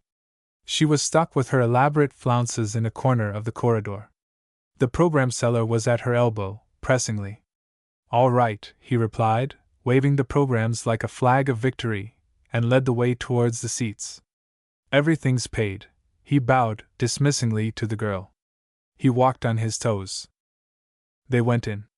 Mother flounced down proudly, as though the cost, the risk, were hers. Anyhow, they had paid for their seats and had a right to them. Now they could see the show in comfort and with easy consciences. There was a vague feeling that too much had been expended, but it was discreetly ignored. Vanity forbade. Economy might follow. Let it follow. They could enjoy themselves for a few hours. They would enjoy themselves. Someone had paid good money and money well earned. Uneasiness was vulgar. Daddy's flying attitude influenced them all secretly, and the great human power of make-believe, so gingerly expended as a rule, asserted itself. They took the moment as birds take the air. They flew with him. Settling themselves into their front-row seats, they fingered their programs, and felt like royalty. Mother looked round her at the inferior human mass. "We can see quite well," she observed. "You were lucky, Joe. You got good seats." She was wholly unaware that she tried her wings. "Not bad," scratched Tom, equally unaware that he flew behind her, though parting from the sticky, loamy soil with difficulty. Had his companion of the motor bus been with him, he would doubtless have said "good egg" instead. "It's all right," said Wimble. "Like to see a program?" He passed over several, all he had. He felt uplifted, without knowing why. He felt reckless, extravagant, careless, happy. He had touched the element of air without knowing it. He had forgotten money, toil, conventional rigid formality, the terror of the herd, everything that compressed life into a four-footed rut, like the rut trodden by cows and pigs and rabbits. He had, for a moment, left the earth. He had, however, no idea that he was hovering in midair. Having taken a risk with courage, the courage of the fly, he was not quite positive of his dizzy elevation. The strange, intuitive, natural certainty of Joan was not yet quite his. He caught his breath a little in this rarefied air. From this spiritual point of view, this bird's-eye aspect, he was by no means sure of himself. The rush of the wonderful cinema then began, and he forgot himself. They experienced the sense such a performance leaves behind of having been, as Mother put it, all over the place. Sitting in the dark, the individual at first is conscious only of himself, neighbors ignored if not forgotten. The screen then flashes into light, and with the picture, consciousness flashes across the world. The lie of the stationary photograph is corrected, time is denied, partially at least, and space is unable to boast and swagger as it loves to do. The cinema frees and extends the consciousness, restores the past, and sets distance close beneath the eyes. Only the watching self remains, pregnant symbol, in the darkness. It was one of the best performances in London. Within an hour or two the audience danced from the dingy streets of the metropolis into the sunlight of India, Africa, and of islands among far southern seas. The kaleidoscope of other lands and other ways of thinking, acting, living carried them away with understanding sympathy. From savage wildlife drinking at waterholes in the sun-drenched tropics, they darted across half-charted oceans and watched the penguin and the polar bear amid Arctic ice. Over mountains, down craters, flying above cities and peering deep underwater, the various experiences of strange distant life came into their ken. They flew about the planet. The leaders of the world gazed at them, so close and real that their emotions were legible on their magnified features. They smiled or frowned, then flashed away, and yet still were there, living, thinking, willing this and that. Widely separated portions of the vast human family presented themselves vigorously, registered a tie of kinship, and were gone again about their business, now become in some sense the business of the audience too. Fighting, toiling, loving, hating, meeting death and adventure by sea and land, creating and destroying, differing much in color, custom, clothing, and the rest, yet human as Wimble and his family were human, possessed with the same griefs, hopes, and joys, the same passion to live, the same fear of death, one great family. Joan slipped her arm into that of her father. They nestled closely, very much in sympathy as the world rushed past their eyes upon the screen. "We're flying," she whispered, with a squeeze, as the penguins on the polar ice gave place to a scene of Negroes sweating in the sun and munching sugarcane, while they lazily picked the fluffy cotton. "We're everywhere all at once, don't you see?" A moment later, as though to point her words, they looked down upon a mapped-out county from an aeroplane. The unimportance of Earth was visible in the distance. "You can't fly underwater anyhow," mumbled Wimble, as they left the air and flashed with a submarine upon sponges, coral, and inquisitive, perfectly poised fish. A black man was trying to knife a shark. "I can see what they feel, though," was the whispered answer. "Inside their watery minds, I mean. Wherever I am I go," he thought, but didn't say it, because by the time he had reflected how foolish it was to remain stuck only upon the minute point of his own tiny personal experience, they were climbing with a scientific Italian of eminence down a crater full of smoke and steam, and could almost hear the thunder of the explosions. But while they went down, everything else went up. Smoke, steam, masses of rock all trying to rise. Gravity is the devil, he remembered, it keeps us from flying into the sun. The idea made him chuckle, and Joan pinched his arm, giggling too audibly in her excitement. "Hush," said Mother. They watched in silence then. A bird's-eye view of the planet was what they watched. With each picture they took part. Every corner of the globe, with its different activities, touched their hearts and minds with interest, busy, rushing life in various forms, and all going on simultaneously, at this very moment, now. Life obviously was one. The strange unity was convincing. Nothing they saw was alien to themselves, for they took part in it. In each picture they wondered what it felt like. They took for an instant, longer or shorter, the point of view of a new aspect of life, of something as yet they had not actually experienced. They longed, or dreaded, to stand within that huge cavern of blue lonely ice and hear the waves of the polar sea lick up the snow, to taste that sugary cane with animal-white teeth, and feel the fluffy cotton between thick, lumpy fingers, to swim under water and look up instead of down, to crawl fearfully a little nearer to the molten center of the planet through smoke and fire and awful thundering explosions. They longed or dreaded. Mentally, that is, they experienced a new relationship in each separate case, a relationship that stretched a suburban consciousness beyond its normal ken. "It's very tiring," mentioned Mother, during a brief interval of glaring light, "and hurts my eyes. And I can't see why they want to show us those half-naked natives. I'm glad I'm English. Disgusting people, I call them." "They'll improve it, you know," observed Tom. "The flickering, I mean. It's a great invention. Somebody made a bit of cash there all right." One couple, at any rate, in the 4-shilling seats felt the tie and knew their consciousness extended to include them all. They were engaged with all these various folk and multifarious activities. Humanity was one. The cinema shouted it aloud. The sense of collective consciousness was stirred. "Well," gasped Mother, blinking her eyes in the sudden light at the end, "that was a show, wasn't it?" She seemed tired rather than exhilarated. "Not half," declared Tom, feeling for his cigarettes. He kept the programs, putting both into his pocket. "I'm glad I'm English anyhow," repeated Mother, stationary at the mouth of her hole in the ground. But whether she despised the Hottentots, the Eskimo, or the Penguins, she did not specify. It was her final verdict merely. The statement said simply that she was satisfied to be her little self, balanced safely on a clod of earth, in a spot of the universe called England. Extension of consciousness gave her no joy at all. She felt unsafe. They left the theater slowly, their minds shrinking back with a touch of disappointment, almost of pain, within the prescribed limits of normal, practical life again.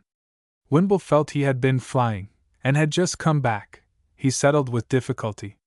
In the brief space between the vestibule and the door his thoughts continued flying. There was excitement and anticipation in him. "The next stage," he said to himself, "will be hearing. We shall hear the people talk. After that, not so very far away there, we shall see 'em now, and no interval of time at all. Machinery won't be used. Our minds will do the trick. We'll see everywhere with our thoughts." He remembered his telepathy primer, giving individual instances, as authentic and well proven as any reasonable person could desire. He felt sure this vast, general development must follow, some faculty of air, swift and flashing as light, the bird's-eye view. The murky street, with its damp and chilly air, struck him in the face as he stood with his family a moment, then walked down the steps. There was still a luminous glow in the western sky above the roofs. Mother took his arm to steady herself. Tom was behind, his eyes roving hungrily. Joan flitted just in front. "Our bus is over there," said Mother, pointing with a black-gloved hand. "We'll take a taxi, my dear," was his reply. He hailed one, bundled his astonished family inside, wished the driver good evening with a smile, and slammed the door upon his own coat-tails. "But you haven't told him the address," said Mother. "He ought to know," exclaimed Wimble, "but he's not a bird yet, so I'd better tell him." "It might be safer," added his wife sarcastically, holding on to his coat-tails as he leaned out of the window to do so. He watched the crowd as they whirled away. He felt happy, happy, happy. With the damp London air he felt as though a part of him still sweltered in the golden sunshine, diving under blue clear water where the sponges and the corals grew. Soft breezes touched his cheek 1 minute, the next he laid his hand on glittering ice. He heard the surf crashing upon a palm-clad reef. These thronging people, policemen, costers, shop folk, pale-faced workers, and overdressed men and women of the big houses, all had some link with himself that had been drawn closer, but so had the swarthy half-naked folk at the antipodes who had just claimed his consciousness. They were all one really. Each nation seemed a mood. The sense of oneness leaped upon his heart and seized him. It all happened without our even moving, as Joan had said on the way home. I suppose everything's in us then, really. We're everywhere. And while Tom's superior cut-it-out seemed more than usually ignorant and silly, Wimble's heart flamed within him.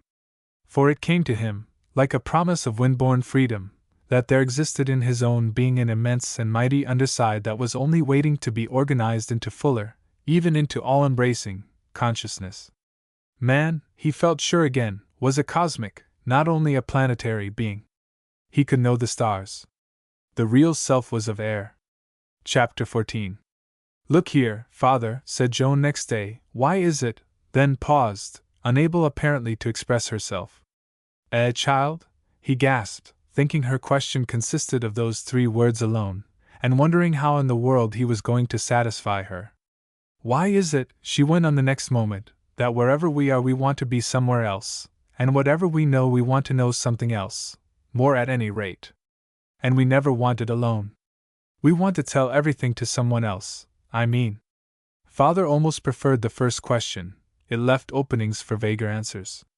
This definiteness increased his difficulty rather. He scratched his head and passed his fingers through his hair, which looked just then as if it would neither stay on nor down.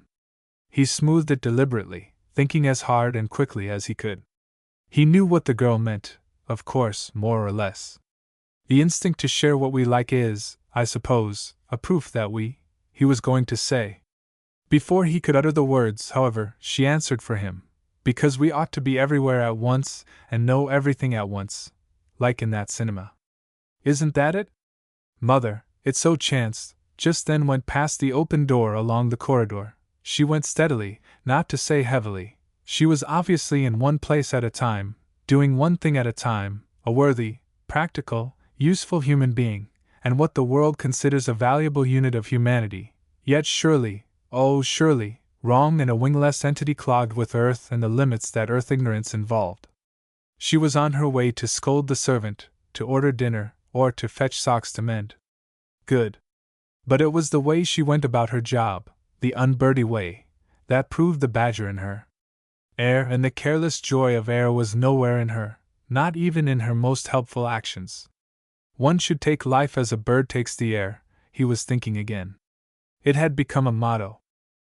And a flood of shadowy thoughts swept down upon his mind. Joan, when he turned to find her, had already gone from the room. He was alone. The half-read newspaper lay upon his knee. Tom had long since gone to the office. The sun shone in across the sea of roofs and chimney-pots. He saw a white, soft, fluffy cloud bedded in the blue. A swift shot gloriously across the narrow strip of sky. And this flood of shadow thoughts poured in and out of his mind like 100,000 swifts. They would have filled an entire primer if written out and printed, but in his mind, together with their host of suggestive correlations, they flashed and vanished with the speed and ease of the swift, a bird that seemed only wings, without body, legs, or head, powerful, graceful flight personified. The laborious absurdity of words made him feel helpless and rather stupid. He felt lonely, too, exiled from a finer, easier state of being to which something in him properly and rightfully belonged. The wings of the spirit stirred and fluttered in him. He sighed. Joan's sentence vibrated in him like a song, for nothing so much as music sets free the bird in human beings, enabling the soul to soar beyond all possible categories of time and space, beyond all confinements and limitations, even beyond death. It was his daughter's remark that led in this rushing shower of thoughts that followed. Why is it that, wherever we are, we want to be elsewhere? People as a whole were always afflicted with this desire to be somewhere else. It was true. In London he longed for windy lanes, but in the windy lanes he thought how nice it would be to see the shops and people in the streets. At a party he would think with longing of the cozy room at home, the book and chair beside the fire corner with his pipe, yet in that corner with pipe and book he would suddenly lay them down and remember with envy the gaiety of company, the talk, the laughter, and the bright companionship he was missing. It was often, if not always so, the desire to be elsewhere and otherwise seemed inherent in human beings. They were never content or satisfied with the place they were in at a given moment. It's the restlessness of the race, he decided, for whom movement is so laborious, slow, and costly. If they moved as a bird moves, swiftly, instantly, and without trouble or cost, this restlessness would not be felt. Then he paused. But it's not merely that, flashed through him, far, far more. It's the expression of a strange and deep belief, the belief that we ought to be, and should be, can be everywhere at once. This power lies in us somewhere, only as yet we haven't discovered how to use it. But it's coming, and air and flight, wings and speed are already its beckoning symbols. We're being mysteriously quickened. We ought to be able to know everything, and to be everywhere, at once, in touch with all the universe, able to draw on all its powers. We have the right. This longing so to know and be, this uneasy yearning in us, what is it but an affirmation, a conviction that we can so be? Our wings go fluttering in our tiny cages. Wherever I am I go, and I am wherever my thought and desire are. He sat back and thought about it. It seemed to him a great discovery. He felt sure that somewhere in himself lay the power to be everywhere at once, one with everybody and everything. To be aware of everybody everywhere was the first step at any rate, and the cinema had dropped a hint that it was coming. Well, but the practical meaning of it, what? The use that people like Mother should make of it, what? Bodies will never actually fly. Certainly not, but thought flies already, and it only remains for consciousness to accompany it. Bodies, of course, are earth, yet they must, grow lighter, more responsive, both as receiving and transmitting instruments, consciousness no longer focused only where the body is. We shall be human cinemas, he thought, going where we will, instantaneously and easily as a bird, seeing all and knowing all. Universal consciousness, of course, is a spiritual condition, it is an air quality, space and time denied. The kingdom of air is within us. We shall experience air with its collective instantaneity. He folded his newspaper and went down the narrow corridor to his little private den. Oh, that I had the wings of a dove, occurred to him and made him smile. A cry of the soul, of course, he realized, as he took his 20 limited steps between the rigid walls. He stubbed his toe against the desk, and sat down in his revolving chair. The ideas set in motion by Joan's remark continued flying through him. He seized what he could catch. Our bodies, responding to a swifter, happier, more careless attitude of mind, will gradually grow lighter, more sensitive, become less dense and earthy, until at last we shall feel with everybody everywhere. No longer separate and cut off from others, divided as earth is divided, we shall win this immense increase of sympathy and be everywhere we want to be, every at once, as Joan put it. We shall move with our thought, air. We shall have instantaneity, air again. Our bodies may not fly, but our consciousness will fly to one another, as light flies across the universe unerringly from sun to sun, bodies of light. Like the birds in England, we shall know when the Siberian ice has broken. We shall be off.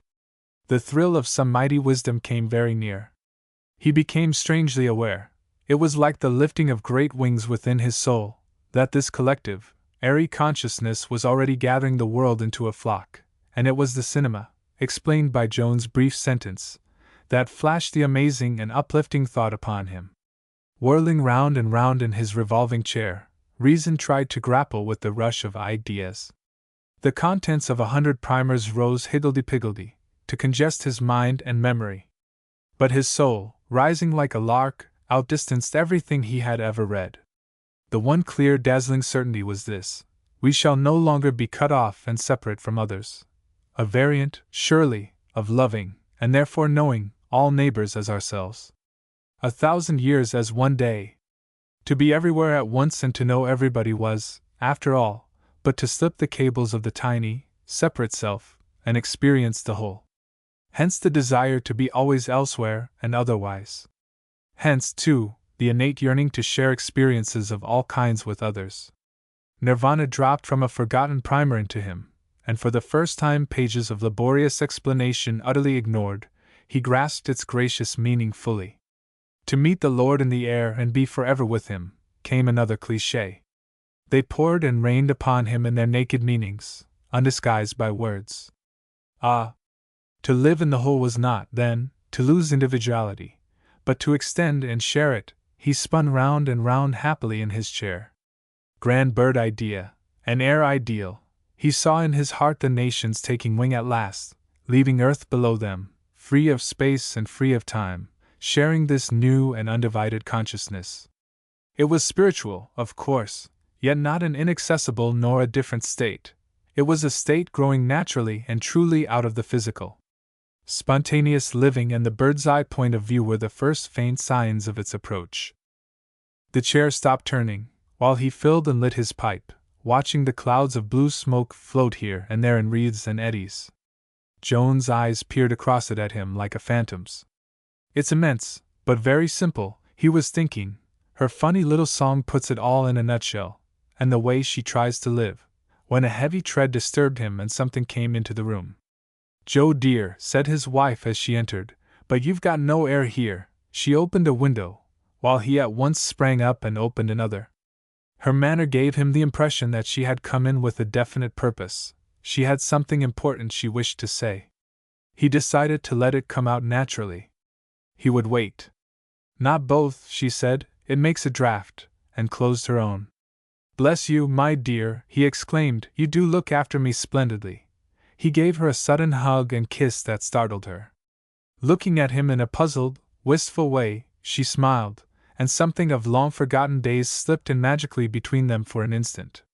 He saw a yellow scarf across the smoke. She saw, perhaps, a breathless boy with a field of golden buttercups behind him. "You catch cold so easily," she mumbled, then added quickly, "the country will suit us all better, won't it?"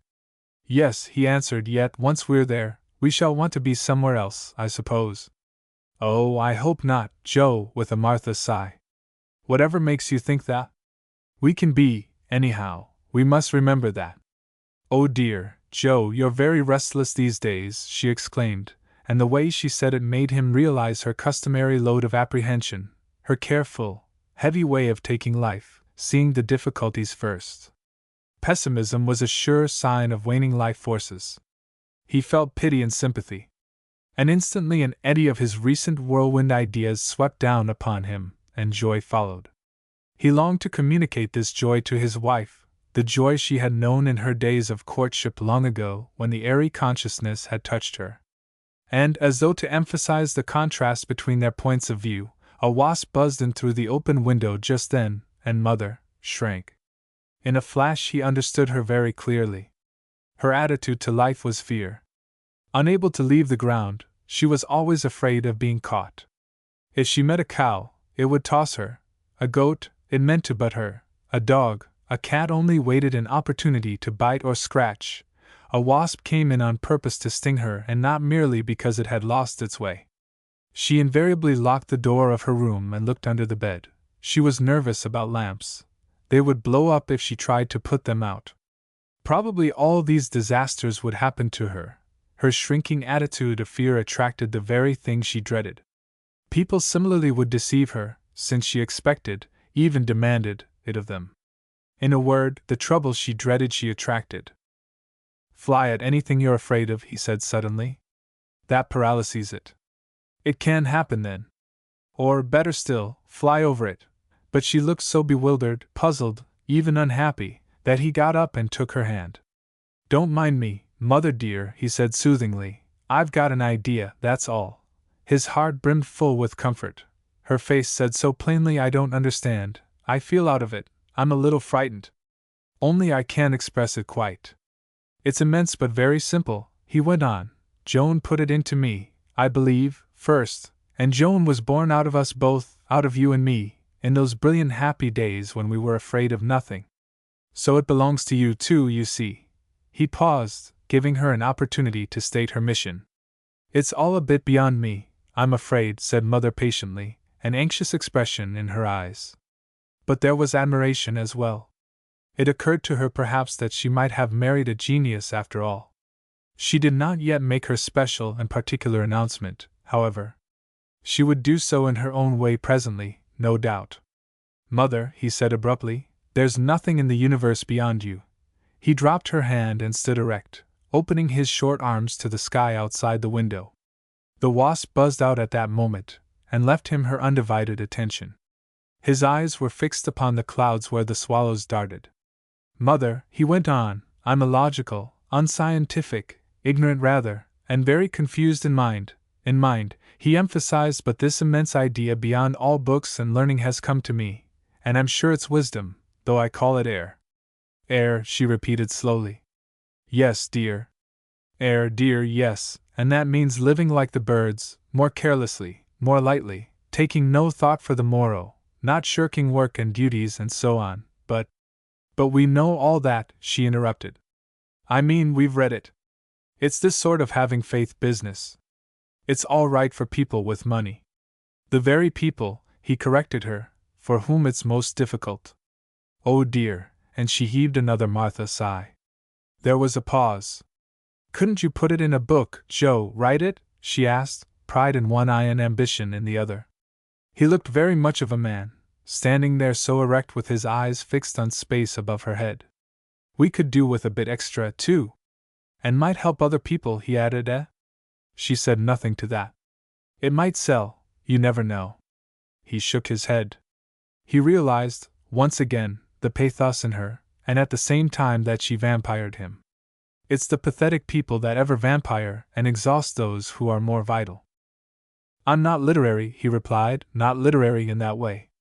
Only the few with air in them would catch my idea, and the others, the commonplace press in particular which decides the sale of a book, would find a joke they could understand and call it air. And air is gas, you know, he chuckled. Whereas what I mean is air, instantaneous unifier of thought and action, the LCD of a new order of existence, a new point of view born of collective sympathy, as with a flock of birds, community involving something akin to the strange bird wisdom and bird knowledge. He took a deep breath, the solvent of all philosophic and religious problems. She caught a word and clutched it. Religious people, she put it hurriedly, might buy it, a book like that. He came back from his flight with a thud, landing beside her. Their imagination is too sluggish, dear. As a rule, too, they have not intellect enough to detect the comic element in life. They can't laugh at themselves. They exclude joy and fun and play. They never really sing. They do, yes, said Mother. I mean they don't. That's quite true. She settled herself more comfortably in her chair. Evidently she appreciated his talking to her of his intimate thought. She felt herself taken into his confidence, and liked it. It made it easier for her to say what she had come to say. Noticing her gesture, his own sympathy and pity deepened. Ah, Mother dear, he exclaimed, touched by a sudden pathos, it's wonderful to be alive, isn't it? And to be able to think and feel ideas tearing about inside you? It's worth everything, just to be able to say, I am, and still more wonderful if you can add, I go. That's the secret. Live in the interest of the actual moment, but never imagine that it ties you there, eh? Life lies at your feet in a map. You can take what direction you please. Choice is your own, you can take or leave, as literally as when you stand above a jeweler's counter. One person chooses the bright stones, another the dark. It's all a matter of selection. On a picnic you may select the midge that stings you, the few drops of rain that fell, or the midges that did not sting you. You can choose gloom or joy, I mean, just as you. Joe dear, she interrupted, sitting forward in her chair, there's something I wanted to say to you, seriously. He took her hand again. He had noticed the growing pucker between her eyes and knew the difficulty she experienced in unburdening herself of something. He had chattered in this way to give her confidence and show his sympathy. But she had not followed, had not understood. She had remained safe in the mouth of her hole. Talking of religion, as you were just now, she went on with an effort rather, I wanted to talk to you about it. There was a hint, but a very tiny hint, of challenge in her voice. Of course, he said encouragingly, patting the hand he held. There was a moment's silence, while their eyes met and he smiled into her troubled face. What she was about to say meant much to her, and she feared opposition. She took a deeper breath. I'm thinking of becoming High Church, she announced. Admirable, he exclaimed. I'm delighted. What? You don't mind, dear? It's just exactly what'll suit you, he replied happily. Just what you need. But very High Church, it means confession, you know, she went on quickly, relieving herself of ideas evidently long pent up, and it must be very helpful, I think, knowing one's sins forgiven. Helpful, and very pleasant, he agreed, lowering his eyes from hers. The sudden sense of his own failure towards her pained him. She needed someone to lean on, to confide in, to unburden herself upon, and she turned to a paid official instead of to himself. She didn't know yet that she could confess to herself, and so forgive herself, which meant understanding her sins and deciding not to repeat them. She needed someone who could do this for her. It was the stage she was at. Splendid, he reflected, there were creeds for every stage. What a mercy, and while she explained herself now without shyness, but with a confusion as great as his own, at his stage, he listened to her as vaguely as, doubtless, she had listened to him. He glanced down at his newspaper, not to read it exactly, but in the way a man who wants to think subconsciously perhaps, takes up the object nearest to his hand and regards it attentively. His eye ran along the print, while his thought was, she wants something, someone to lean upon, of course, poor soul. I'm not sufficient, I don't give her sympathy enough. I'll do better in future. Her wings are on the flutter. Something to guide and help one a bit, he heard her saying. The very thing, mother, the very thing, he put in. I'm so glad. It'll speed you up. Quickening, that's it, isn't it? Quickening of the spirit, and of the body too, he added. You'll be flying with us next. And while she poured into his ears the confused but genuine story of her need, his own mind continued its own wordless thoughts. He saw the millions of history wading through the creeds, and thank heaven, there were creeds enough to satisfy every type. For himself, a creed seemed to play the role of a porter in a mountain climb, carrying the weight from the climber's shoulders, but never guiding. Nevertheless, he blessed them all, and the creed primers in a long series with red covers and black lettering flashed across his memory. All true, he realized, every blessed one of them. And no wonder each man swears by his own that it alone is true. For it is true, it's exactly what he needs. I was sure you wouldn't mind, Joe dear. I knew you'd understand, came from Mother at last. And so you shall, dear. It'll help you along magnificently. We'll start the moment we get into the country. Start it up, eh? I have begun already, she said, more sure of herself. Better still, was his reply. She got up, patted his shoulder awkwardly, kissed him, and stood a moment by his chair. A second later the door closed behind her. But hardly had her step died away along the corridor than the words his eye had rested upon absent-mindedly in the newspaper rose and offered themselves. It was a coincidence, of course, but coincidences do occur. The sentence lay in the middle of a paragraph concerned with some new book or other, a book on Russia, he discovered, by glancing higher. She has a far-reaching vision, and her church at least has for long been preoccupied with the idea of the union of humanity. The idea of brotherhood and even universal brotherhood permeates all classes of society, while opposite, and level with it in the adjoining column, oddly enough, was a notice of an article in some important review or other with the title The New Religion. The sentence quoted that caught his eye referred to the Church of England, a pitifully forlorn body, bankrupt in valor and policy, resource and prestige. No one today with spiritual needs could, apparently, rely upon it. The new spirit regarded it as prehistoric. The people were far ahead of it already. He laid the paper down and wondered. The two statements capped his flying ideas so appositely. Yes, there's a new thing coming into life, he exclaimed aloud. It's in the air, even in this vulgar halfpenny paper. He relit his pipe and smoked a moment hard. Of course it's not generally realized yet, he went on to himself between the puffs. But that's not odd after all. It's taken the world 2,000 years to realize Christ, and only a few realized him when he was there. When, how, will this new spirit touch us all? What's got to happen first, I wonder? He sighed and a curious shiver ran down his spine. Nothing, he remembered, was born, nothing big and deep ever came to birth, without travail and upheaval. He was conscious of this strange shiver in his being. He almost shuddered. His pipe went out. Through the open window he looked down upon the crowded pavements, but the next instant looked up to where the swallows danced and twittered happily in the summer light and air. The vision in Maida Vale came back to him when the masses, clothed in black, had seemed to rise and open a million mighty wings. He remembered the singular idea of blood that had accompanied it. And again a shudder touched him. Something's got to happen first, he sighed, before all can take the air. Something's got to happen.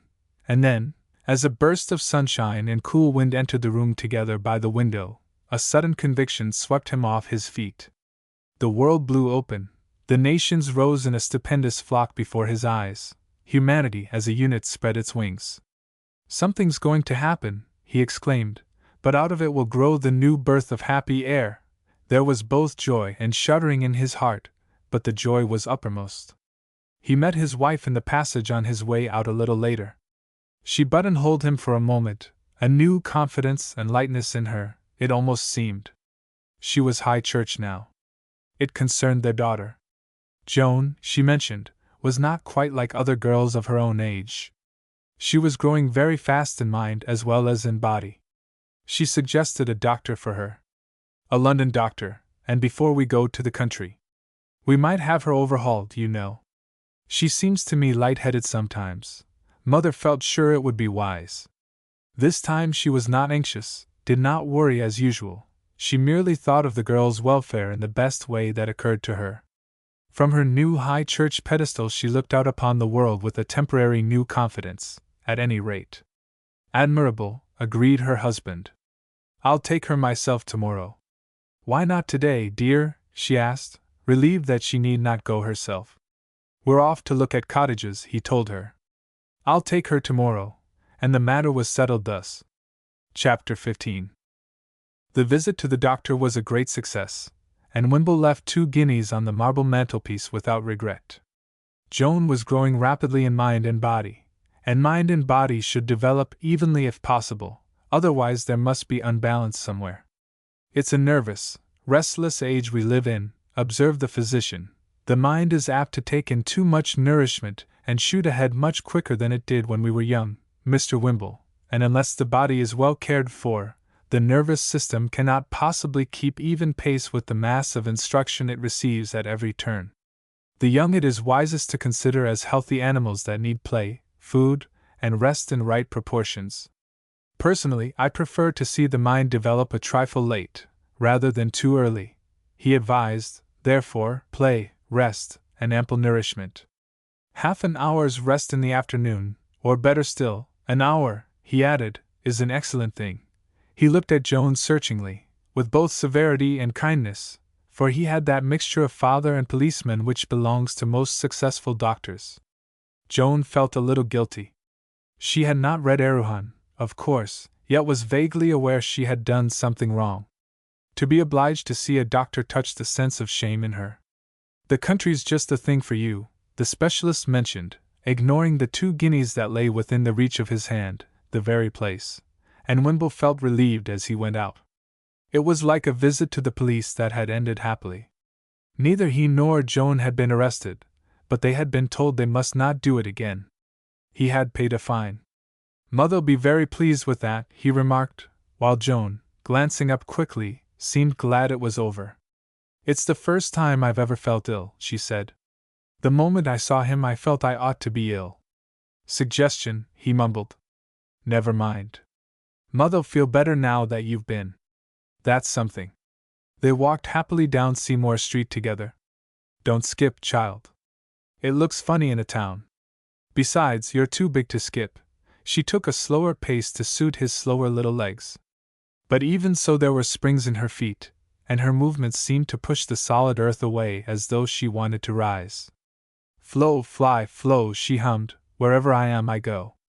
I shouldn't hum in the street, dear, if I were you, he chided. People were staring, he noticed. It looks so odd. I mean, it sounds unusual. She turned her bright, happy eyes upon him. Daddy, that's the doctor, she warned him. You're saying, no, to everything. She came close and took his arm, whispering at the same time, I believe you're sorry about the 2 guineas. You're trying to get your money's worth, as Tom calls it, and the shaft was so true it made him laugh. They turned down into the great thoroughfare of Oxford Street. It was brimmed with people, a river filled and running over. They crossed it somehow, he rather like a bewildered rabbit, a step forwards, a pause, a hesitating step backwards, a glance in both directions that saw nothing accurately, and then a flurried run, Joan catching his outstretched hand and pulling him against his will and better judgment, while his little coat-tails flapped in the wind. They landed on the curb, merged in the stream of pedestrians, bumped into some, collided with others, and were swept round the swirling corner of the circus into the downhill torrent of Regent Street.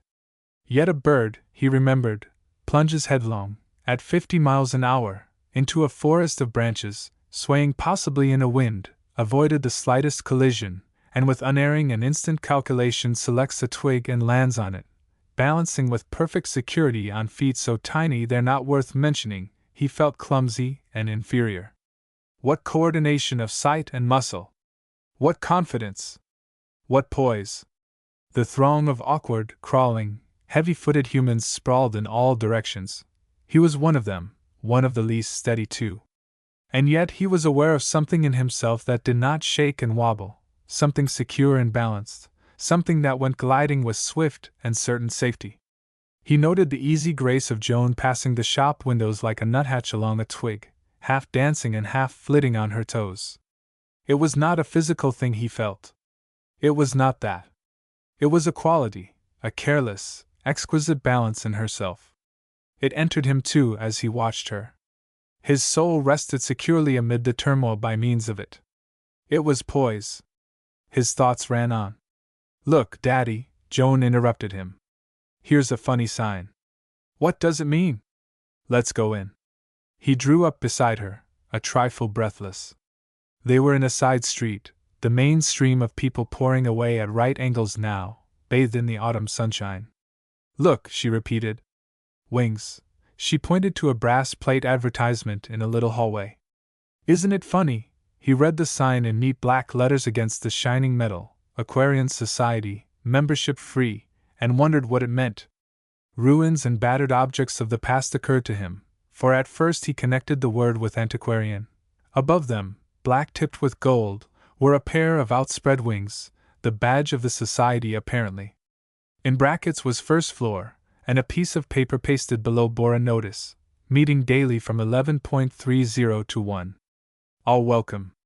"Let's go up, Daddy," Joan said again. "There's a meeting going on now, and it's free." "What does it mean?" "Something about birds." "Water birds, probably," he said, still puzzling about the strange word. "Old water birds, apparently," he added, combining both possible derivations.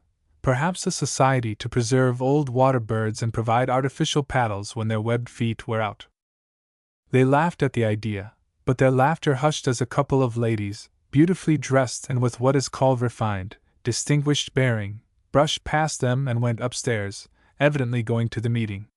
Though they were unknown to him, and it was obvious, in his black tailcoat and brown boots, that he was a commercial traveler of sorts, they bowed with a pleasant little smile of polite apology for pushing past. A duchess and her daughter at least. Old family certainly, he thought, yet they treated us as equals. It startled him, it was so un-English. He raised his hat and smiled. In their manner and the expression of face he caught something new, a kindness, a sympathy, a touch of light perhaps, something at any rate quick and alert and gentle that brought the word sympathy intuitively across his mind. He held his hat in his hand a moment.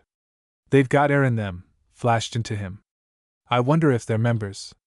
"Your head's in a draft, Daddy," said Joan. He put his hat on.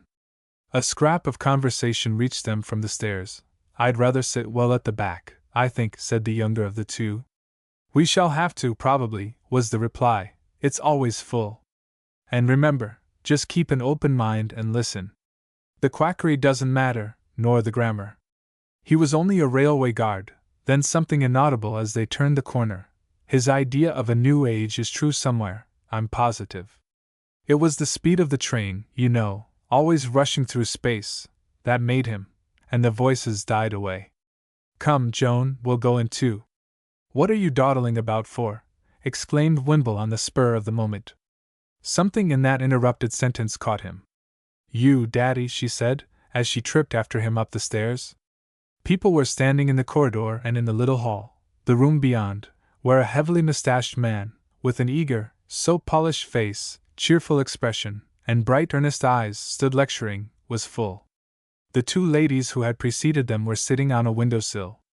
"I'm afraid there are no seats left," whispered a pleasant, earnest woman beside the door, "but I've sent for some chairs.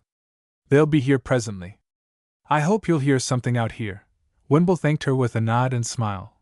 He leaned against the wall with Joan and looked about him. Some 30 people were crowded into the small inner room, 3/4 of their number women, what are called nice women. They were well dressed. There was a rustle of silk, a faint atmosphere of perfume, and fur, and soft expensive garments, young and old. He saw a good many of them in mourning. The men looked, generally speaking, like well-to-do business men. He noticed one clergyman. A few were shabbily dressed. 1 or 2 were workmen, mechanics possibly. There was an alert attention on most of the faces, and in the air a kind of eager expectancy, serious, watchful, yearning, and waiting to be satisfied, sympathetic, it seemed, on the whole, rather than critical. 1 or 2 listeners looked vexed and scowling, and a tall, thin-visaged man in the corner was almost angry. But as a whole he got the impression of people just listening patiently, people for the most part empty, hungry, wondering if what they heard might fill them. He was aware of minds on tiptoe. Here, evidently, he judged, was a group of inquiring folk following a new movement. One of the signs of what's in the air today, he thought. 5 years ago these people would have been in church, convinced they were miserable sinners with no good in them. That mechanic-looking fellow would have been in chapel. That portly man with the stolid face, wearing a black tailcoat, a low collar, a heavy gold watch chain and a black and white striped tie surely took round the plate in Kensington. The thin-faced angry man was merely a professional iconoclast. He wondered. He thought a moment of the unimaginative English standing about the island in hordes, marvelously reliable, marvelously brave, with big, deep hearts, but childishly unobservant, conservative, conventional, not to be moved till the fire burns the soles of their feet, sturdy and unemotional, and constitutionally suspicious of all new things. He saw these hordes, strong in their great earth qualities, ballast of the world, but at the same time world rulers. And then his thought flashed back with a snap to the scene before him. What was this group after? Why was it dissatisfied? Why had it turned from the ancient shibboleths? Something, of course, was up. He wondered. These people looked so earnest. This Aquarian society, he knew, was one of 100, 1,000 others. It might be rubbish, it might contain a true idea, it was sure to prove exaggerated. The people, however, were inquiring. He glanced at Joan, but her eyes were fixed intently upon the speaker's face, the face of a former railway guard whose familiarity with speed, certainly not on his own crawling line, thought Wimble, with rushing transit from scene to scene through the air, had opened his mind to some new idea or other. "I wonder if he's saying, 'Wherever I am, I go,'" he whispered to Joan. He ought to, anyhow, but Joan was too intent to hear him. He swallowed his smile and listened. The speaker's rough, uncultivated voice rang with sincerity. There was a glow about his face that only deep conviction brings. To Wimble, however, it all sounded at the moment as if he had fallen out of his express train and picked up his ideas as he picked up himself. For at first he could not understand a single word, as though, coming out of the busy human street, he had plunged neck-deep into a stream of ideas that took his breath away. Having missed what had gone before, he could not catch the drift of what he heard. Then gradually, and by degrees, his listening mind fell into the rhythm of the minds about him. He slipped into the mood of the meeting. His intelligence merged with the collective intelligence of the others. He merged with the group consciousness of the little crowd.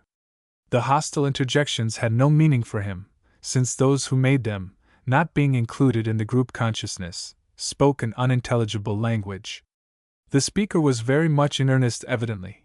He believed what he was saying, at the moment anyhow. Possibly this belief was permanent. Possibly it was merely self-persuasion. Though obviously he expected hostile comment from time to time, when it came, usually from the iconoclast in the corner, he rarely replied to it.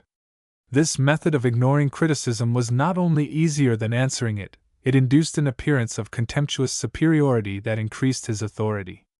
Wimble and his daughter had come in at a happy moment, for the long stretch of argument and explanation was just over, it seemed, and a summing up was about to begin. "So where are we, then, with it all?" asked the lecturer. "Where have we got to? Where do we stand?" He paused, and into the pause fell the angry voice of the thin-faced man. "Exactly where we started.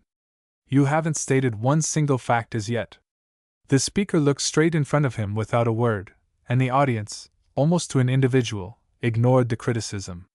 They supported the lecturer loyally, to the point at least of not even turning their heads away. They stared patiently and waited. "Where have we got to?" repeated the man on the platform. "That's what we want to know, isn't it? After all we've listened to this morning, how do we stand about it?" "That's it exactly," from the interrupter in a contemptuous but intense tone of voice. He seemed annoyed that no one was intelligent enough to support him. At a society of rationalist control across the road he would have been at home. He, too, was a seeker, and a very earnest one, only he had tumbled into the wrong group. Across the road he might have been constructive, here he was destructive merely.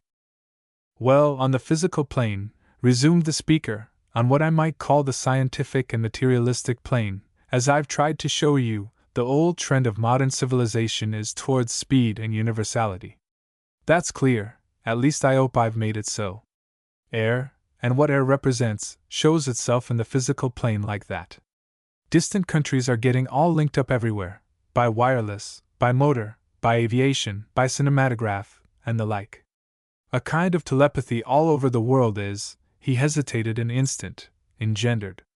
"Go on, from the critic, any word will do as well." "That's the scientific side of the business, as it were," he went on, "the practical, everyday aspect we can all understand. It's the universality of the new element, air, as it affects the practical mind, so to speak, the technical understanding and mastery, or space, what I called ether a little while ago, as you'll remember, or, as the Aquarian Society prefers to call it, as being simpler and shorter, air. Well," he added, "we now want to see how we stand with regard to the higher side of life, the mental, spiritual aspect. What does this new age, in which air is the key, the symbol like, what does it mean to the race on that side?" "Gas," interjected the other, but in a lower voice. From several books lying beside the water bottle the lecturer selected one. He adjusted a pair of heavy reading glasses to his eyes. "The link between the two is better expressed than what I can express it," he resumed quickly, "in this little volume, The New Science of Color, and color means light, remember, and light means ether, and ether means space, universality, so it's all the same." "Every bit of it," came the contemptuous comment from the corner. "Just this short paragraph. I came across it by chance, except that there really is no chance at all, and it puts it well. It supplies the link. So I'll read it." He heavily emphasized certain words. "We are approaching an age of mental telepathy, in which the organism of the race is about to become attuned to the second sense of the earth and to the third element that sustains her, i.e., air, and in which our action and our outlook will alike assume the characteristics of that element, which are elasticity and brilliance." He laid down the book, slowly removing the heavy glasses from his nose, and while "That's no proof" was heard to snap from the corner, the other repeated with emphasis of manner, yet lowering his voice at the same time, "The organism of the race, becoming attuned to air, elasticity, and brilliance." Fingering his glasses and looking very thoughtful, the speaker kept silence for a minute or so. He drank a few sips of water slowly, while everybody, even the interjector, waited, and those who had been staring at him turned their eyes away from his face, as though embarrassed to watch him drink. He produced a big handkerchief from his coat-tail pocket, wiped his lips, and replaced the handkerchief with some difficulty whence it came. The pause lengthened, but no one stirred. Then the earnest-faced woman near the door touched Wimble on the arm and indicated an empty chair. But Wimble, too absorbed in the proceedings, shook his head impatiently. Joan slipped into it. Joan, he noticed, did not seem interested. The keen attention she had shown at first had left her face. She looked half bewildered and half bored. "She's too much in it to need explanation," flashed across him. The slight shuffling warned the lecturer that the mind of his audience needed holding lest it begin to wander. Picking up a sheet of paper covered with notes, he advanced to the edge of the little platform and cleared his throat. As I've been trying to explain, he began, humanity has now reached a crucial moment in its development. The planet we live on belongs to the Sun, and the Sun has just entered, in 1881, to be exact, the sign of Aquarius. Aquarius, according to the old Chaldean system, is what's called an air sign, and the new powers waking in us all, coming down into our world now, will be ruled by the element of air. The age of Pisces, a water sign, is just finished and done with. We are entering another period. A new age is beginning, the age of air, and he glanced about him as though to catch any evidence of challenge. What is an age? Asked a thin voice from the rear.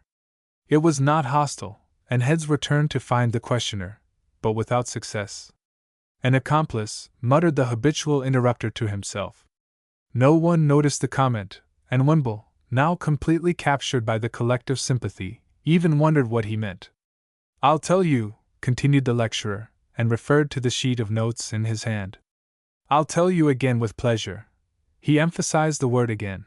The glasses were readjusted.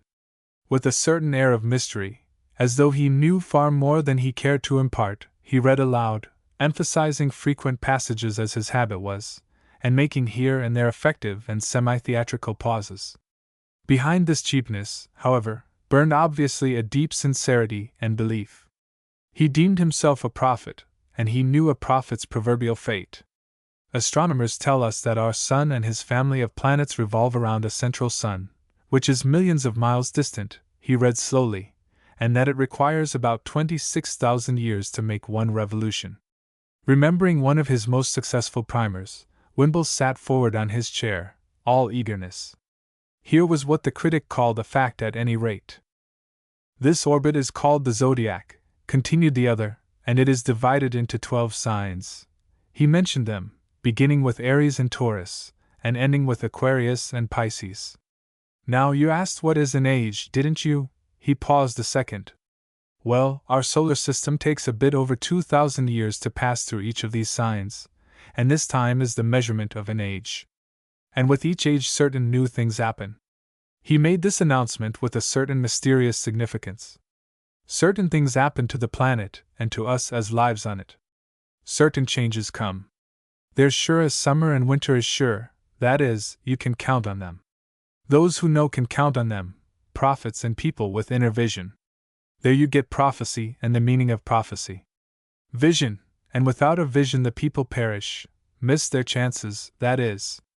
The seers, the mystics, always know and see ahead, and this end of the age, and of the world as it's sometimes called stupidly, has been prophesied by many.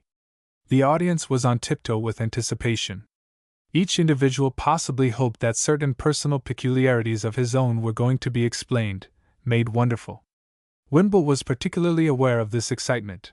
It dawned upon him that he was about to receive an explanation, and a semi-scientific explanation too, of his own strange ideas and feelings. He glanced across at Joan. She seemed, to his amazement, asleep. Her eyes were closed, at any rate, her attention was not held. He wanted to poke her. He wanted to say I told you so, or rather you told me so. But the speaker had ended his pause, and to Wimble's delight, was explaining that this movement of the sun passes through the zodiacal signs in reverse order, precession of the equinoxes, as it is called, Pisces therefore preceding Aquarius instead of following it. Here was another fact that his knowledge primer justified.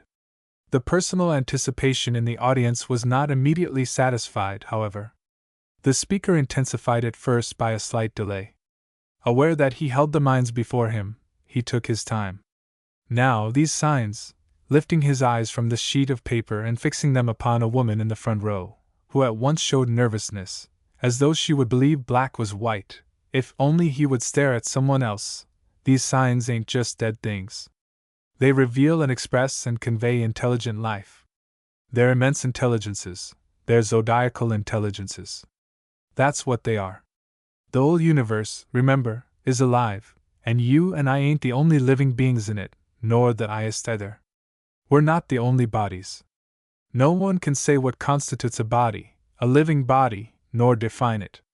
Our planet is a tuppenny halfpenny affair compared to the others, and we're nothing but a lot of insects like ants, and so forth on it. But if the whole universe is alive, and we know it is— Hanwell, interrupted the angry man. Each and every part of it must be alive too. And you can't leave out the planets, stars, and suns, the most magnificent bodies, called the heavenly bodies, as you know. They're all living bodies. They're the bodies of beings, living beings, but beings far higher than what we are. And the zodiacal signs are higher still. They represent functions of the universe, as the ancients knew quite well. They're a kind of intelligence we may call perhaps a group intelligence. Again he paused a moment. Then, as no interruption came, he went on with greater emphasis than before.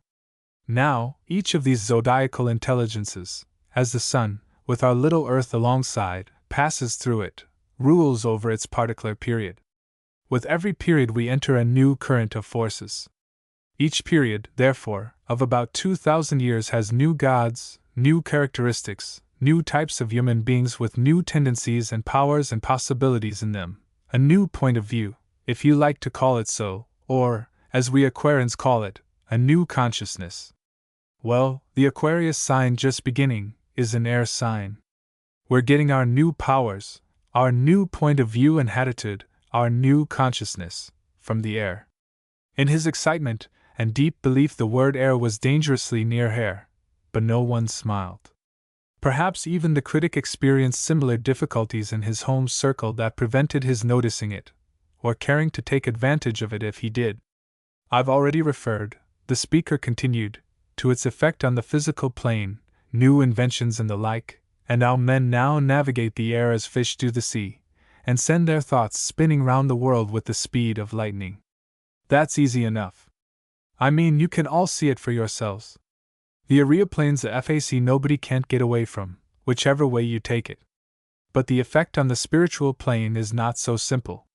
It's not so easy to describe, far from it, I admit. When a new mode of consciousness begins to operate in men and women, they find difficulty in expressing it. They're puzzled a bit. They don't know where they are with it quite.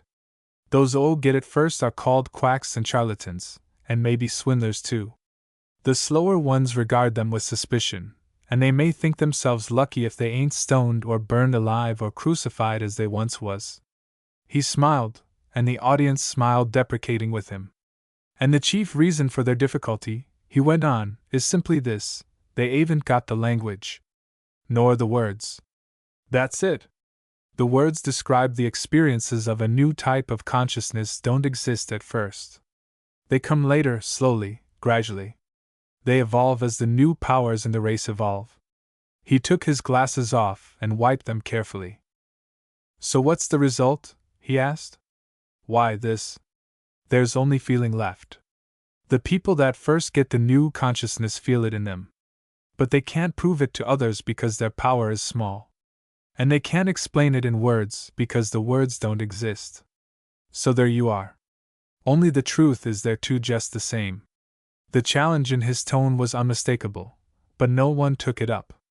The critic was making notes on his cuff and probably had not heard it.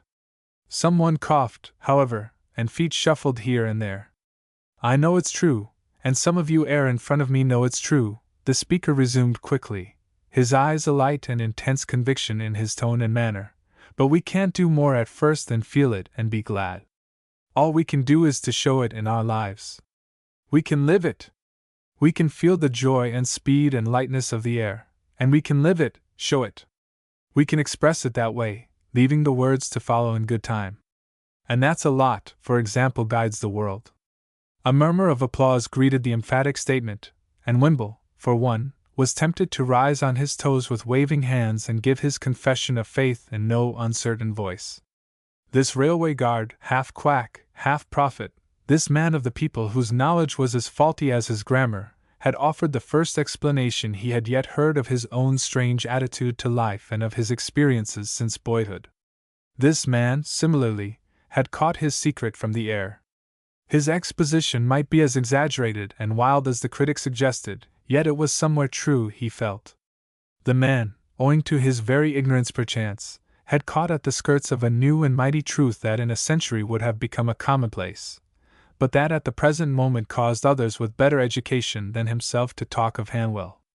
Wimble felt this excitement in him, to get up before them all and say that he, too, had felt and tried to live this light, new, swift, and spontaneous airy consciousness. The impulse, the generous desire to help, caught at him. Another minute, and he might have been on his toes, bearing stammering witness to the truth that was in him. The lecturer himself, however, prevented. "We stand today," he said, using his notes again, "upon the cusp of the Aquarian age. The Piscean age lies behind us. The zodiacal intelligences of that Piscean age were watery powers, and water was its keynote and its symbol. It was the age of Jesus. Now listen, please, listen closely, for history bears me out." He moved nearer to the edge of the platform, and heads were craned forward to lose no word. "The sun," he said, in a lowered tone, "entered the sign of Taurus in the days of our prehistoric Adam. That was the Taurian age.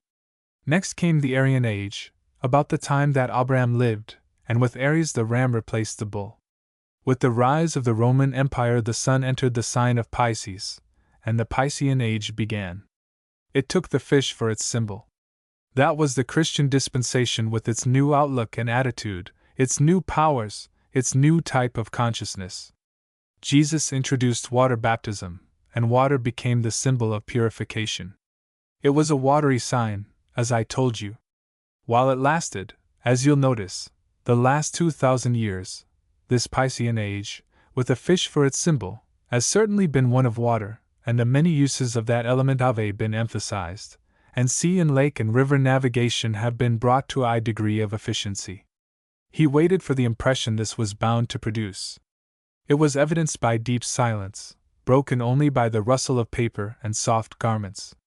Jesus himself referred to the beginning of this Aquarian age in these words. He continued solemnly and reverently, as you'll find in one of wisdom books they don't include in our own Bible. "And then the man who bears the pitcher will walk forth across an arc of even. The sign and signet of the Son of Man will stand forth in the eastern sky. The wise will then lift up their heads and know that the redemption of the earth is near." He paused significantly. Then he added, his hands raised aloft and his eyes turned toward the ceiling. "We're already in it, the new dispensation, the new age, air." "Compressed air," added the critic, after his long silence. "Bravo! Bravo!" exclaimed Wimble, unable to suppress himself. "But surely a new age can only begin in each person individually, and not in any other sense," put in the thin voice that had spoken once before. Unperturbed, the speaker repeated with deep emphasis, his eyes and hands still raised aloft. "And air means spiritual. The Aquarian age is preeminently a spiritual age, and its meaning may now be apprehended by multitudes of people, hungry for truth, who will now come, are already coming, into an advanced spiritual consciousness. Our air bodies is being quickened."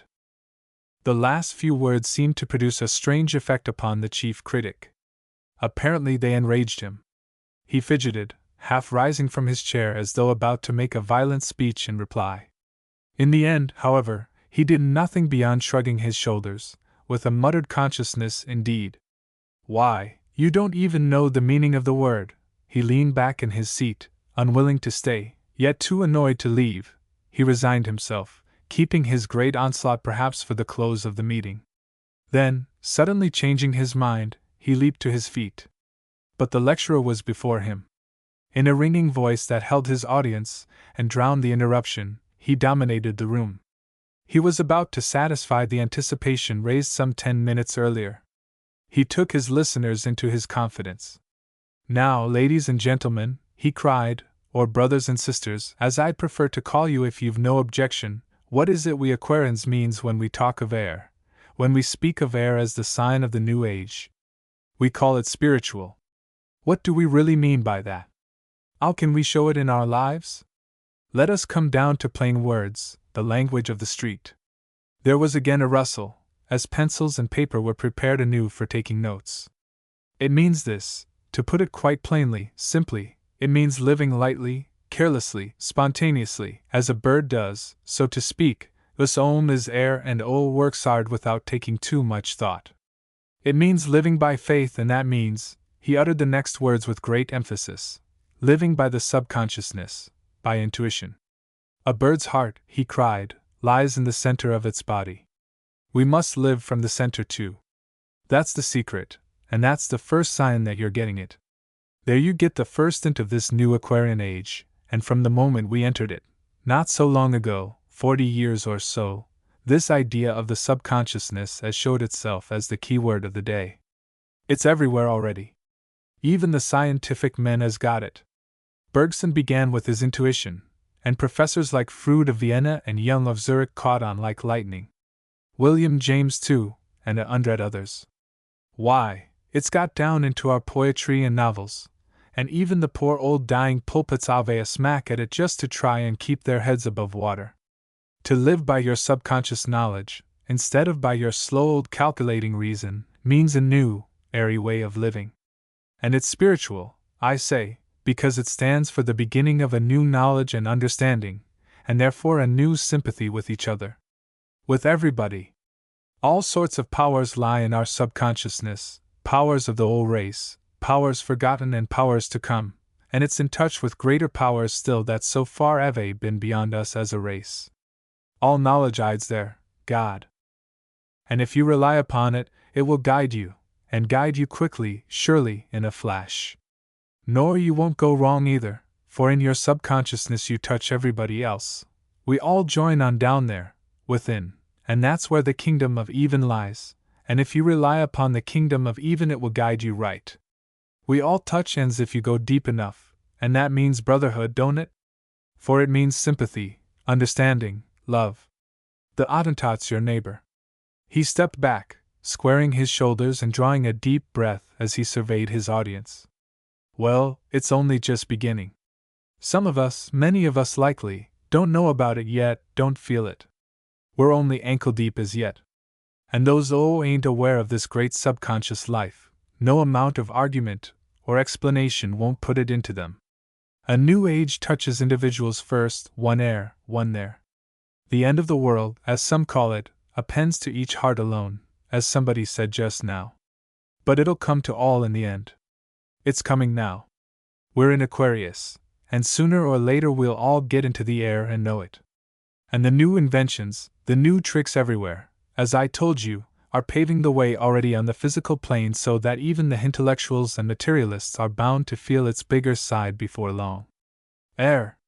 Why, think of it, and what a lovely symbol it is. It's everywhere. It flows. Nothing belonging to the sky is stationary. It all moves. Light grows and wanes, wind falls and rises, clouds, birds pass rapidly across it. It has nothing rigid about it anywhere. Breath is the first sign of life in your body when you're born, and the breath of the Spirit is the first sign of life in your soul when you are born again. And the bird, remember, the natural inhabitant of air, as its heart in the center of its body. The subconscious powers, the subconscious life, yes, that's the secret. To rely upon it, live and act by it, means to act with the whole world at once and know the happiness of brotherhood and love. It means to lose yourself, your little conscious, surface, limited self, in the bigger ocean of the air. Hitherto it's been called living by faith and prayer. That's all right enough, but it ain't enough. That means touching the subconscious at moments only. We want to touch it always and every minute. In this new Aquarian age it will be at our fingers' ends, so to speak. The sub will disappear. The subconscious will become the conscious. We shall know everything, and everything at once. We shall be everywhere, and everywhere at once. He raised his voice. We shall be one, and know that we are one. We shall have a spiritual consciousness. The noise of an overturned chair was heard. Outside, the shrill blast of distant factory whistles suggested lunch and food. The critic, pushing hastily past the hushed sitters near him, made his way to the door. As he reached the passage, he turned. "That's the best recipe for hysteria I ever heard," he cried back, "and the sooner you're safe in Hanwell, the better for the world." And vanished.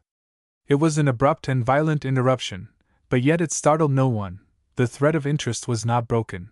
A few heads turned to look, and then faced towards the lecturer again. A general sigh was heard, expressive of relief. The audience settled itself more comfortably, and a deeper concentration of interest was felt at once. The removal of the hostile element produced an immediate increase of attentive earnestness. It showed first in the lecturer's face. His eyes grew fixed and steady, his manner more confident, more impressive, and his tone of voice had a more authoritative ring than before. He leaned forward with an air of mysterious intimacy, as though about to share a secret knowledge he had not dared to divulge before a scoffer. There was a booming note about his voice that thrilled. The charlatan that hides in every human soul slipped out, unconsciously perhaps but unmistakably. It was this, possibly, that affected Wimble as he watched and waited, so eagerly attentive, or, possibly, it was some uncanny anticipation of what he was about to hear. An emotion, at any rate, and one shared by others in the small packed room, rose suddenly in his soul. A little shiver ran down his spine, he shuddered, as once before he had shuddered in Maida Vale. Before we close this little meeting, the deep voice rang, and before you go your way and I go mine, pray PS not to come across each other's path again for a tidy while, I want to just say this. It's as well we all should know it, so as we are prepared. He fixed his glowing eyes on one of his audience, on Wimble, it so happened, and went on slowly, choosing his words with care and uttering them with a conviction that was not without its impressiveness. I want to warn you all, to give you this little word of warning. For I'm led to believe, in fact, I may say it's been given me, that a dying age don't die without an effort. An expiring age, so to say, seeks to prolong its life. With the result that, just before it passes, its characteristics is first intensified. The powers that have ruled over us for 2,000 years make themselves felt with extra strength, and these powers, seeing that their time is past, are no longer right. They're no longer what we need. Good and right in their time, they now seem wrong, and out of place. They're evil. We see them as evil, anyhow, though they make for good in another way. I don't know if you follow me. What I mean is that, when an old age is passing and a new age coming to birth, there's conflict. There was a renewed rustling, as this sentence was written down on many half-sheets that had so far been blank. But Wimble had no need to make a note of it. He remembered that walk down Maida Vale of several months before, and again the singular shudder passed like a little wind of ice along his nerves. Conflict means trouble, continued the speaker amid a solemn hush, and nothing big ever comes to birth without labor and travail and pain. We must expect this pain and travail, and be ready for it. A new even and a new earth will come, but they won't come easily. They will be preceded by a mighty effort of the old ones to keep going a bit longer first. A huge upheaval, physically and spiritually, will take place first, on the earth, that is, as well as in our earths, before we all get caught up to meet the Lord in the air. His sentences grew slower and more emphatic, more charged with conviction and with warning. He made privileged communications. There were pauses between his utterances.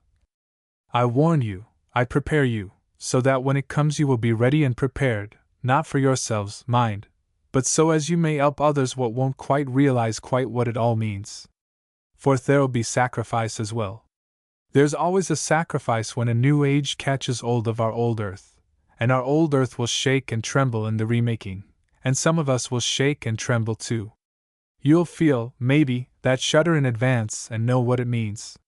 Signs and wonders, men's earths failing them for fear, and the instability of all solid things. There will be death.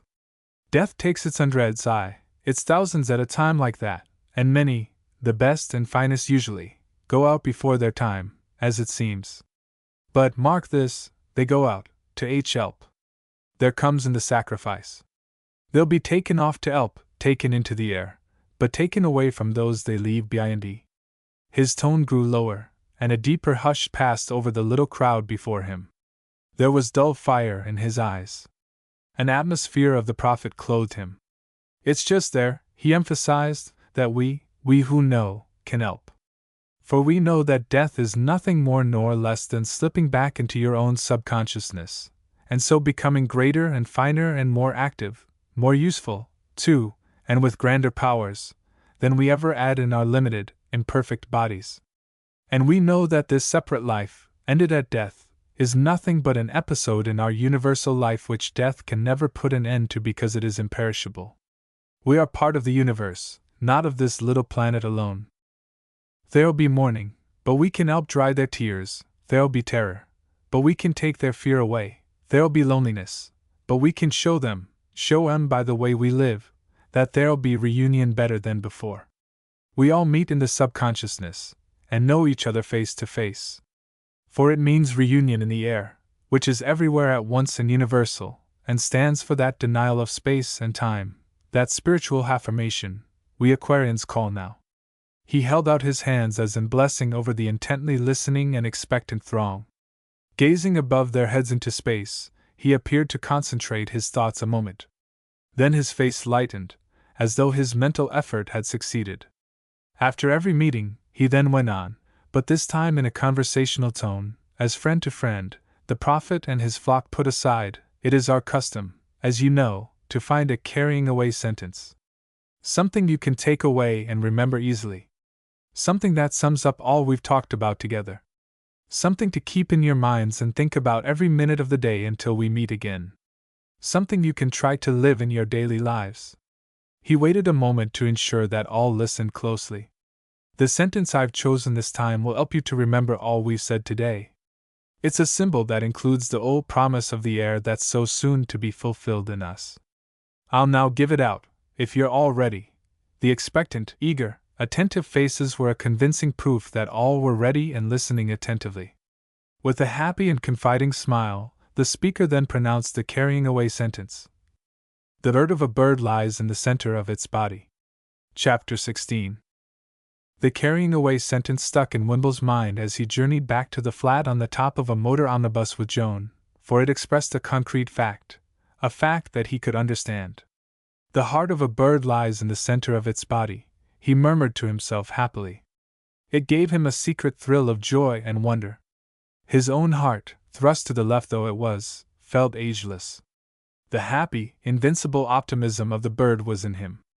To live from the center was a neat way of expressing what he had been trying to do for so long, and he had not been far wrong in taking the life and attitude of a bird for his symbol.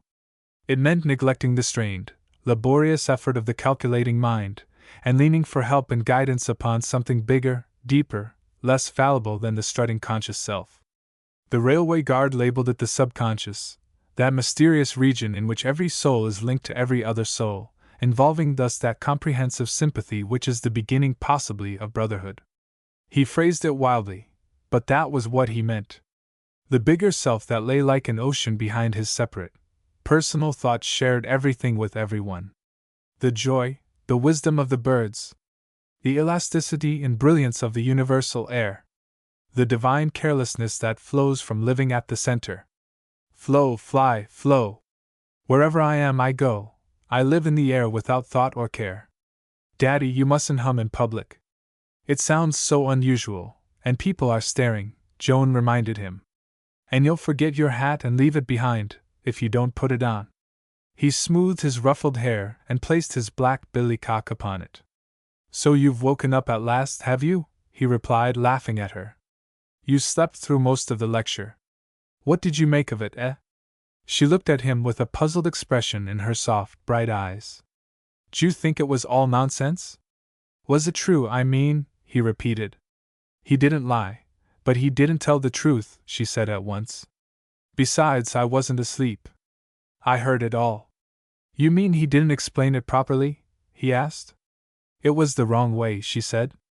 Ah. Words.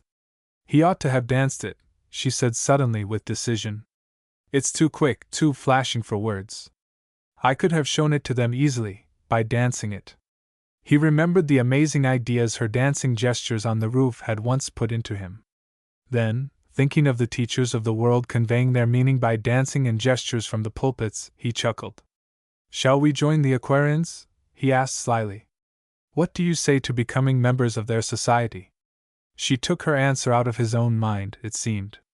If you belong, you belong. You needn't join. Societies are only cages, Daddy. You're caught, and you can't fly on. We could spend the money better, yes, he mumbled. Garden gloves for Mother, a lawnmower, a hurricane lantern for stormy nights or something. Much, much better, she agreed. When once we've found the cottage, he went on vaguely. It's there, she interrupted instantly. Let's get the hurricane lantern. I'd love to choose it with you. May I? Wimble looked about him as the heavy vehicle lumbered clumsily along its swaying journey. The soft autumn sunshine of hazy gold lay on the streets, but there was a nip, a sharpness in the air that put an electric sparkle into everything. The solid world was really lighter than it looked. There was a covert brilliance ready to dart forth into swift rushing flame. He felt the throbbing sheen and rustle in the golden light, and his heart sang with joy above the heavy streets and pavements. He was aware of a point of view that almost denied weight to inert matter, making the dead mass of the universe alive and dancing. This nip and sparkle in the air interpenetrated all these fixed and heavy things, these laborious structures, these rigid forms, dissolving them into flowing, ever-changing patterns of fluid loveliness. He saw them again as powder, the parks and road blown everywhere, the pavements lifted, the walls wide open to the sky. The solid earth became transparent, flooded with light and air. It seemed etherealized. It spread great golden wings towards the blazing sun and limitless sky. Air knew no fixed and rigid forms. Societies, of course, were only cages. He saw the huge cage of the earth blow open. Humanity flew out at last. We'll get 3, and at once, he remarked, referring to the lanterns. And a pair of hedge clippers as well, a ladder for the fruit trees, 2 pair of best garden gloves for Mother, and a revolving summer house where she can follow the sun, and sit in peace. That ridiculous lecture acted like some mental cuckoo that had chucked him finally out of the nest into the air. If he did not actually fly, he certainly walked on air, with the same faith that had once been claimed for walking on the sea.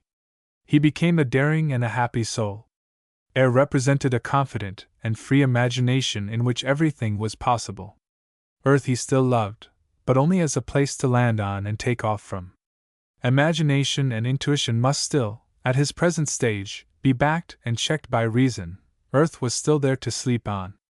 But that spontaneous way of living which is air, using the ground merely as the swallow does, a swallow that exists in space and almost entirely neglects its legs, this careless and new attitude leaped forward in him towards realization.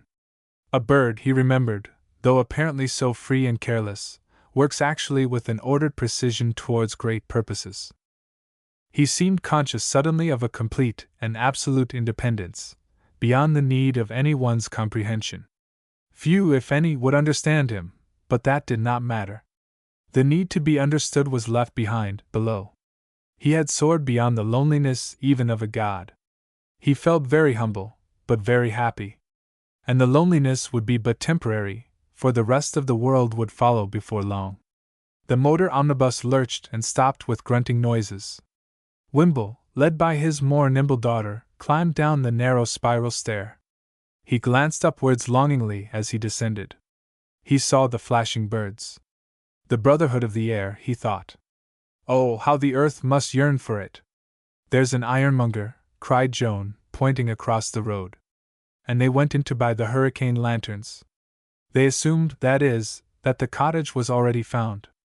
Then, after luncheon, while Mother criticized the garden gloves, observing with regard to the hurricane lanterns that it was living backwards, rather, to buy things before we have the place to use them in, he took from the bookshelf his copy of The Queen of the Air and read once again a favorite passage.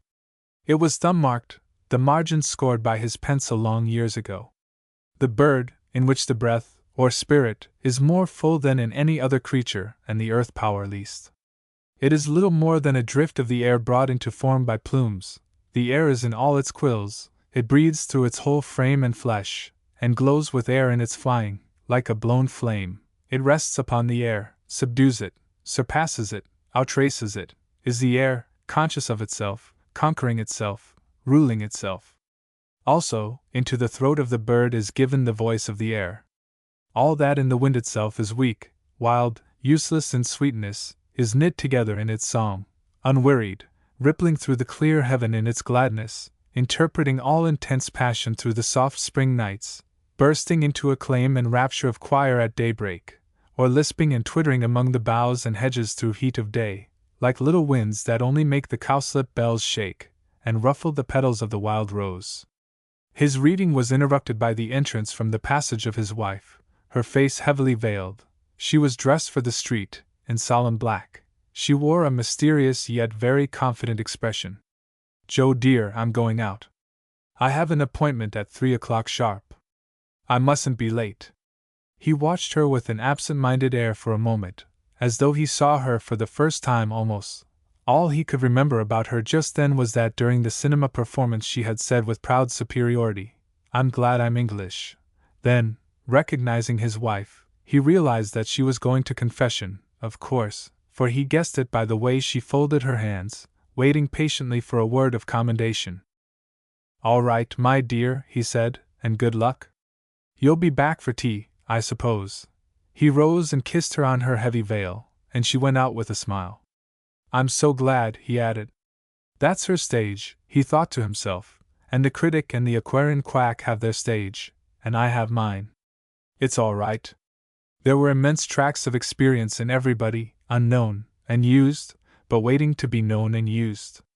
Some people lived in one tract only, caged and fixed, unaware of the vast freedom a little farther outside themselves. Different people knew different tracts, each positive that his own particular tract alone was right. As for him, assuredly it was, thinking also that it was the only one, the whole, which, assuredly, it was not. There was, however, assuredly, a point of view, the birds, that saw all these tracts at once, the boundaries and divisions between them mere walls erected by the mind in ignorance. The bird's eye view looked down and saw the landscape whole, the divisions unreal, the separation false. This attitude was the attitude of air unified, the unity of humanity was realized. Consciousness, focused hitherto upon little separate tracts with feeble light, blazed upon all at once with shining splendor. It was true.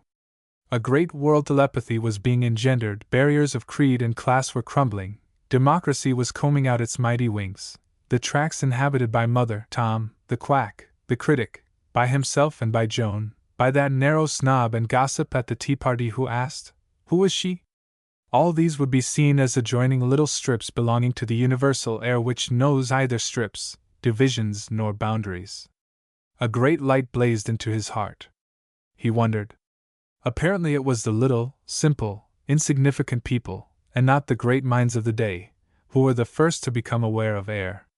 The great ones were too rigid. Air rushed first into the hearts of the uneducated, the ignorant, the unformed and informal, the little children of the race. It has been ever so. The learned, knowing too much, solid with facts and explanations, are no longer fluid. They neither flow nor fly. The brotherhood of air, he grasped, would come first through the untaught babes and little children of Earth's vast, scattered family. And while these vague reflections danced across his mind, dropping their curious shadows upon his own little tract of experience, his wife was whispering her sins to another mind who should forgive them for her. The critic was writing a vehement pamphlet to prove that he alone was right. Tom, in the office, was scheming new plans for making money that should satisfy his natural desires for pleasure and self-indulgence. The quack was elaborating zodiacal explanations in his studio next to his private consulting room, and Joan. He listened. A light, tripping step went down the corridor, past his door, and began to climb the ladder to the open skylight in the hall. He listened closely, eagerly, a new rhythm catching at his heart. The little song came to him faintly through the obstructing barriers of brick and mortar. He caught the tap and tremble of her feet upon the roof. Joan sang and danced above the world. Chapter 17. Careless as a bird. Bird happy and bird wise, he murmured to himself as they moved in a month later. For he had found a cottage as by instinct. It was not on the agent's list of modern, ugly and comfortless cages, but was an old-world little place that had caught his eye by the corner of the lane as he returned to the country station, weary and almost faithless, after a vain inspection. A white board suddenly peered at him through the branches of a yew. There were roses up the walls, a tiny fountain played on the lawn, and beyond he caught a glimpse of a neglected orchard, sloping fields of yellow ragwort, and a stream. The stream, moreover, ran under the road just there, so that he could look down into it from the old stone bridge. The water ran swiftly, but deep enough to grow long weeds of green and gold that swung with the current like thick fairy hair. 2 or 3 silver birches shone and rustled by the wicket gate. He went in. A robin hopped up, inspected him, and hopped away into the shadow of the yew. The interior seemed to him like a bit of forest, the beams, the paneling, the dark, stained settles. Yet there was a bathroom, too. The kitchen was large and light, the bedrooms airy, the living rooms just right in size and number. The front windows looked out across the rose plot to the little green where the geese were gabbling, while the back ones opened straight into the orchard, where fruit and walnut trees stood ankle-deep in uncut grass. The windows, too, were wide and high, letting in big stretches of the sky. Also, there were a mulberry bush and several heavy quince trees. And the stream ran singing and bubbling between the orchard and the farther fields, where, amid the sprinkled gold of the ragwort, scuttled countless rabbits. Moreover, it was cheap, the drains were safe, the church was as picturesque as an old-fashioned Christmas card, and the vicar was brother to a peer. Thus there was something for everybody. The nest was found. Mother inspected it in due course and gave her modified approval. Tom said it sounded ripping, he would run down for weekends whenever he could, and Joan, catching her breath when she saw it first on the afternoon of a golden-brown October day, felt a lump in her throat and moisture in her eyes. Such happiness rose in her breast. She stood with her father in the sandy lane. Mother had gone inside at once, the larches rustling and the excited geese examining their stiff town clothing from behind. On the topmost branch of an apple tree a big brown thrush was singing its heart out over the garden, its small packed outlines silhouetted against the pale blue sky. Joan caught her father's hand. "Look," she whispered, pointing. "Listen." He did so. He felt the strange excitement in the child. Her lips were parted and her shining eyes turned heavenwards a moment. The thrush poured forth its liquid song deliciously, and the sound sank into his heart as though it expressed the full happiness of the air that welcomed them to the cottage and the garden. He experienced surely something of the soft air magic as he stood there watching, listening. The natural joy and sweetness of it touched him deeply. And his daughter sang a strange thing then, murmuring it to herself. He only just caught the curious words. "There's a bird for me on the apple tree. It's explaining all the garden." Up the scaffolding of the quaint phrases he passed, as it were, with her into the clear air beside the singing bird. That scrap of nonsense explaining all the garden did the trick. A sack of meanings seemed emptied before him out of the sweet October sky. The interesting, valuable ideas in life began, he realized, just where language stops, intelligible, sensible language, that is. Then came either poetry, legend, nonsense, or else mere silence. Joan used a combination of the former. Words are parvenu people, he recalled a primer sentence, as compared with thought and action. Communications between God and man must always be either above or below them, for with words come in translations. Explaining all the garden, the touch of nonsense brought 1,000 translations into his mind. The air was full of fluttering meanings that showered about him. He balanced aloft on the twig beside the singing thrush, his sight darting, as with the bird's eye view, upon recent happenings. He read various translations instantaneously. In front of him stood the cottage and garden, the fields and trees and stream he had dreamed about with his daughter, an accomplished, solid fact. It had come as by magic, materialized by thought and desire, and yet, as Mother said, by chance. But the chance included method, because fate obeyed a confident belief. And circumstances were molded or modified by faith. He and Joan somehow held the sure sweetness of fulfillment in their minds from the beginning. They had always believed, indeed had known, the cottage would be found. And it had been found. He had not fussed nor worried. There had been no friction due to the grit of doubt. Like his queer, spontaneous daughter, he had believed in his dream, and at the same time kept his eyes wide open like a hawk. As he stood there, listening to the song of the thrush and aware of its poise on the swaying twig balanced so steadily, yet alert for spontaneous flight in any direction, these fluttering translations of the child's nonsense words shot through him. The joy of the happy thrush shone in his heart, explaining the garden that was life. The bird, at that moment, flew off with a whir of wings, still singing as it vanished with an undulating swoop over the roof towards the orchard.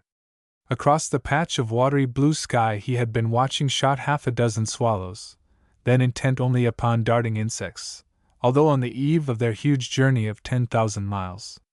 Beyond them 2 plover tumbled like blown leaves towards the ground, yet rising again instantly before they touched it, and into his hand he felt Joan's fingers creep softly. He looked down into her eyes, moist with excitement, joy, and wonder. The magic of the air seemed all about them, in their minds and hearts and very bodies even. "You've found a real nest, Daddy, but we can travel everywhere from here," it was said simply, as though a bird had learned to speak. "Think of the journeys we shall make, just by staying here." "The cottage seems swung in the branches, doesn't it?" he replied. "Come on, now, let's go inside," and he walked across the lawn, lifting his feet quickly, lightly, as though he feared his weight might hurt the earth, yet still more as though he might any instant spring into the air and follow the thrush, the plover, or the swallows. Upon the threshold of the open door, at that minute, Mother faced them.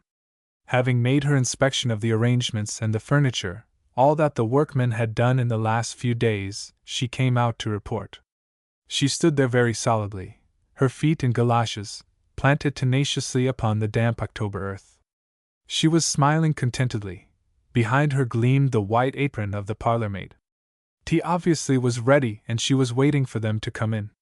A fire burned pleasantly in the dining room, glinting on a clean white tablecloth. There were buttered toast and a jug of cream, solid realities both. This atmosphere of wholesome, earthly comfort glowed about her. Her very smile conveyed it. "Mother's settled down already," Joan whispered. "She likes it. That means Tom'll like it too. But she'll live indoors." In his own mind, however, rose another thought, although he agreed with what she said. He was thinking how odd it was that Mother always appeared to be settled in the mouth of a hole. She stood, framed by the dark doorway, as though a deep burrow stretched behind her and below. The simile of the nervous badger, peering forth upon a dangerous upper world, passed through him. A great tenderness rose in his heart. Mother, he knew, though she had done no actual work, had felt the move a heavy strain. To dig a new hole, of course, was a dusty and laborious job, whereas to flutter across a few fields to another tree was but a careless joy.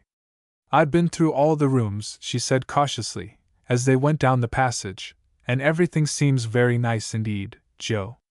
The wood makes it seem a bit dark, perhaps, but it's all very respectable. And the parlor looks really quite distinguished. Tea's laid for us in the dining room." They went in. The fire shone brightly. The lamp was lit. Mother moved towards the great silver teapot, letting herself down with a sigh into the black horsehair armchair. It was as though she went down into the earth. He sat with his cup of tea in the wide settle of the inglenook, and Joan, having first seen to her parents' wants, then took the corner facing him. They settled in. Yet this settling was characteristic of the family, for whereas Mother settled down, Mr. Wimble and his daughter became unsettled. That is, they felt restless.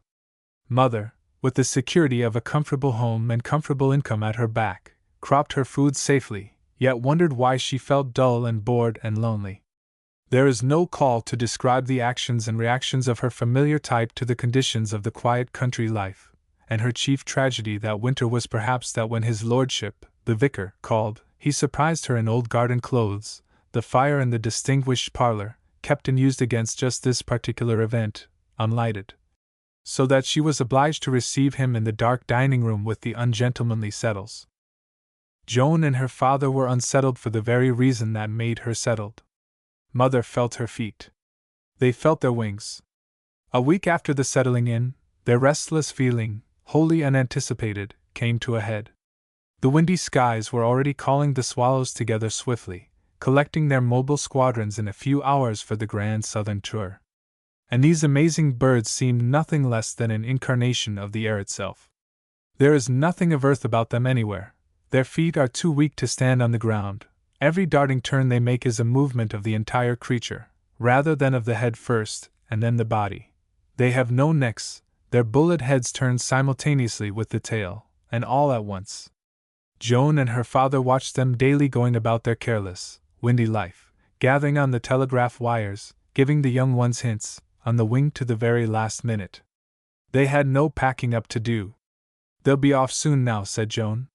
"Wherever they are, they go, don't they?" There was a tinge of restless desire in her eyes as she followed their movements. "A few days, yes," said her father. "About the middle of the month they leave.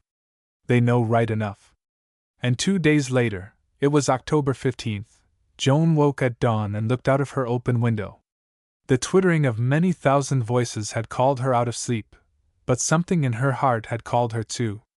It was very early, the daylight of dawn, yet not the daylight quite, and everywhere, from fields and trees, the chorus of bird life was audible. Birds sing their best and loudest always in that half hour which precedes the actual dawn.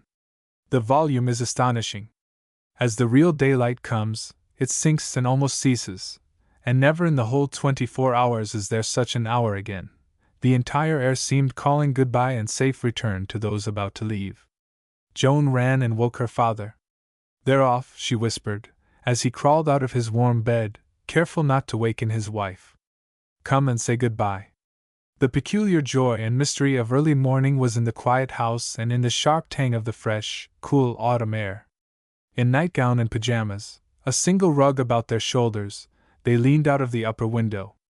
The ivy rustled just beneath them on the wall, there was a whisper among the yellow walnut leaves to their right. The orchard trees hung still and motionless, breathing out the perfume of earth and fruit and heavy dew. The sky, however, was alive, it seemed all motion, even the streaky clouds tinged with pale color looked like stretched wings mightily extended. And the vague murmur of a flock of birds rose everywhere. There was a hurricane of wings above the world, as the armies of the swallows came carelessly together. They left in scattered groups, but with every party that left, another instantly assembled, born out of empty space. Multitudes took the wing towards the sea, while other darting multitudes collected instantly behind them. The air, indeed, was alive and whirring into a symbol of lovely, rushing flight, swarming, settling, turning, wheeling in a turmoil of ascending and descending feathers that yet expressed a design of ordered beauty. Myriad clusters formed, then instantly dispersed again, threaded together upon one invisible pattern, now herded into a wedge shaped like a wild black comet, now circling, streaming, dividing, melting away into a living cloud. The evolutions were bewildering. As the eastern horizon began to burn with red and gold, the wings took color faintly, brightening as an upward slant revealed their pallid undersides, then darkening again as they tilted backwards. The swallows alternately focused and dispersed. Separate hordes, turning at high velocity with one accord, shot forth and away to the south. They rose, they sank, they vanished. They went first to the coasts, for their migration, led by the infallible sense of orientation which is subconscious knowledge, takes place chiefly in the night, in darkness. Within a brief half-hour the whole of the immense army disappeared. The sky was still and silent, motionless and empty. The swallows were gone. "They've taken part of me with them," whispered Joan, "part of my warmth," and she drew the rug closer about her shoulders as the October sun came up above the misty fields. "They'll be in Algeria tomorrow," sighed her father, "and I'd like to be there too." His thought went back to the sun-drenched garden where nightingales sang in the February moonlight. The old romance stirred in him painfully. "Mother, poor old mother," he murmured to himself, "she seemed so wonderful then. How strange!" He felt himself old suddenly. He felt himself caught, caged, stuck. "That's where I was born, wasn't it?" Joan asked, catching the sentence. She straightened herself suddenly, throwing the rug aside.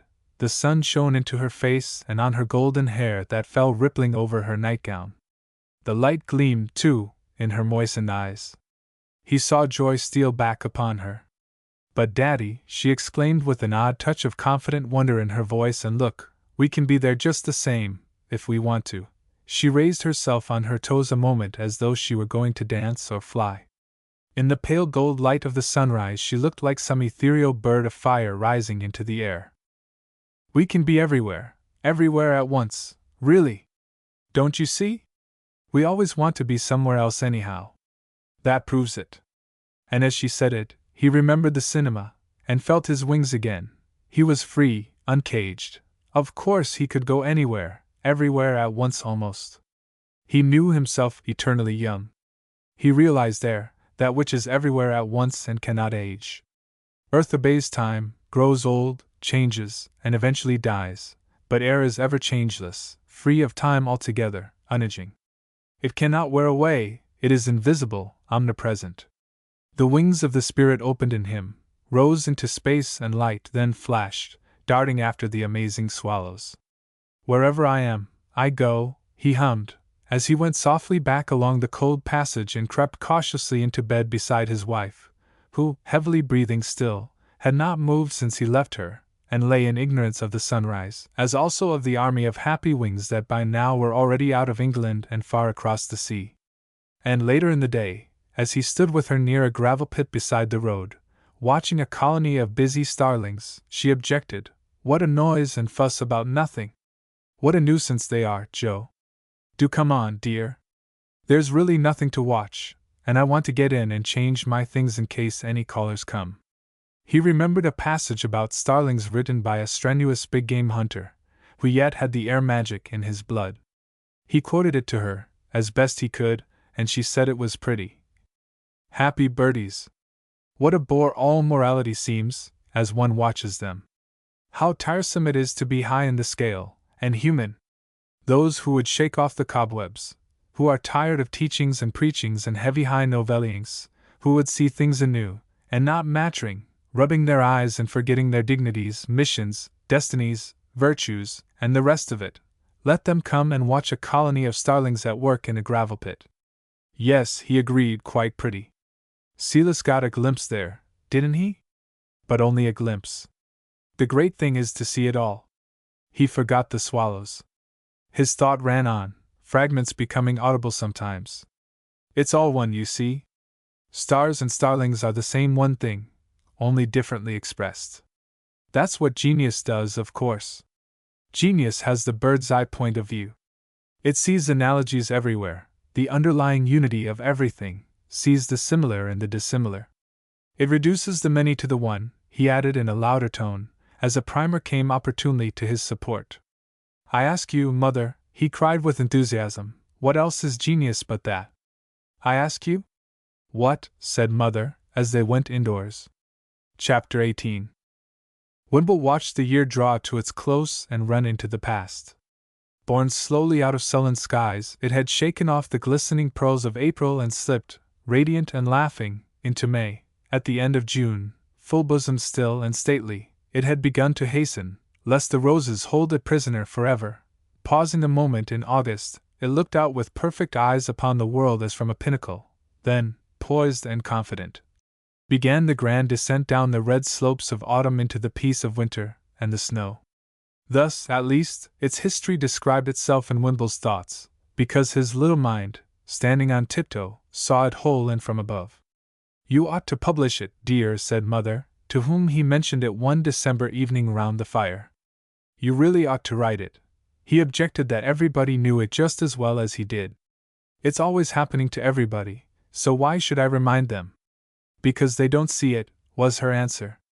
Besides, they'd think you wonderful. But Wimble was no writer. He shook his untidy head, yet secretly pleased with his wife's remark that people don't see the obvious. It was almost an air remark. Mother was changing a little. And he dozed in his chair, thinking how easily the world calls a man wonderful. He has but to startle it, and how easily, too, that man is destroyed if he believes its verdict. With the rare exception of occasional signs like this, however, his wife had not mobilized her being radically for a big change. She retired into her prosaic background, against which, as with certain self-protecting, ultra-cautious animals and insects, she remained safely invisible. Back to the land proved rather literal for her. She wore her heavy garden gloves with pride. At the same time her practical nature, streaked with affection, patience, and unselfishness, took on, somehow, a tiny glint of gold. Her eyes grew lighter, her movements less laborious. Fear lessened in her, joy often caught her by surprise. Sparks, though not yet flame, lit up her attitude to things, as if, close to her beloved element of earth, the country life both soothed and blessed her. She felt at home. She said what far less frequently? This quiet, peaceful winter was perhaps for her a period of gestation. The family gathered about her more than in town. With a buoyancy hard to define and possibly not justified, Wimble watched her. He looked out upon life about him. His health was good, but this buoyancy was based on something deeper than that. His health was good because of it. Nothing mattered, a foolish phrase of those who shirked responsibilities, was far from him. Everything mattered equally expressed it better.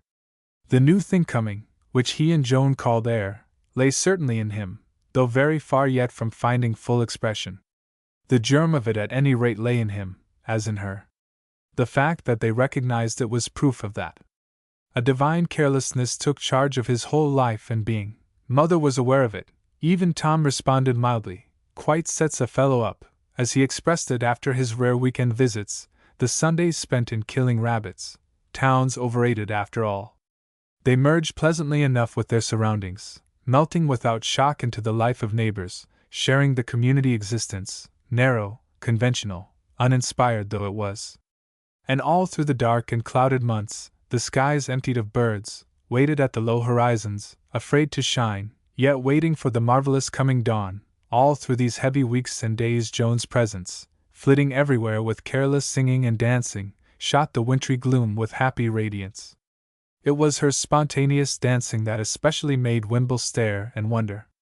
It conveyed meanings no words could compass, expressing better than anything else the new attitude he felt coming into life.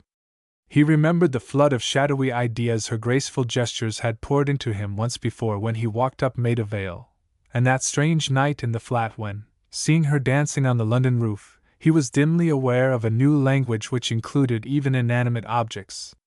The strange shudder that accompanied the vision he had forgotten. This magical rhythm was her secret. It stirred the heart, making it vulnerable to impulses from some brighter, happier state she knew instinctively and in advance. Mother, he noticed, watched her too, peering above her knitting needles, moving her head in sympathy, sometimes a faint, wondering smile lighting upon her bewildered, careworn face. A real smile, however, for it was in the eyes alone, and did not touch the lips. Even Tom admired. You ought to be taught, he said guardedly. You touch 'em up a bit. If you did that in church the whole world would go. He too, without knowing it, realized that something sacred, inspired, regenerating was being whispered. Yet Joan herself, though growing older, hardly developed in the ordinary way. She did not grow up. She remained backward somehow. She lived subconsciously, perhaps. Some new knowledge, gathering below the surface, found expression in this spontaneous dancing. With the dawn, now slowly coming, it would burst full-fledged upon the world, and the world itself would dance with joy. Meanwhile, a new bloom, a new beauty settled on the girl, and Mother proudly insisted that she must go to a good photographer and have her picture taken. But the result was commonplace, for in the rigid black and white outline all the subtlety escaped, and regretting the money wasted, Mother wondered why it had failed. Like the audience at the vicarage charities when Joan danced, she watched the performance, felt a hint of strange beauty, clapped her hands and wondered what it meant. It's her life, you see, Wimble comforted her. And you can't photograph life. To get her real meaning, we ought to do it with her, dance it. She's light, rather, for her age, replied Mother ambiguously. But everybody seems to love her somehow, she added proudly. She seems to make people happy. Perhaps later she'll develop and get sensible. She sighed, and resumed her knitting. Presently she got up to light the lamps. The days are drawing out, Joe, she mentioned, smiling. Spring will be here before we know it. He lifted the chimney to help her, turned up the wick, struck a match, and kissed her fondly. The country life, it seemed, had brought them all together more, made them aware of their underlying unity, as it were. They flocked.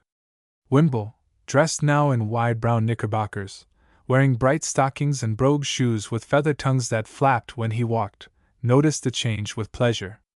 The new attitude was only in his brain as yet, but it was already stealing down into his heart. This increased sense of a harmonious manifold unity in the family impressed him, and it was Joan, he felt, who made him see it, if she was not also the cause of its coming to pass. Only some spiritual actuary could make it quite clear, but he discerned the oneness behind the different members of his family, uniting them. In this subconscious, completer self lay full understanding. There was no need to pay annual subscriptions to an Aquarian society to realize that.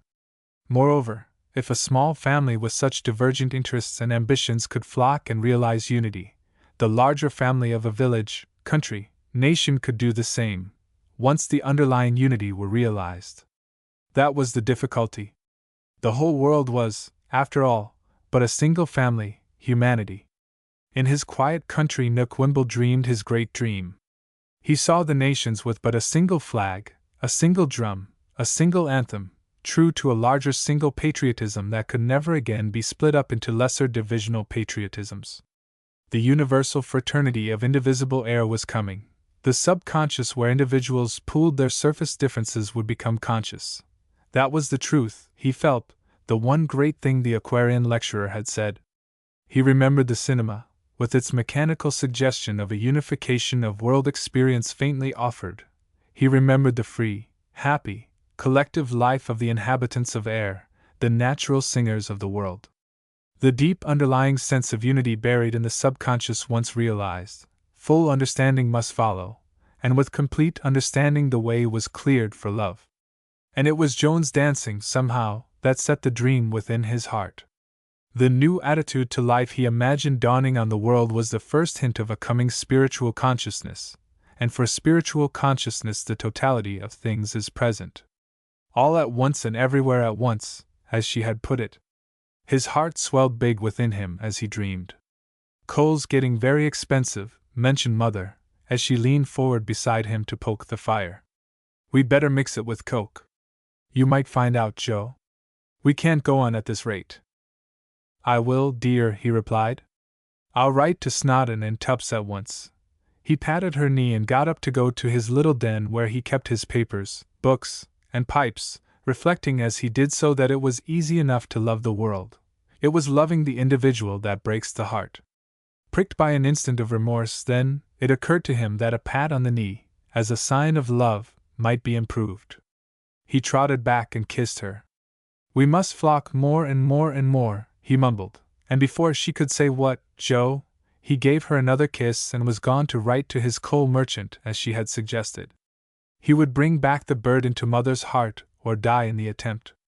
If the new thing he dreamed about didn't begin at home, it was not worth much. He felt happy, so happy that he longed to share it with others. He would have liked to mention it in his letter to the coal merchant. Instead, he merely began, Dear Messrs. Snodden and Tubbs, yet signed himself, Yours full of faith, since faithfully alone sounded insincere. Odd, he reflected, that unless happiness is shared, it's incomplete, unsatisfying. The chief item lacks. Selfish happiness is a contradiction in terms. We are meant to share everything and be together more. There's the instinctive proof of it. If the coal merchant felt equally happy, he might even have shared his coal. But he'd only think me mad if I suggested that, thought Wimble, chuckling. We can exchange coal and money and still love one another. He posted the letter before he could change his mind, and came back to his wife.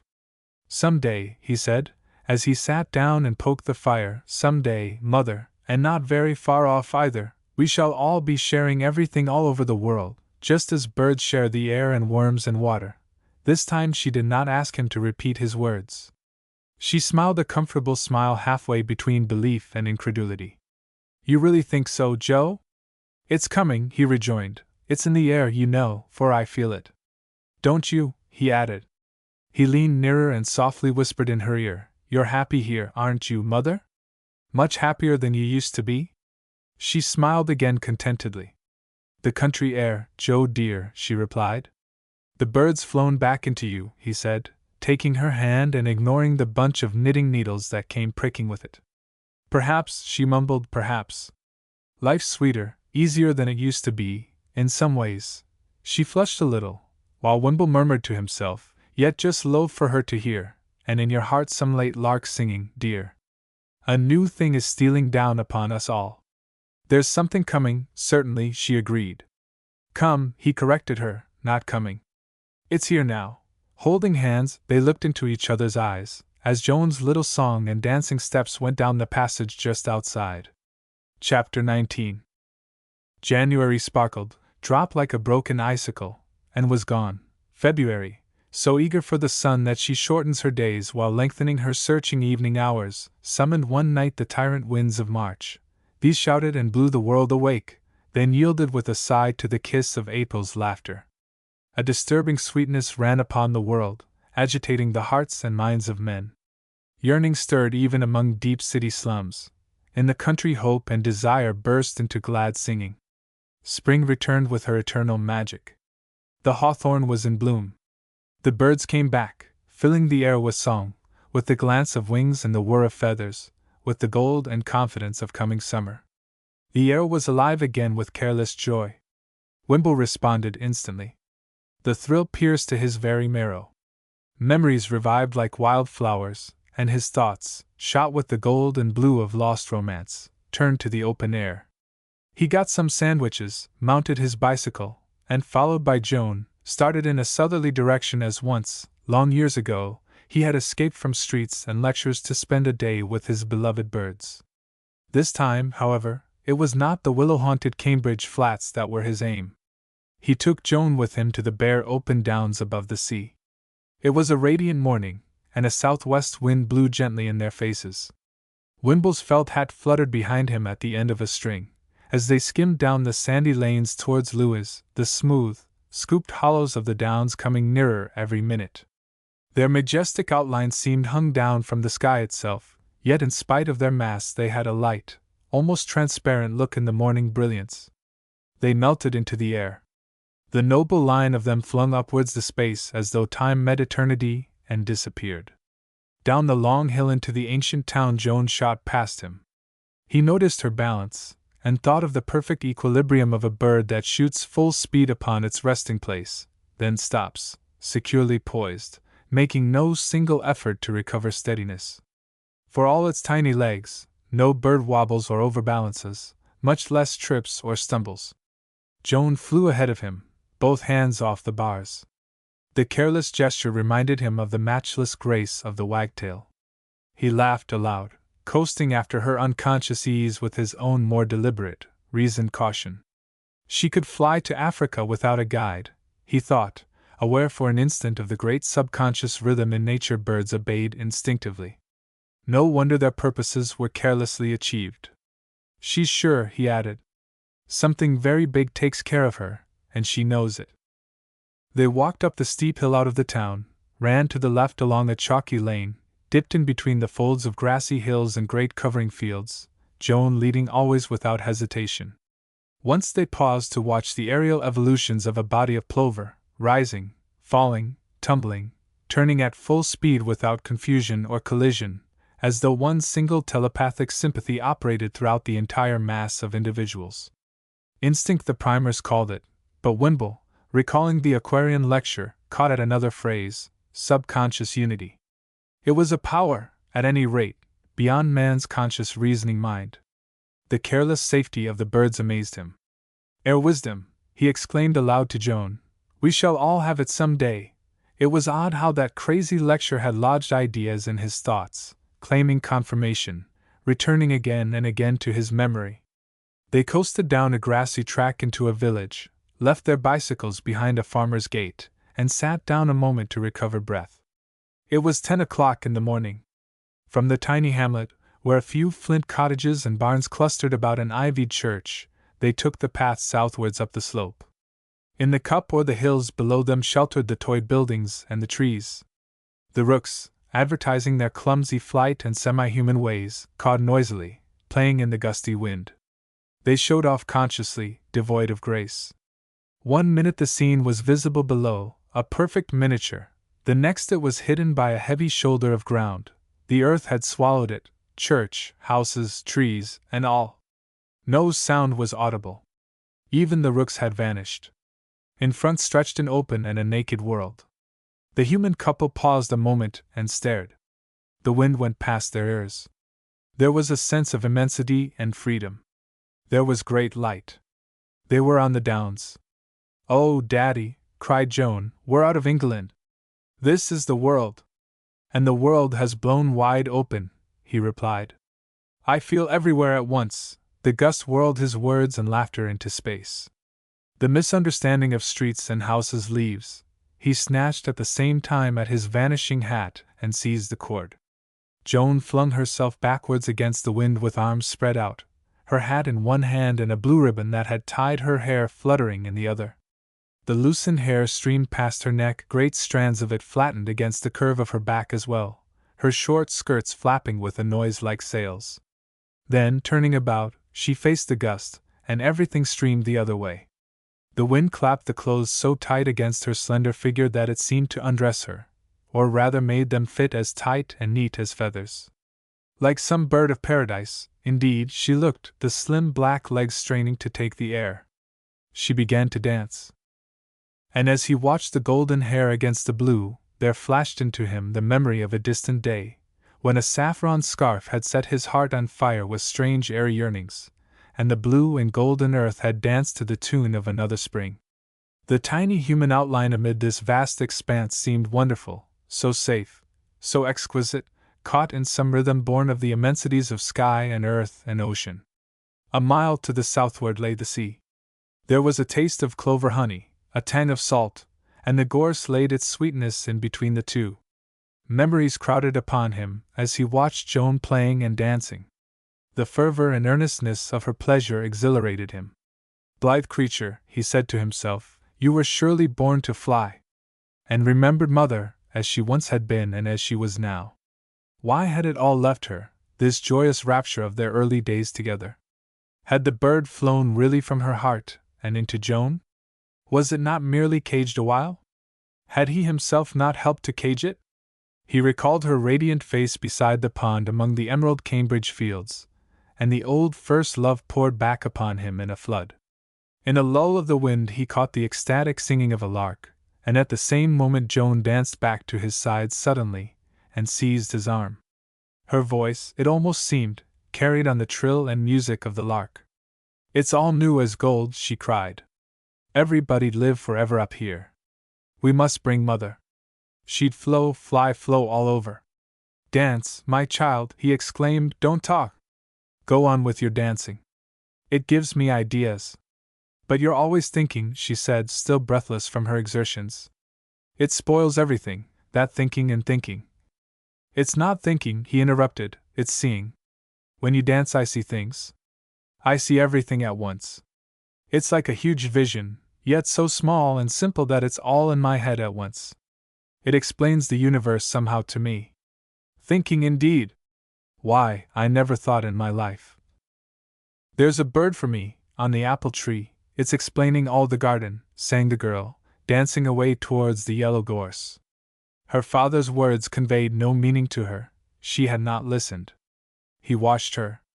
Her movements, he felt, obeyed the great unconscious rhythm that breathes through nature, through the entire universe, from the spinning midge to the most distant Sunday. Surely it must include humanity as well, these millions of separate individuals who had lost it temporarily, much as Mother had lost the bird. He, too, was caught along with it, as though he shared it, did it, danced it. He could see what he could not say. He understood. Immense, yet at lightning speed, the meaning of air slid with that simple dancing deep into his heart. It was unity of life everywhere that he saw interpreted, and the ease, the grace, the carelessness were due to their being mothered and inspired by nature's great safe rhythm. Relying on this, as birds did, there was safety, unerring intelligence, infallible guidance, flight from Siberia to Abyssinia possible without a leader. Birds migrated at night, he remembered, stopping at dawn to rest and sing, then going on again in the twilight, surer of their inner guidance in the darkness than in the blaze of daylight. Amazing symbol! Instinct, unconscious, subconscious, whatever it might be called in rigid language, this deep attitude, poised and steady, obeyed the mighty rhythm that realized the underlying unity of all that lives, of everything. Thought breaks this rhythm, which it should merely guide, reason reduces, opposes, and finally interrupts it. His backward child, and she was still a child for all her 18 years, had somehow tapped it. "Dance, my child, dance on," he cried as he followed her. "You dance joy and brotherhood into my heart," and, looking more like a mechanical gollywog than a human being who has discovered truth, he floundered after her as a gnome might chase a butterfly. Thus, swinging along between the yellow gorse, over the tumuli, leaping the rabbit holes, he realized that the love and joy he sought and dreamed about was here and now, not in some future golden age, but at his very feet upon the earth. All that he meant by air and the airy consciousness was now. This little prophet without a lyre saw it clear. Torn by the brambles, tripped by the holes, he chased his marvelous dream as once, years before, he had chased an elusive streak of gold across the Cambridge flats. He was caught by the elemental rhythm of the downs, borrowed in its turn from the suns of uttermost space that equally obeyed and shared it. He looked about him. Immense domed surfaces, smooth as a pausing ocean, stretched undulating to dim horizons. Air lifted the earth into immaterial space. They intermingled, and sight roved everywhere without a break. Upon this vast expanse there were no details to enchain attention, blocking the rhythm of the eye. No points of interest stood up, as in mere scenery, to fasten feeling to a limited area. Enjoyment soared, unconfined, on wings. He saw no barriers, no trees, no hedges or divisions, no summit startled him with "See, how big I am," all self-asserting items lacked. Wind, sky, and sea offered their unconditioned, limitless invitation. Even the flowers were unobtrusive, the ragwort, thyme, and yellow gorse claimed no deliberate notice, and the thistledown flew past like air made visible. It was, in a word, this liberation from detail, snapping attention with definite objects, that set him free in mind, as Joan already proved herself free in action. Earth here was sublimated into air. Good heavens, his heart cried out. It's here, it's now, this new thing coming from the air. This deep rhythm of the landscape caught his very feet, making even his physical movements elastic, springy, sharing the rise and fall of flight expressed in the waving surface of the world about him. He no longer stumbled. Joan's dancing, though apparently she merely leapt to catch the thistledown, or played with her flying hair and fluttering ribbon, interpreted in the gestures of her young lithe figure all he felt, but reproduced it unconsciously. This was, indeed, not England but the world. "We're over the edge of everything," sang Joan, catching at his hand. "Hold up, Daddy! Hold up!" She tugged him along to join her wild, happy dance. "You ought to sing. We're over the edge of the world. Above it," he cried breathlessly. "We're in the air. Look out, my dear!" She had suddenly released his hand and sent him spinning with the unaccustomed momentum. Her yellow hair vanished beyond a sea of golden gorse. Her figure melted against it, she was out of sight. "I'm not a bird yet, at any rate," he gasped, settling to rest upon a convenient mound and mopping his forehead. "Not in body, at least. I've got no balance to speak of. I think too much, probably." He heard her singing somewhere far behind him, and again a lark overhead took up the note and bore it into space. But with the repose of his creaking muscles and elderly body, the rhythm he had tried to dance now slipped under his ageless and untiring soul. Like a rising wind the downs were under him and he was up. Seeking a point to settle on, his eye found only strong, subtle lines against the blue, and running along these lines, his spirit was flung forwards with them, upward into limitless space. No peak, no precipice blocked their endless utterance. They flowed, they flew, and Wimble's heart flew with them. The sense of unity, characteristic of airy freedom, invaded his soul triumphantly with its bird's-eye view. He saw life whole beneath him. Perhaps he dozed, perhaps he even slept. At any rate he knew this strange perspective that showed him life, with its huge freight of plodding humanity, rising suddenly into the air. To rely upon inner, subconscious guidance was to rely upon that portion of his being, that greater portion, which obeyed spontaneously an immense rhythm of the mothering world spirit. Thought broke this rhythm. Reason was clever but not wise. The subconscious powers, knowing nothing, yet approached omniscience, enjoyed omnipresence, while still being here. In that state his individuality pooled in sympathy with all others everywhere, tapping a universal wisdom which is available to intuition but not to argument, and is so simple that a child, a bird, may know it easily, singing and dancing its expression naturally. Unerring, infallible, it is the rhythm of divinity, it is reliance upon deity. This germ of understanding sprouted in his heart, and practice would develop it. He realized himself linked up, not alone with nature, but with the entire human family, and hence, with Mother. The practice, it was obvious, began with Mother. He must see to it at once. Yet, though clear as crystal in his heart, in his mind it all remained confused, too shy for language, so that he recalled what the railway guard had said: "It cannot yet be told, but it can be lived." His heart flew like a bird through empty space, above all obstacles, above all barriers. There was no detail to enchain attention, nothing to obscure free vision. The soul in him, grand superbird, took flight.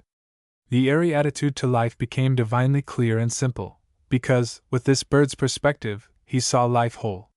Details that blocked creative energy on earth with fear and difficulty seemed negligible after all. They were places to take off from. As wings trust carelessly for support upon the universal, ethereal element enveloping them, so could, so must, his will know faith and safety in the immense and powerful rhythms that guide that delicate thrush, the redwing, from Siberia to England every autumn, and steer Sirius unleashed, untroubled, towards his eternal goal. He watched the little wheatears, back from Africa, flitting from perch to perch of tufted grass, soon to leave for their summer in distant Norway. Obedient to this serene and mighty guidance, secure upon these everlasting wings, he saw the bird in humanity open its wings at last. A new reliance upon subconscious inspiration, linking all together, from the butterfly to the angel, flashed through him, air its symbol, wings and flight its emblem. He realized, with an instant's strange intensity, the unity of indivisible air manifested in all forms of life the planet bore. This undetailed space about him inspired him oddly. It symbolized his dream, the dream that had haunted him since earliest youth. He looked down upon the world beneath him, upon the stretch of years he had flown over, upon the congested streets and houses where men lived, upon the iron conventions and traditions imprisoning their minds from escape into freedom that yet lay so close. The element of earth weighed still heavily upon them. Earth builds forms. Air, being formless, offered liberty. He saw these million forms already crumbling. He saw the masses at the upper windows, on the roofs, all looking up. With the coming of air, the day of forms was passing. The ferment, the unrest, the universal questing shone in these upturned eyes. They would not look down again. The vital force had drained out of 1,000 forms which have served their day. No past tradition was absolute. They had found it out. Everywhere he saw the emergence of this new spirit, leaving behind it the empty, unsatisfying forms, yearning for fuller self-expression that the unifying ethereal element of air now promised. The roofs were strangely crowded. He saw the myriad figures. He saw that some of them already sang and danced. Already the new mighty rhythm caught them whirling into space, each soul more and more en rapport with the universal world soul. Into their hearts, with the lift of wings and a happy bird-like song, it stole subconsciously. The formulae of doctrine which change and shift were giving place to inner experience, and inner experience cannot be destroyed, since it is formless, acknowledging no boundaries, obedient to no creed. Form was dying, life was being born. He watched the tumbling plover, the seagulls grandly sailing, the soaring lark, the floating thistledown went past along the careless wind. He saw his unthinking daughters natural, happy dancing, one and all interpreting this message of the air, this promise of liberty that brimmed his deep heart and his uneducated mind. The huge simplicity of the naked downs made him see existence singularly as a whole. Across the open sweep before him the air came sweetly, blowing the tangle of artificial living into easy rhythm and dancing everywhere. He saw the accidental barriers between creed and sect and nation blown away. A new spiritual unity took their place, a synthetic life, the parts highly specialized, as with birds, yet the whole in perfect harmony. The day of special, exclusive dispensations had disappeared, and this organic spiritual unity, with its new religion of service, lifted the people as with mighty wings. Dance on, my child! "Dance on," he cried, "it makes me see things whole." He watched her light, flying movements against the sea of yellow gorse, the hair like a saffron scarf upon the wind, her radiant face shining and laughing with the blue of endless space behind it. She did not heed his words, she danced away again. She seemed one with the tumbling plover, the sailing sea-birds, and the drifting thistledown. She danced with the spring, and the air was in her heart. The spirit quickened in him as he saw her.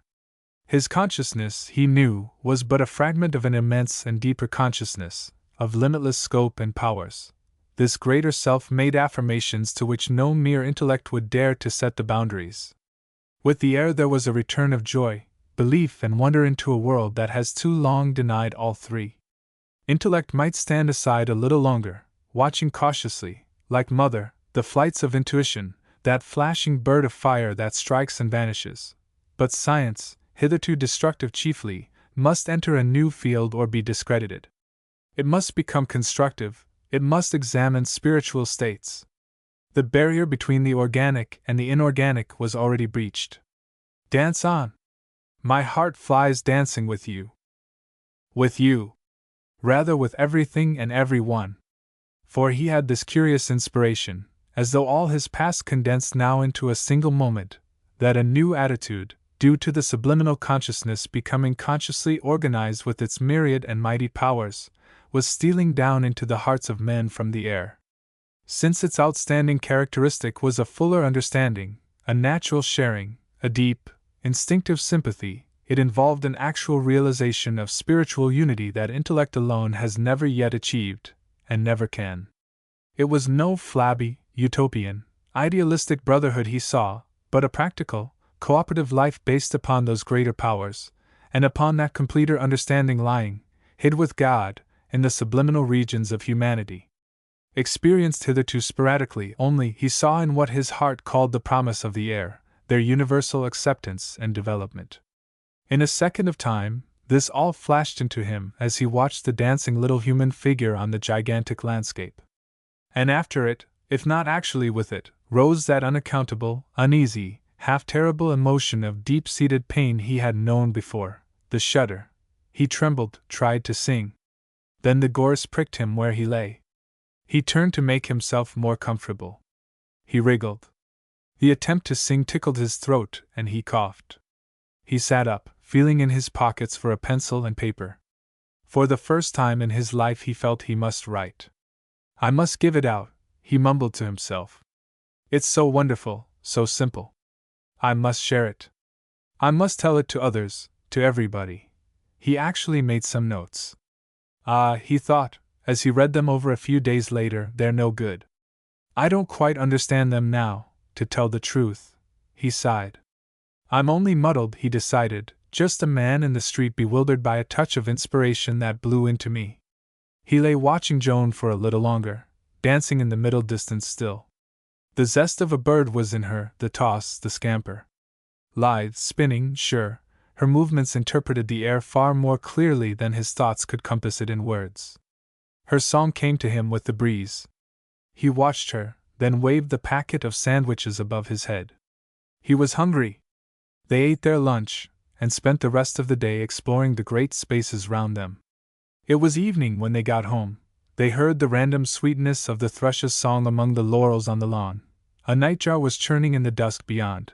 There was a subdued and tiny chattering of the swallows in the eaves. They found Mother among the flower beds, wearing her big garden gloves. Wimble took her in his arms and kissed her. "It's come, Mother, it's come," he whispered against her cheek. "And you know, you've been with us all day long."